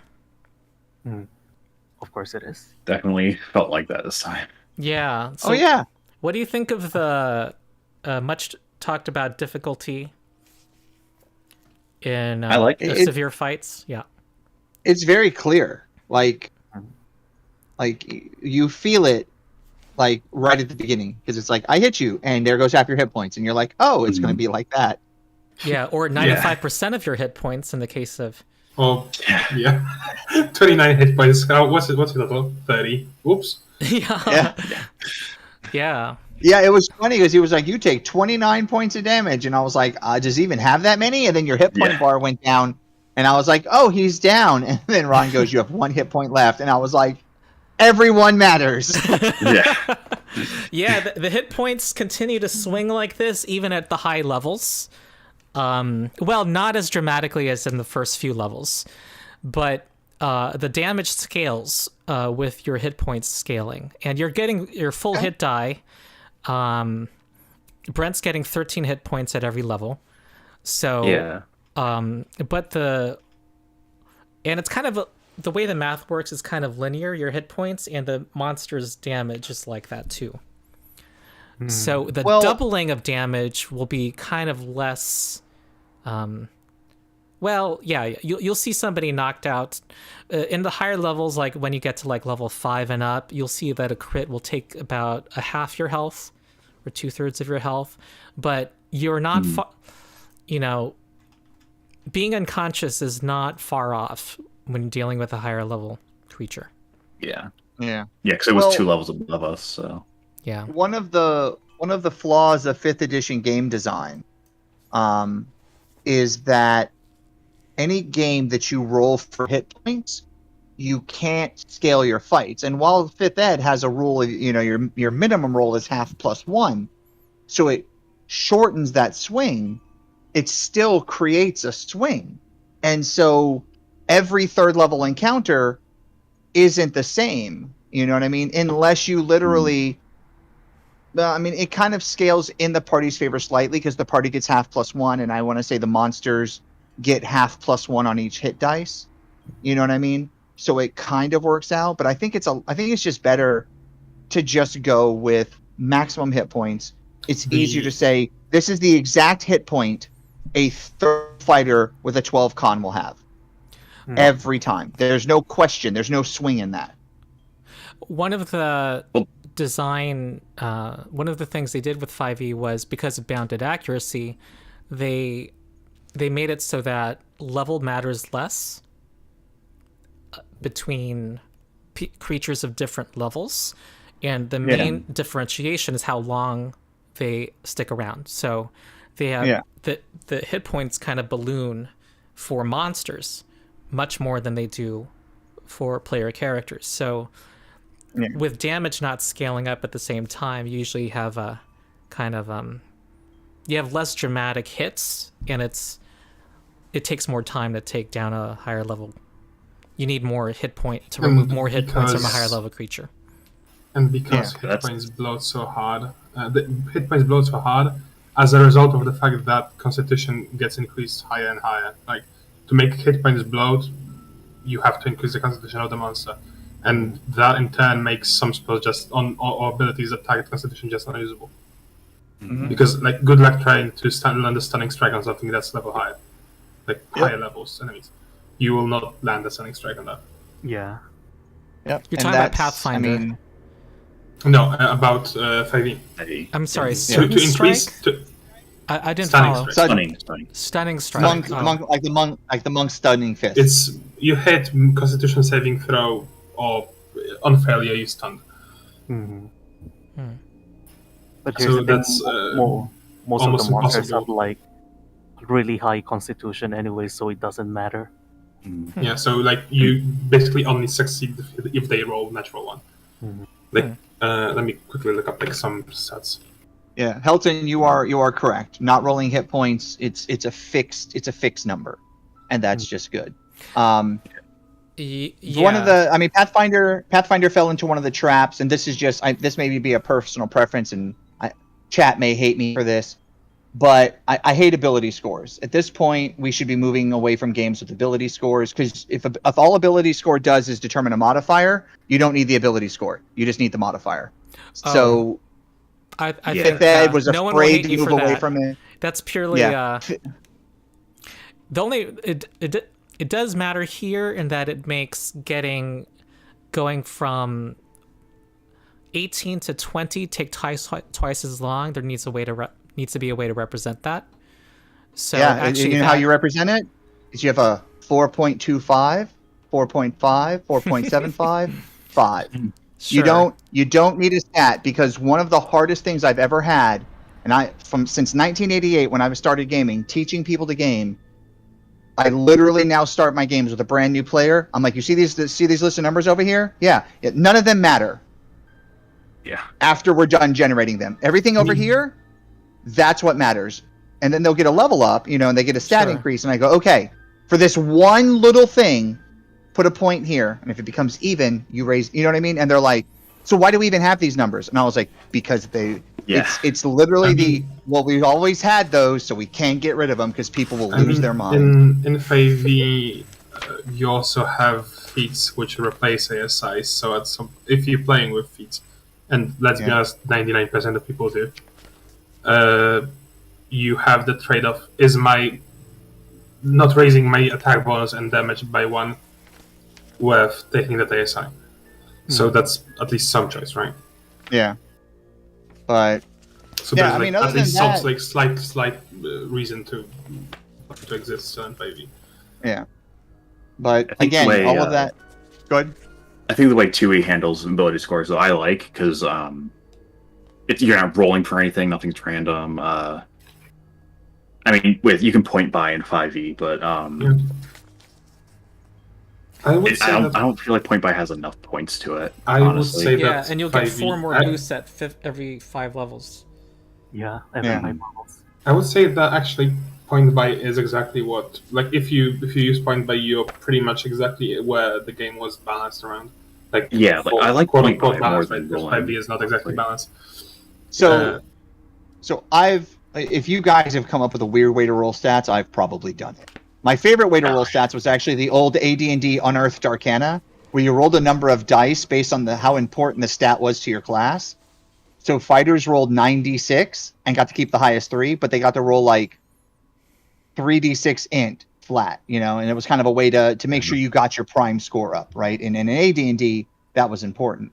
The only problem I've ever had with rolling stats, one, you guys see how bad I roll. So you'll have like Ron will roll stats, and Ron's like, woohoo, I'm on fire, right?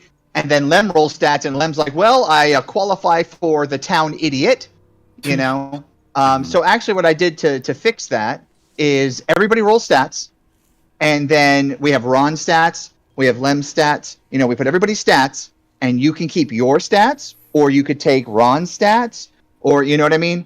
And that way, if you had a really crap night rolling, you aren't stuck with garbage. You could be like, well, I rolled garbage, and Ron rolled pretty decent, and so I'll take Ron's stats, I mean, there's like many ways to fix, quote unquote, fix rolling, right? You can make array of, like, pick the highest roll of the group and give everyone the same stats, right? Kind of takes away a bit. I don't really roll often. I just use point by because, like I said, point by or array, because they are usually end up with your primary stat around 16 at level 1, unless you do some cheesing with custom lineage, where you can put +2 to your 15, then take a half feat that gives you +1, then you start with 18 instead of 16. And game is pretty much bound, thanks to bound accuracy. 16 is around the same, the stat that game expects you to have in your primary. Yeah. All right. It's been pointed out that when you get an animal companion, they don't have ability scores; they just have modifiers. So, if you had been paralyzed, you would have been flat-footed, and you wouldn't be able to act except to recall knowledge, or to use actions that require only the use of your mind. And then the paralysis would have given you a new save at the end of your turn, and the DC goes down by 1 each round. Okay, so that I do that like mechanic. how... Go ahead, sir. I do like how the saves are at the end of your turn instead of the start of your turn, like 5e. Yeah. Because like you could stun something, and at the start of turn it saves and hits you anyway, and it feels like you did nothing. It depends on ability. Some save on start, some save on beginning. Yeah. I feel like most of them are at the start, though. Yeah. But But think of it. I want to point out the But, nastiness of. Oh, go ahead. no, I was gonna say because you were talking about AD&D earlier. Which, by the way, if you ever want me to run you a session, you make the call, sir. I'll pull out my old books. But in AD&D, a lot of like a lot of newer gamers who never played the older system, you know, there was no save at the end of the turn. If you failed your initial save on hold person, you were done until either it was dispelled or the duration ran out. You know, so when I think it was 3rd edition started the you get a chance to break it every turn, so that you're just not literally incapacitated. Because I literally threw a fight to my players, cast hold person 3 people at a 0 modifier to the save. All 3 people failed. 5-person party. There's 2 people left in the fight. My players were like, we give up. Like there's no chance of winning. And so it became that like it's a save or die. Save, game over. So sleep didn't call for a saving throw. Nope, it was hit die. Yep. It was hit die based. Still is in 5e, which makes it the best first level spell in the game. For low levels, obviously, because it doesn't scale with higher. I'm gonna let you guys know how poison works. If the poison had hit Shank, he would have immediately taken 1d6 poison damage and gotten the drained 1 condition, which is like constitution damage. So he would get a penalty to his max and current hit points equal to his level, and we get a penalty to his fortitude saves. So to further saves against that same poison. Stage 2, if he then would make a save at the end of his turn, and if he fails, he goes to stage 2, which would be 2d6 poison damage. If he critically fails, he would go straight to stage 3, which would be 3d6 poison damage and drained 2. And at the end of every round, you make a new save, which determines where you land in the stages. So you could be oscillating up and down, and this is how characters can die, because if they're unconscious and they're poisoned and they have persistent damage, like they're on fire, they can go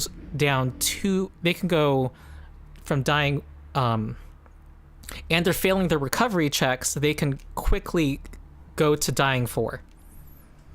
Hey Ron, check YouTube. What? Check the chat. Check the YouTube chat. Ooh, thank you, Sydney. Thank you for that contribution. Now we got a new subscriber also. Thank you. So I think we if people don't know, there was a big scare on the Discord when I said I might be charging for membership in the Discord. Yeah. I don't have a regular income now, so I accept all contributions, and people should check out my Patreon because I don't have a regular income. So my ability to continue to make content is we're looking for a solution. But I'm also doing paid GMing. I'm going to start opening some groups up. I'm going to put out an announcement on my Discord for that. So join the Discord for that. I think that concludes our player segment. I want to ask folks, we want to do a short GM's React segment. Any last comments about the stuff so far before we go into that? No. Thank you for exposing me to a new system. I appreciate that.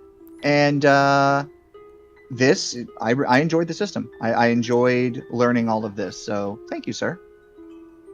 I'm excited to play this to my group of friends. Yeah, okay. Same here. So you guys plan to introduce them as a GM? Is that the plan? Yep. Okay. Yes. And tell me about your experience GMing 5e or any other system, and whether that is part of what you're looking for in 2e, Pathfinder 2e. And so I'm just going to start with Tubbs. So I think I've said it before on the chat, so we've been doing this. Had I not left fifth ed in November of 2019, doing this, I would have left fifth ed for this system. It would have been pricey, with all the books and everything, but it would have better suited my table than fifth ed was. I was literally homebrewing the game, and everybody's game is homebrewed, right? If you make one house rule, that's a homebrew game, right? If you're not playing 100% raw, your game's a homebrew. So, but I had so many homebrew rules to try and get the feel of the game that I wanted, that one of my longtime friends, one of my best friends, 10 years, my friend Spencer, he just came over and he wasn't trying to be mean. He was just like, dude, at what point do you stop calling it D&D? Yeah. And it blew my mind. Like, I was just like, why am I playing this game? Why am I playing this game? Because it's the game I started in 1988. And it's 2019, and my little goblin brain is like, well, you can't change games. This is the game you've played since you were a kid. And there's so many good systems out now. You know what I mean? There's such a variety that you can find the game that you want. You can find the game that your table wants, and it's beautiful, right? There's just so much variety out there. And I started looking around, and I found a system that I enjoyed. I played it at Dragon Con in like 2013. I presented it to my table. We play tested it using the 1980s cartoon Thundar the Barbarian as our backdrop, and we've been playing it ever since. And everybody loves it. It's great. So, would I switch to Pathfinder 2e now? No, because I have the game that I and my table like. But like I said, if I had not, when I was in that change mode, when I was looking for that change, the only reason I went to the system that I have is I already own the book. I'd already ordered it from Amazon in 2014, and it sat on my shelf for 5 years.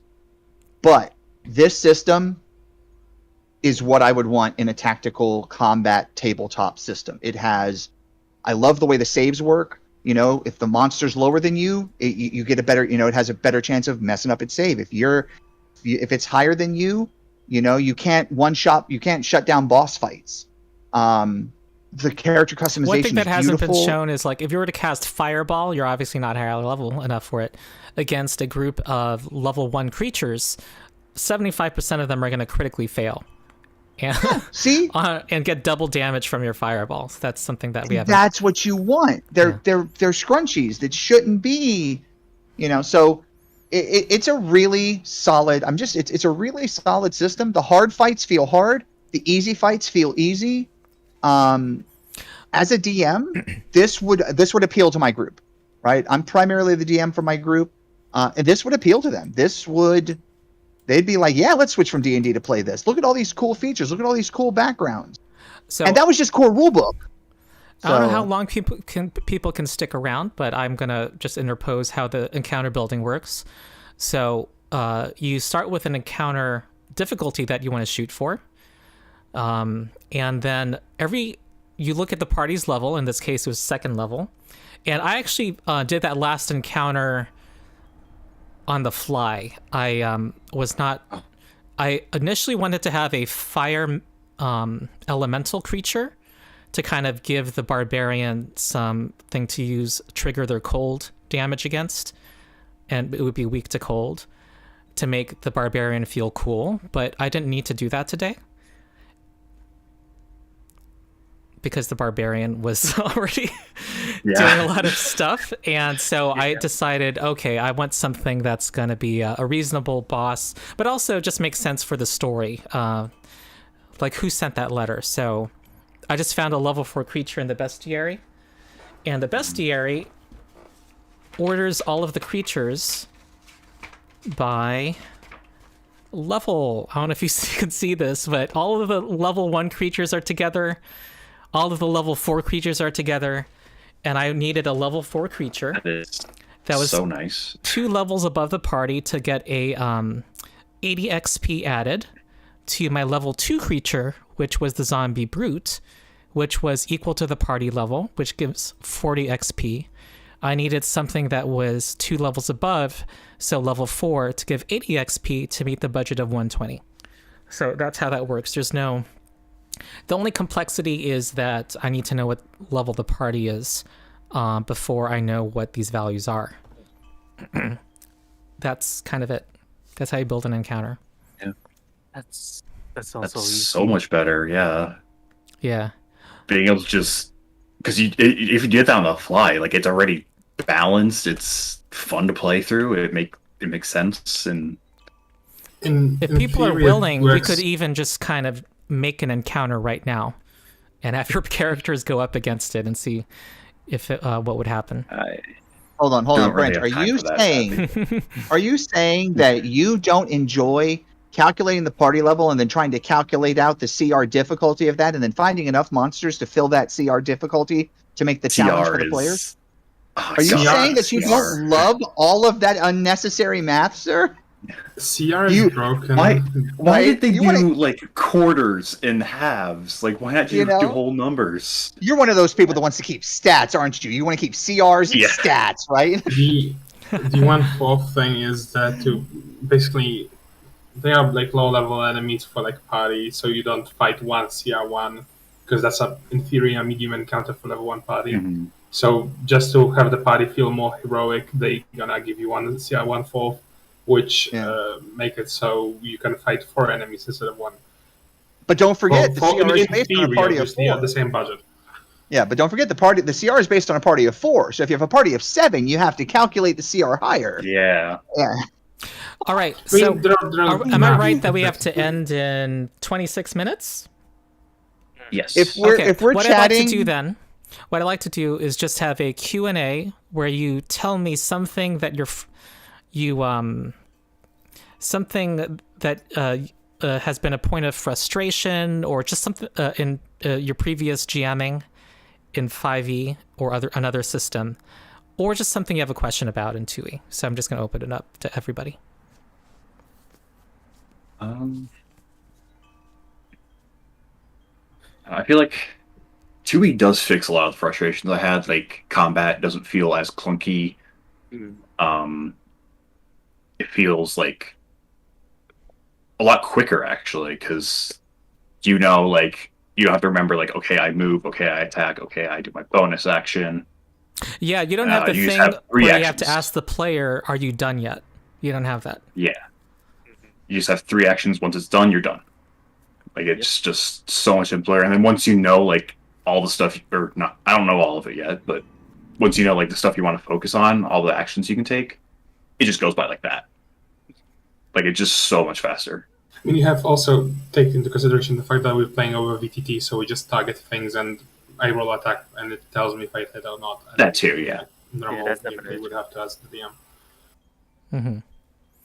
I feel like playing this game in like actual like pen and paper will be a bitch because of the math, but I think it's just gonna get you just have to get used to it.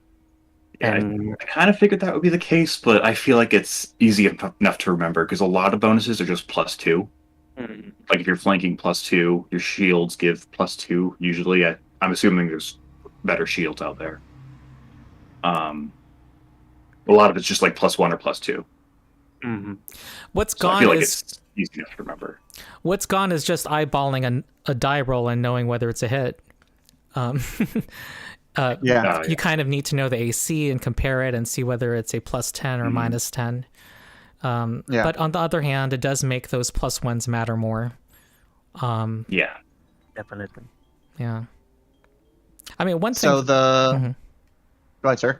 Oh, it does mean it does call for more teamwork because those +1s matter more, and things like where you're standing matter more. Having Andrew become a heal bot, he kind of became vulnerable. He couldn't raise his shield anymore. That was an action cost. And so protect the healer also became an issue. So I think it's I think having everything be a single currency, action currency, makes for more interesting trade-offs. What were you going to say? Well, as you like to say, every +1 matters. Every choice matters. Every action. Yeah. I could have opted to heal someone for a lot more hit points and raise my shield. but I wouldn't have healed everybody and potentially harmed the undead. So, Yeah, you could have like healed you've talked someone about for the that illusion of additional choice. 8 hit points. Yeah. Yeah, you talked about the illusion of choice. So far there really is a lot of choice in this, because I could have went big heal on someone, raise my shield, or I could do the AoE heal and heal everybody a little bit, and you know what I mean. Like, and they all matter because not raising my shield costs me two AC, and that's a lot. So there's that trade off. I've praised the game a lot. I'm gonna do one thing of criticism. And I think everybody will agree with this.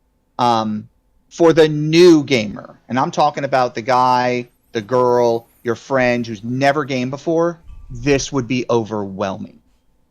Oh yeah. Definitely. I'm talking about the new gamer. You know what I mean? Like your cousin is like 14, and they're like, "Hey, you game? Can I play?" And you're like, "Sure." And they're like, "What?" You know what I mean? I think it would be overwhelming for the new gamer. But as There's a a lot of tenured choice and a gamer, lot of numbers. Yeah. yeah, but especially as Lem said, if you're doing it on paper Yeah. I wouldn't and you say don't that have found. I wouldn't say that's overwhelming. I would say that it's intimidating. When you come from 5e, even me myself, I've been playing a few years. You come from 5e where you have there is like, I don't know, 30 races or whatever, and 12 classes, and okay, cool, and then you have basically spells. Okay, that's like only thing you can really customize, and even then you have like false choices. And then you come to Pathfinder and you open Path Builder, and there's like less races, but every race has like sub races, and then every race is further customizable, and then you have classes, and the classes are customizable, especially marshals who get feats at level 1, casters don't get them. And then you have skill feats, and then you have backgrounds who actually have like things that you can do. That's intimidating, but not overwhelming when you actually like look into it. I got scared at first. So fair thing. I will switch my adjective. It is intimidating. So Swing Ripper apparently joined us, and I actually like his idea. You give them like a monster stat block and just kind of ease them into like slowly expanding actions. So I think that's a really cool way to do it. But as a tenured player, right? Like I was really interested. I was a little like, whoa, that is a lot of choices. But that's what's my major critique is I just feel like it would be very intimidating for that new guy, the new girl who wants to play, never gamed before, thinks it's cool, and the DM is like, let's make a character, and you're just like, I have to make what? I wouldn't start with character creation with such a person. Unless they but you know what? And the beginner box, and I think the recommended way is the beginner box, or someone who's a friend or a teacher. But the beginner box just gives you pre-generated characters. And also, for character creation, you only have 4 classes, 3 races. There's no heritages. There's no ancestry feats. You just choose a race class. Yeah, see if that's the beginner's box, that would be beautiful. Yeah. That's really cool. And then when you get your character sheet, the pre-gens, it has like, here are the spells you need, and each one it uses this many actions, and then here's your reference card. Striding as an action, striking as an action. It has little symbols for the number of actions everything takes. So it's cool. I think that you just mentioned the beginner box as icons. Yeah, I think there's a learning curve, and it's if you have tools to ease yourself in, I think it's. I don't know. I think there is definitely more to learn in Pathfinder, but things are more intuitive once you get to that point, because I don't run 5e as much, but when I do, I am always caught by surprise or something. Like, I can't think of specific examples, but yeah. Like, oh wait, that's a thing? Yeah. Yeah, I don't know. Okay, other things. Do you guys do homebrew adventures, or do you? A lot. Yes. Okay. One thing that was brought up in chat is that mine is perpetually in production, so I'm doing mostly like pre-written adventures. Okay, one thing that was brought up in chat is that compared to adventures put out for D&D, the Pathfinder adventures are pretty... You can run them as written without much improvement or homebrew or changes. They give you what you need. So that's another thing. Also, all of the rules are free and online. And on Archives of Nethys. And if one thing that I don't know, there's a lot of gray areas. You find yourself having to decide whether, like whether there's a lot of mechanics that are not defined that have a big impact mechanically, like whether if a player wants to cast counterspell, whether they know what spell is being cast. I think that's defined in a later book. I heard beyond the player's handbook. It is. But it is by default. You don't know what they are casting. You know that they are casting, but you don't know what. Yeah. And you can use your reaction to make.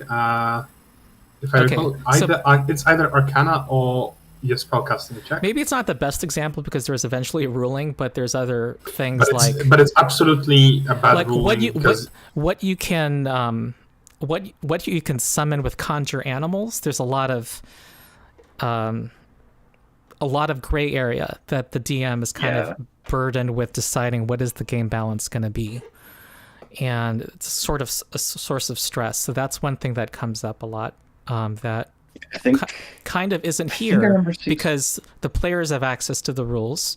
They can look things up, help you look things up at the table too. That's the thing I like about Pathfinder, because the tools and all the rules are easily accessible. You don't have there's no paywall. Everything's free. Go to Archives of Nethys. It's there. It's just there already.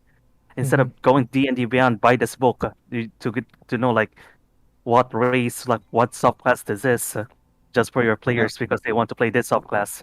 No. Actually, regarding pre-made adventures or adventure paths, if, for example, I had this thing and came up in I was running Waterdeep Dragon Heist, and there is a chase scene, and I wonder if that's also the case in adventure paths for Pathfinder, where they will tell you for rules on that thing, go to DMG this page, instead of like having even like a smaller box with the rules for like book reference. So you have to like cross-reference the books. Mm-hmm. Were you gonna so say I wanted to ask if you also have to like cross-reference the books adventure paths from with. Well, sometimes I just been running an adventure. It does refer to chase rules, but the chase rules are also online. So you can Google 2E and there, chases rules. And it gives you the system for chases, sample obstacles, and what their DCs are. And it uses a victory point system. Another thing is giving out treasure. Every item has levels, and there's this handy chart. I was giving you basically the equivalent. You guys did about 400 XP's worth of encounters at level 1, but I was giving you an entire level 1, what's prescribed by the system of how much treasure to give out to a 4-person party. And it says to give 2 second-level items that are permanent, 2 permanent first-level items, 2 consumable second-level items, 3 consumable first-level items, give 40 golden currency, and there's this very handy link that someone in the community made, Pathfinder 2E Complete Treasure Table, which hyperlinks everything in the Archives of Nethys and organizes everything by level.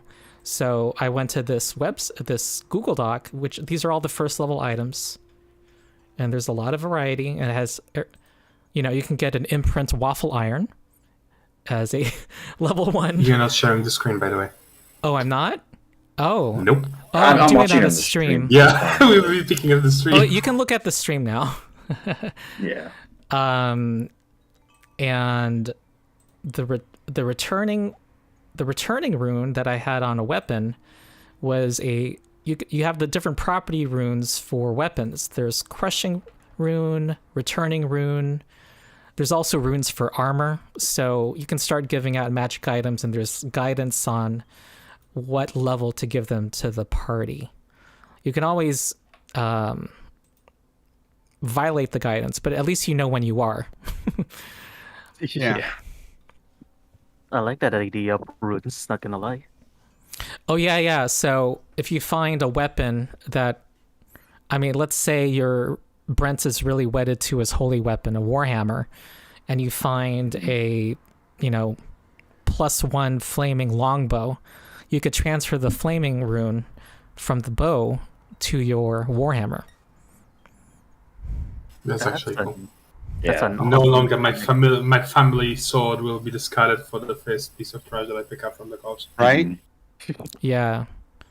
When you do the Go when ahead. you do the transferring, can you only transfer one, or can you transfer them all just individually? I'm not remembering. I know you can transfer. I think it's one at a time, but you can also exchange them. Exchange one from 2 different items as a single craft check. And crafting also, you can also tell the party you have 7 days of downtime, and there are rules for downtime as well. Crafting takes 1 day of downtime, and earning money is also a downtime activity, and there's a table of how much you can earn and what level, how much you earn for this level of check versus that level of check. Retraining is also something that takes downtime. Learning a different spell takes 7 days of downtime. Moving a skill increase to another skill increase is I believe 7 days. Retraining a feat is 7 days. So if you find that a feat that you chose early on is something you don't need anymore, you can change it. Very cool. I like that. That's a very handy thing. Yeah, this is an AMA. So I really should have taken the. I saw there's a feat I could have taken where I get like bonus damage against undead, and I realized like halfway through, I really should have taken that for this. Oh yeah. But I was trying to think ahead, like in 5e where you can't change anything. So I figured I have to pick something that a little more versatile, because if I keep this character for ETT, I have a different one already made, but I might try and get this one in. Oh, for people watching who aren't aware, ETT is the Endless Tale Tavern, which is the shared campaign that anyone can drop in and play and try out Pathfinder. It's on my Discord server. Yeah. So you get a consistent character that you can move from one campaign to the next, and those of you who are not in it should join it. What were you going to say, Brent? I was trying to think ahead, if I bring this character over to ETT, I'm going to want something. I'm not going to be fighting undead all the time. I should pick something more versatile. Yeah. But here I could have taken undead now and then changed to Bastion later. Yep. See, that's actually something I added in my games way back when I ran AD&D, because of course there wasn't a lot of choices back then. But even once we went into third ed, it became a lot more, and you had the feats and you had stuff like that. I've had a rule like that for a long time, because sometimes your character changes. Sometimes where you are in the campaign, it takes a left turn. You know what I mean? But I've always allowed my players to spend time and do stuff like that, and it's valuable for long-term character play. If you're running a long-term campaign, your players are going to change. Their attitudes are going to change, and nothing is more frustrating to a player to sit there and go, well, I have these 3 feats. I might as well just erase them off my character sheet because they don't work. Now, part of that problem was solved with the runes, because, like Yuki said, I got to ditch my longsword for the +1 Warhammer I got, but all my feats were in longsword. Yeah. So being able to do that kind of alleviates that, and then retraining. And then the last rule that I use is at the end of the third game session, I actually have another session 0 where everybody's like, I don't like this feat. I want to make this change to my character. I thought being human would fun. I want to be an elf. And then we all just agree everything gets retconned till this first 3 game sessions. Like, Ron was always an elf. Dorwit has been an elf this whole time. He's just a really old elf. So and that really helps because usually by 3 stories in, everybody's like, okay, we see where the story's going, right?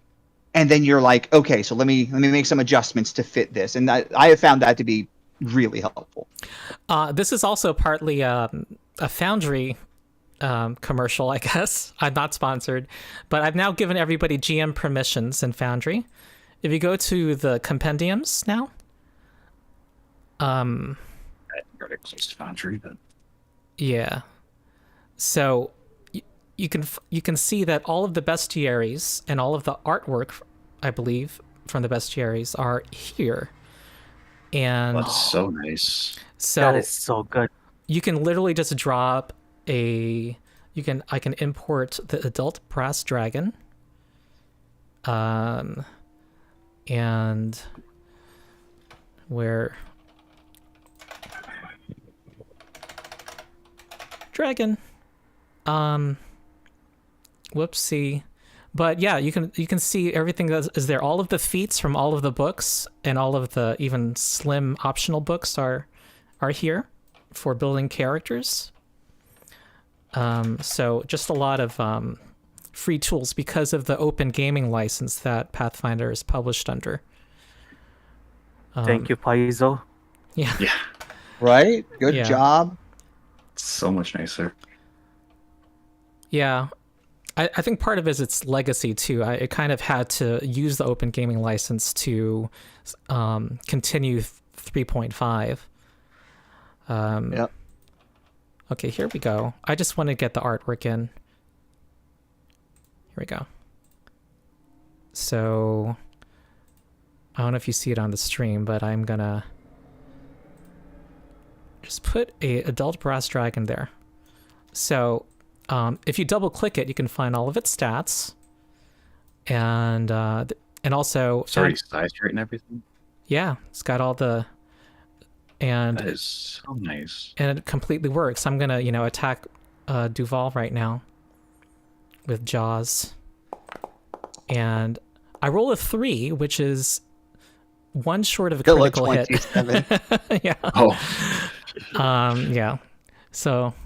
Yeah. What else? Yeah. Anything else about points of frustration, or you thought?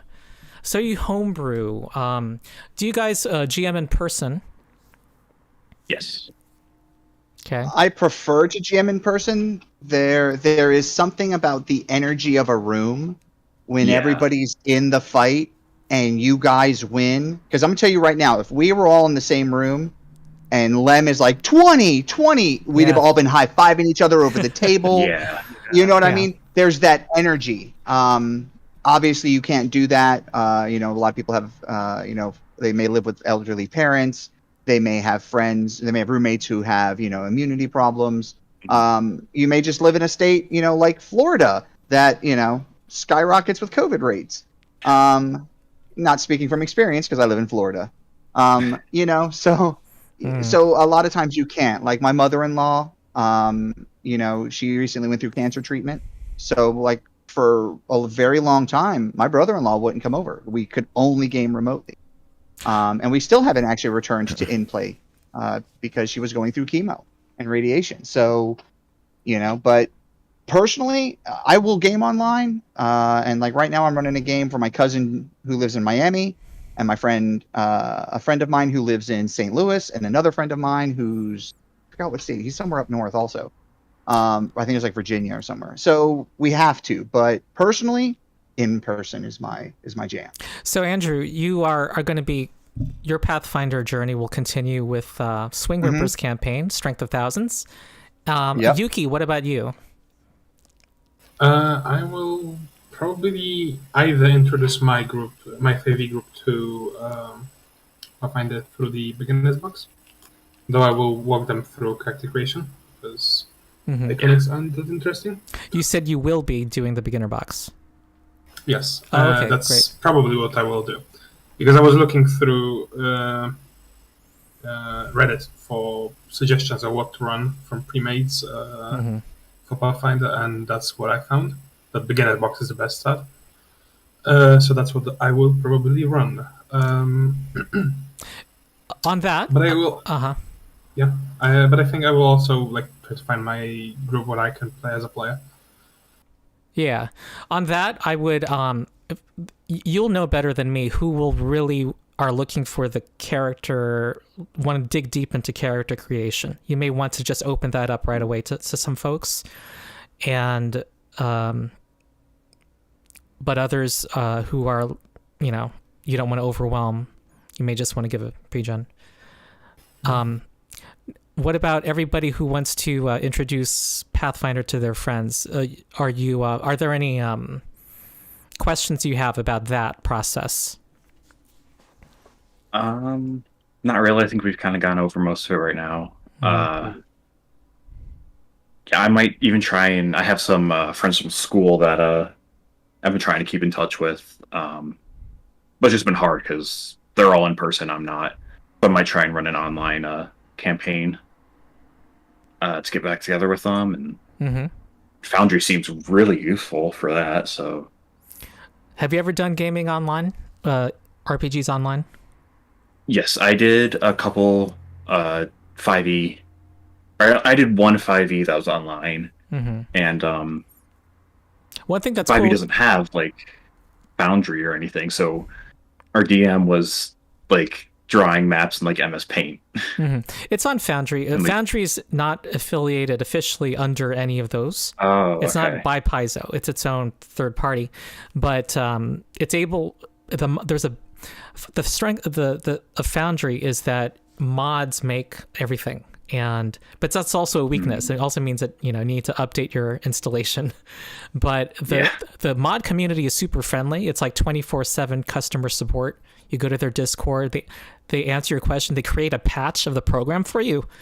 But in Foundry, it's also just a one-time fee. It's not a subscription. You just pay $40.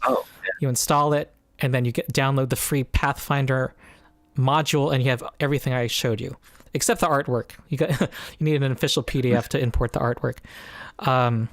And you gotta make money somehow. A what? They gotta make money somehow. Yeah, they're now doing official partnerships where you can do the beginner box. There's something you can get which is very excellent. The Abomination Vault is the level 1 through 10 adventure path. I don't know if you're inclined to do homebrew or not, but the beginner box is really good for introducing people, and it also in terms of if you want some guidance and how to teach the system, it uses what they encounter in the rooms to teach rules and as they come up. So very cool.